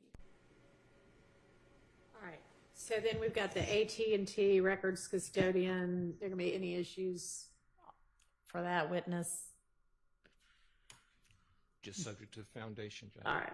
And then we have Miss Latner's again, and within her folder, we've got, I guess these are new things that we didn't look at in that first time around earlier today. Yes, Your Honor. Okay. In order to try to reduce the amount of time Ms. Latner's comes back, when she comes up at this particular Sure. time, we're going to try to enter in a few different CADs. Okay. 911 calls. All right. And has everybody looked at those? So if you've got any kind of objections like we had this morning, you can raise them. Although I've got to say, pretty much all of those things we went over this morning are kind of evidence 101 that y'all ought to be able to agree to. Not saying you have to, but any chance y'all might take this next group and see if there are actually some legitimate objections to those? Because we know it's all hearsay, but if we also know it's clearly covered by an exception, maybe we should not make those objections. Your Honor, the state's more than happy to meet with any defense counsel, or we can talk after court, or they can email me and we can, before tomorrow, at least speak with one another and hopefully come to some agreement. I mean, that would be great if y'all could at least try. And certainly there were a couple where, okay, this is not sure. Is this something based on the CAD that an officer's saying, or is this what the caller's saying? Those are legitimate. But I mean, a caller calling 20 seconds after a shooting saying, here I am, and I just woke up to hear all these shots. That's coming in, because there is a clear hearsay exception to that.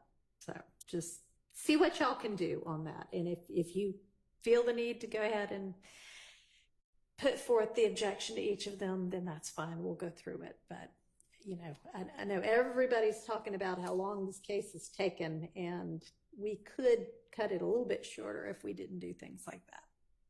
So I will let y'all talk about those over the evening. And we will circle back on Miss Latner.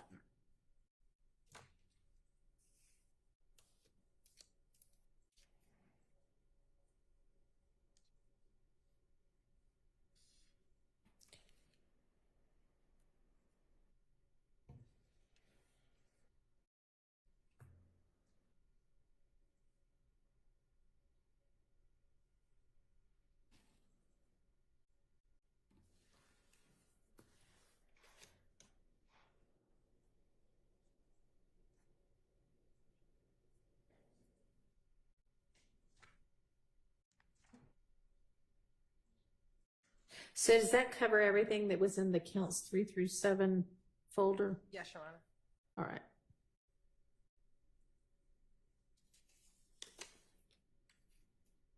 All right, where should we move to next? We can go through counts 14 through 23. Okay. All right, does everybody have that one open? Okay, we'll just go in order. One second. Okay, no problem. Just waiting for it to it's Sure. buffering.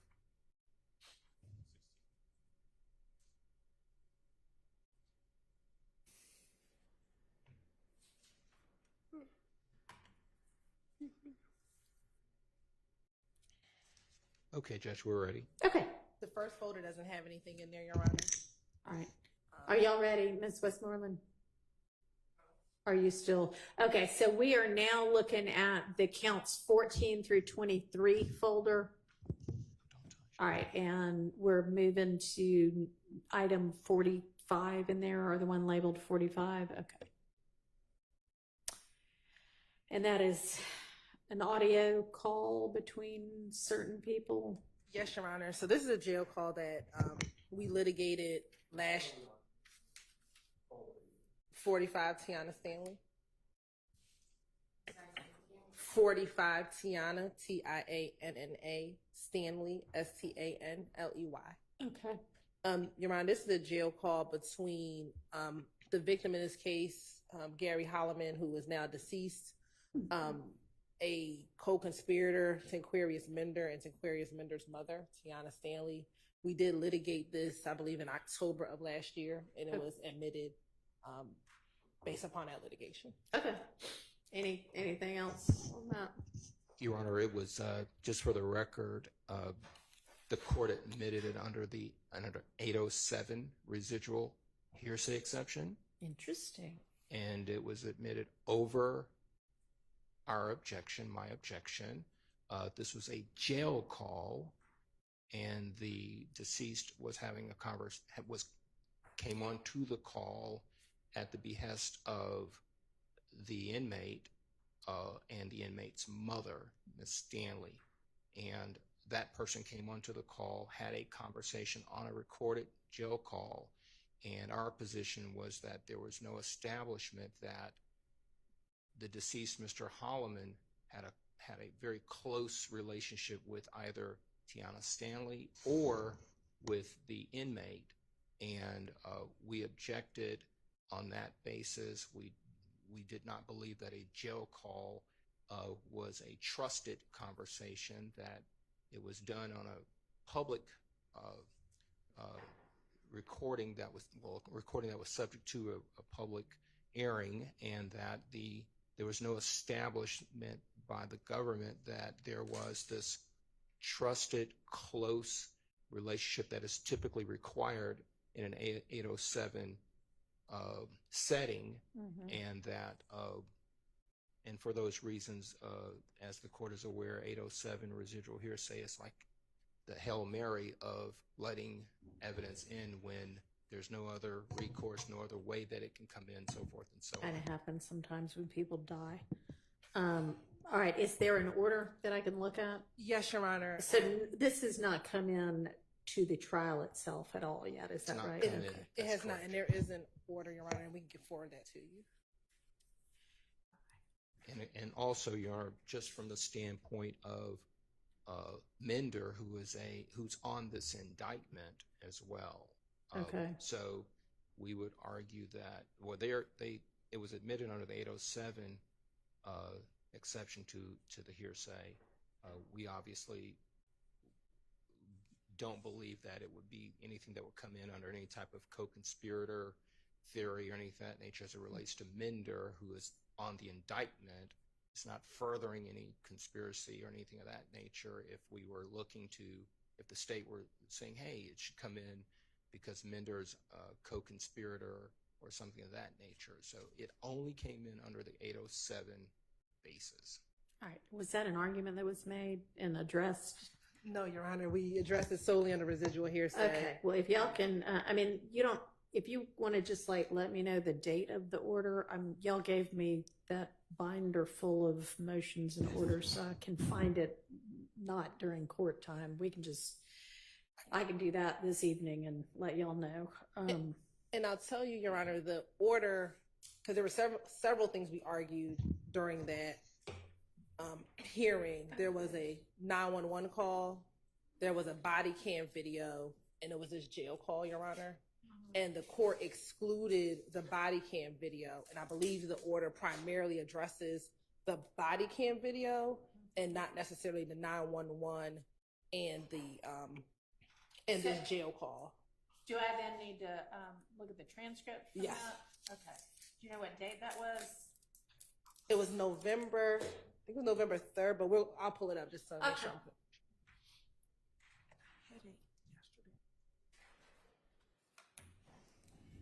All right, well, we'll come back to that one.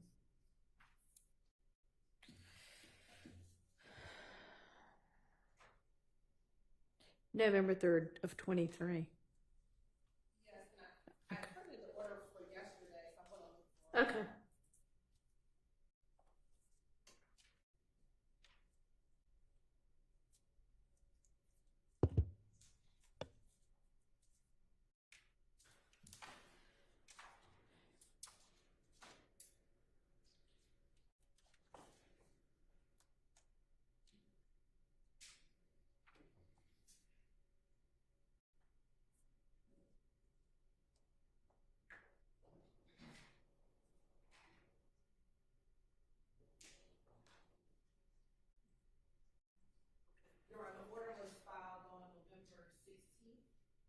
Okay. All right.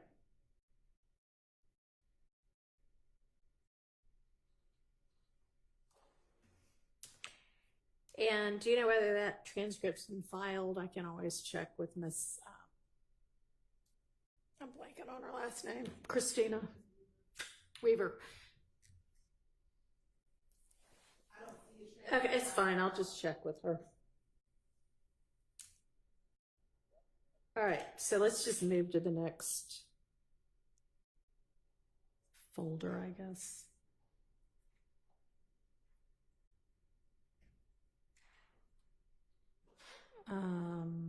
So Officer Kornbacher or Kornbacher?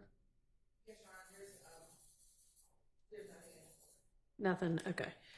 Sergeant Henderson?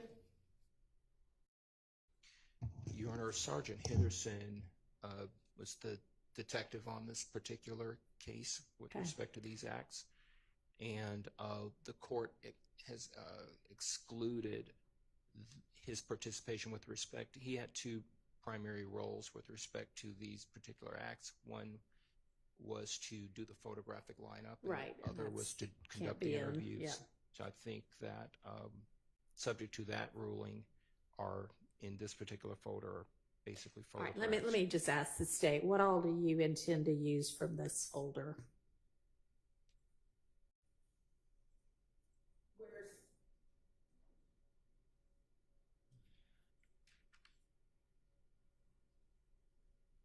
It would be again, some of these pictures. We can't hear you.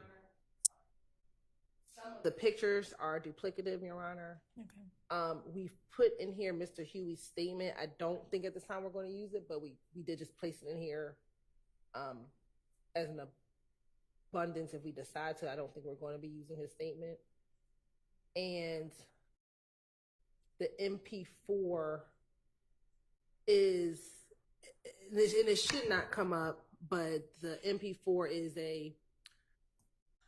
I guess on iPhones, I'm not an iPhone user. They have, you can scroll the text messages and see all the text messages. And so the last MP4 were text messages between our victim in the case and the detective, because our victim lived out of town. And so he was communicating with the detective about the robbery and providing information to him via this chat. Yeah. So potentially can come in as impeachment depending on what happens with my victim. If my victim says something inconsistent. This is not the dead victim. This is no, a different victim. Sorry, totally different victim. I apologize. This is not Mr. Holloman. This is Mr. Maynard. No, this is Mr. Maynard. So this shouldn't be in this folder. This actually should have been in another folder. All right. So, okay. This video is from the 2019 armed robbery. Okay, it's just in the wrong folder, but that victim is going to come testify, and you might need to use the text as impeachment. Okay. And I should also be clear, Sergeant Henderson, ironically, was the lead detective on both the 2019 armed robbery and the 2020 armed robbery. All right. So is there anything in this folder that y'all intend to use? I mean, obviously that is just accidentally in there and you'll use it as to a different topic. But how about with regard to the, I guess, armed robbery of Holloman? No, there's nothing in this folder that we intend to use. All right. Thank you. All right, so then we've got Investigator Belknap. That folder's empty. Yes, Sharon, and I just realized when Mr. Huey was arrested for the October armed robbery initially, there are items found at Mr. Huey's apartment that belong to an individual by the name of Chandler Durham. I do not see those photos in here, so I need to add them, but they're in discovery. They might be in a different folder. they have been served. I see the videos in some other folders, but I'll make sure that what we intend to bring in through Investigator Belknap is placed in this folder. And that was a search that was not, I mean, that it was a search. Items can come in. Yes, and Your Honor, it becomes relevant because in one of our acts, which is act number 102, we have alleged as an overact a text message between Mr. Williams and Mr. Huey, where Mr. Williams demands Mr. Huey to take his shit back, and his that he is talking about is Chandler Durham, and so all of that becomes relevant. Okay. So we'll make I'm sure the court will anticipate certain objections at that time. Again, there are a lot of assumptions that are being made with respect to what it meant in the context of it, which I don't believe a detective is going to be able to, other than speculate, be able to know precisely. So we'll deal with it. Okay. And I don't believe Mr. Chandler Durham is on the state's witness list, I don't believe. He was on our original witness list, but in an effort to cut down on witnesses, he's not on the reduced witness list. He is not. Okay. So I assume there'll be something that establishes that these were his items? Yes, Your Honor. Yes, we have pictures of items similar to what was found. We have pictures of Chandler Durham with items that were found. Yes, and we also have the 911 call from the Chandler Durham armed robbery. Where he says, these are the items that just got stolen from me?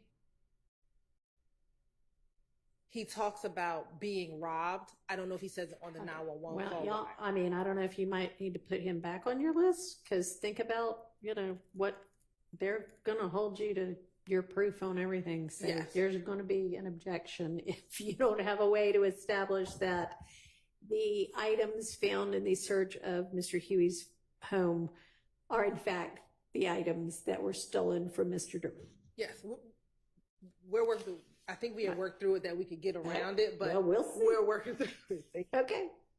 I don't know. All right. Investigator Flores. Your Honor, based on your ruling, the next two folders, based on your ruling yesterday regarding the fleeing and attempting to elude, 49 and 50, we don't have to look into. Okay. And then Bernie, is this anything that's different from what we looked at before? Yes, Your Honor. We had Mr. This is his second, more recent work he did? Okay. No. So Agent Bernie, for several of the cases, analyzed phone records. Okay. So he just analyzed Mr. Huey's phone records relating to the October 1st, 2020 armed robbery. Okay. Any issues about anything in that folder?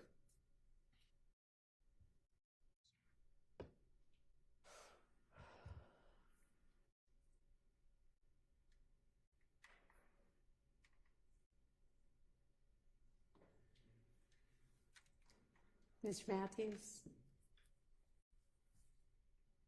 We're good. No objection. Okay. Thank you. Yes.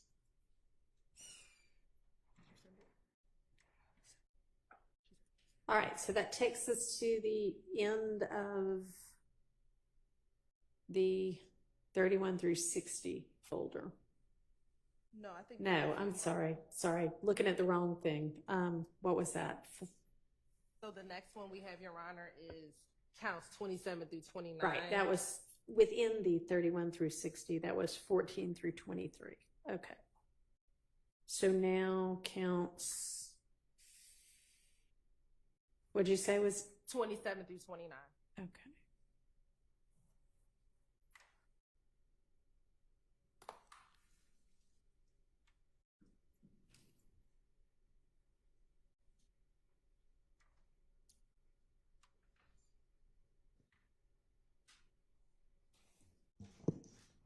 All right, we've got several items in the Smith folder.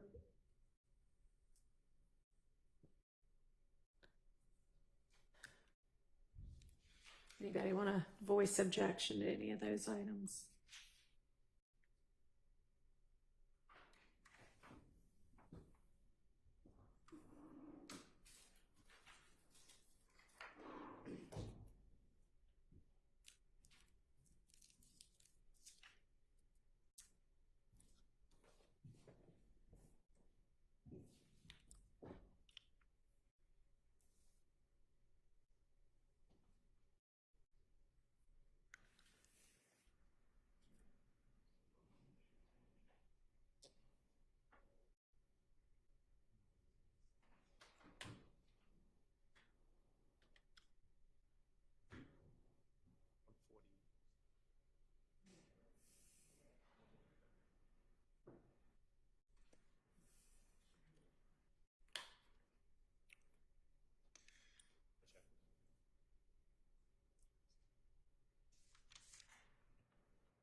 Your Honor? Yes, sir. I'm having a tough time seeing which video I'm talking about, but I do know from my review of the discovery regarding this act, there is a FaceTime live or some sort of live stream of Mr. Beebe smoking marijuana, talking, saying absurd things, and I don't believe Mr. Beebe's going to testify. So I would object to I don't know what the relevance is of that. I know what the relevance is if he was on trial. He's wearing a chain that allegedly belonged to quote unquote trap commander, whose government name escapes me for the moment, but he was the alleged victim of this armed robbery, and he was the person with the chain. But I think a still shot from that live stream could serve the state's needs in that respect. All right.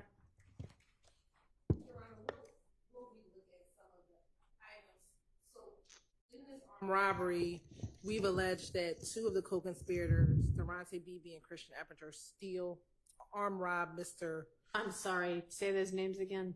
Durante, Derontae, last name Beebe, Bebe,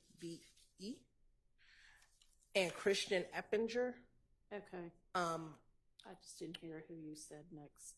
They robbed Darius Smith in broad daylight at Cleveland Avenue Park. And some of the videos that we have are of Mr. Beebe and also sometimes Mr. Eppinger holding one of the items that they stole. And so these are some of the videos. We will go through and narrow down which of the videos that we will intend to use for that. All right. Well, let's, if y'all can do that tonight, and then we'll circle back on that tomorrow.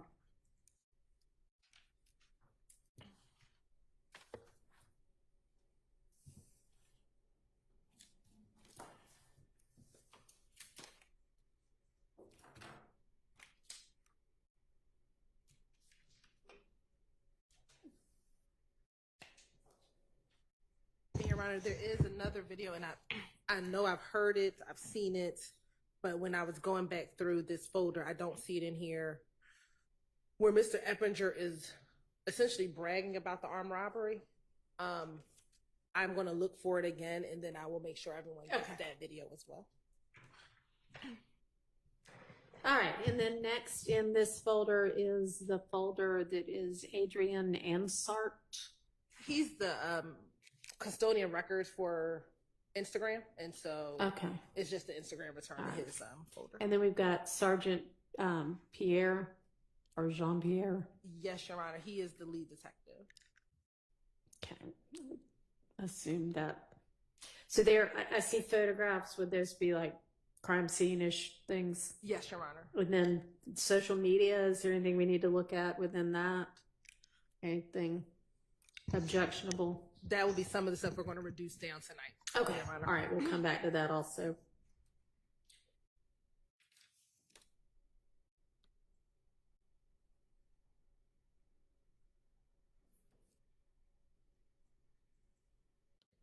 All right, and then the lineup ID, that I guess is there gonna be a victim to testify to that, or? Yes, the victim Okay. will be present, Your Honor. All right. And those ought to have already been dealt with if there were objections to them. Okay. So that's 27 through 29. Which should we move to next? We can go in order, Your Honor, to 44 through 46. Okay. Which is the last set. All right, we've got Deputy Timothy Brown. And Your Honor, this is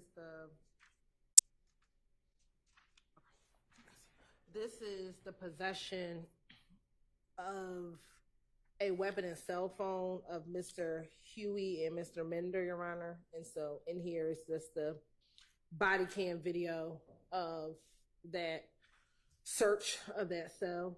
And then we also have the jail records showing that both Mr. Huey and Mr. Mender were in the same cell together.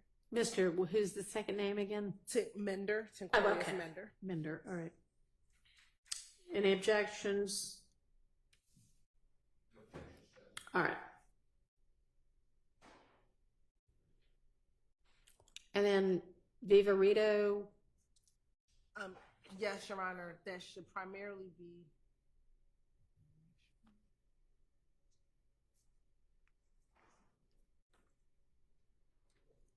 the phone dumps or cell phone extractions for Mr. Huey. Okay. And then there is also a video visit with Mr. Huey, Mr. Williams, and Mr. Mender.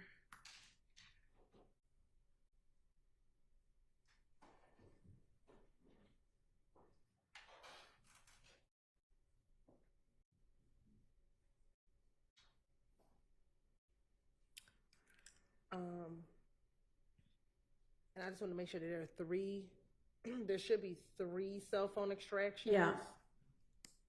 So I just want to make sure there are 3. I see 2 of them, Your Honor, so I want to make sure there is a third one that was, no, I think all 3 are there. So there's the 1 of Looks 2, like it. 2 of 2, and then there's the third one. Okay. And then we have some screenshots, but there might be more screenshots that we'll provide.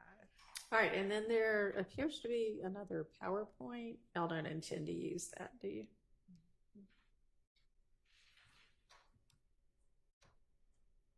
No, Your Honor, this was a PowerPoint that was used for grand jury, but Okay. it's something that we serve. All right.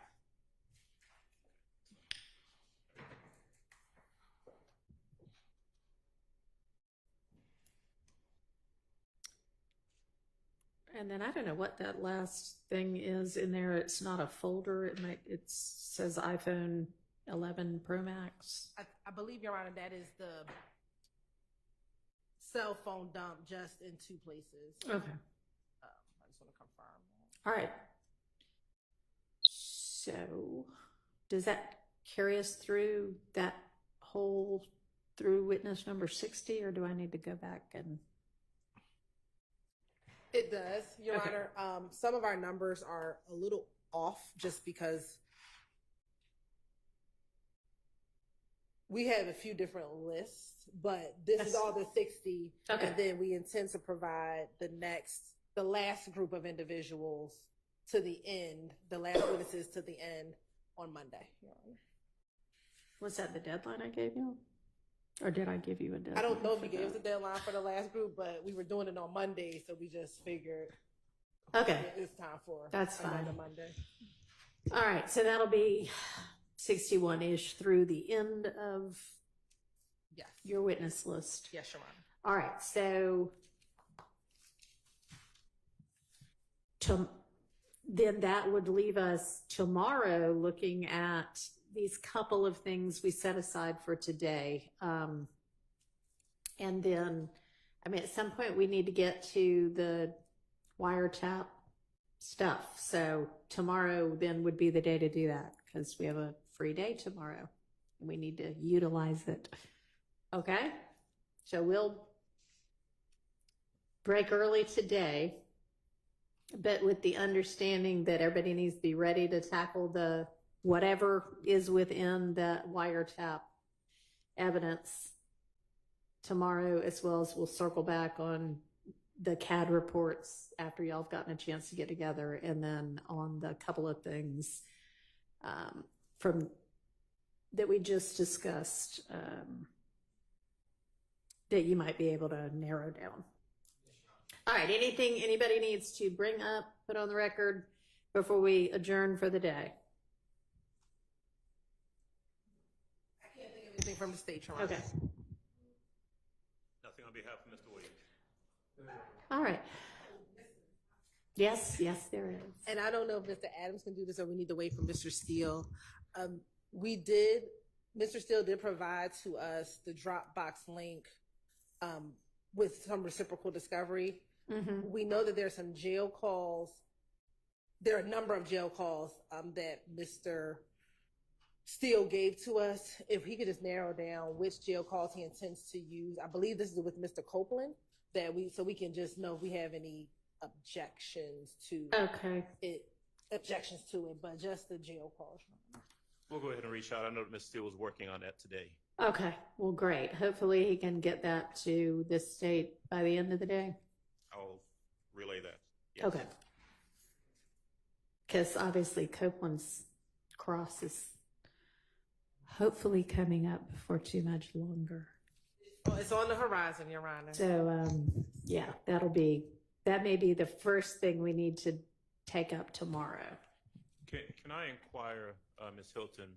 I know when we left off with Mr. Copeland last week, we were almost done, I think.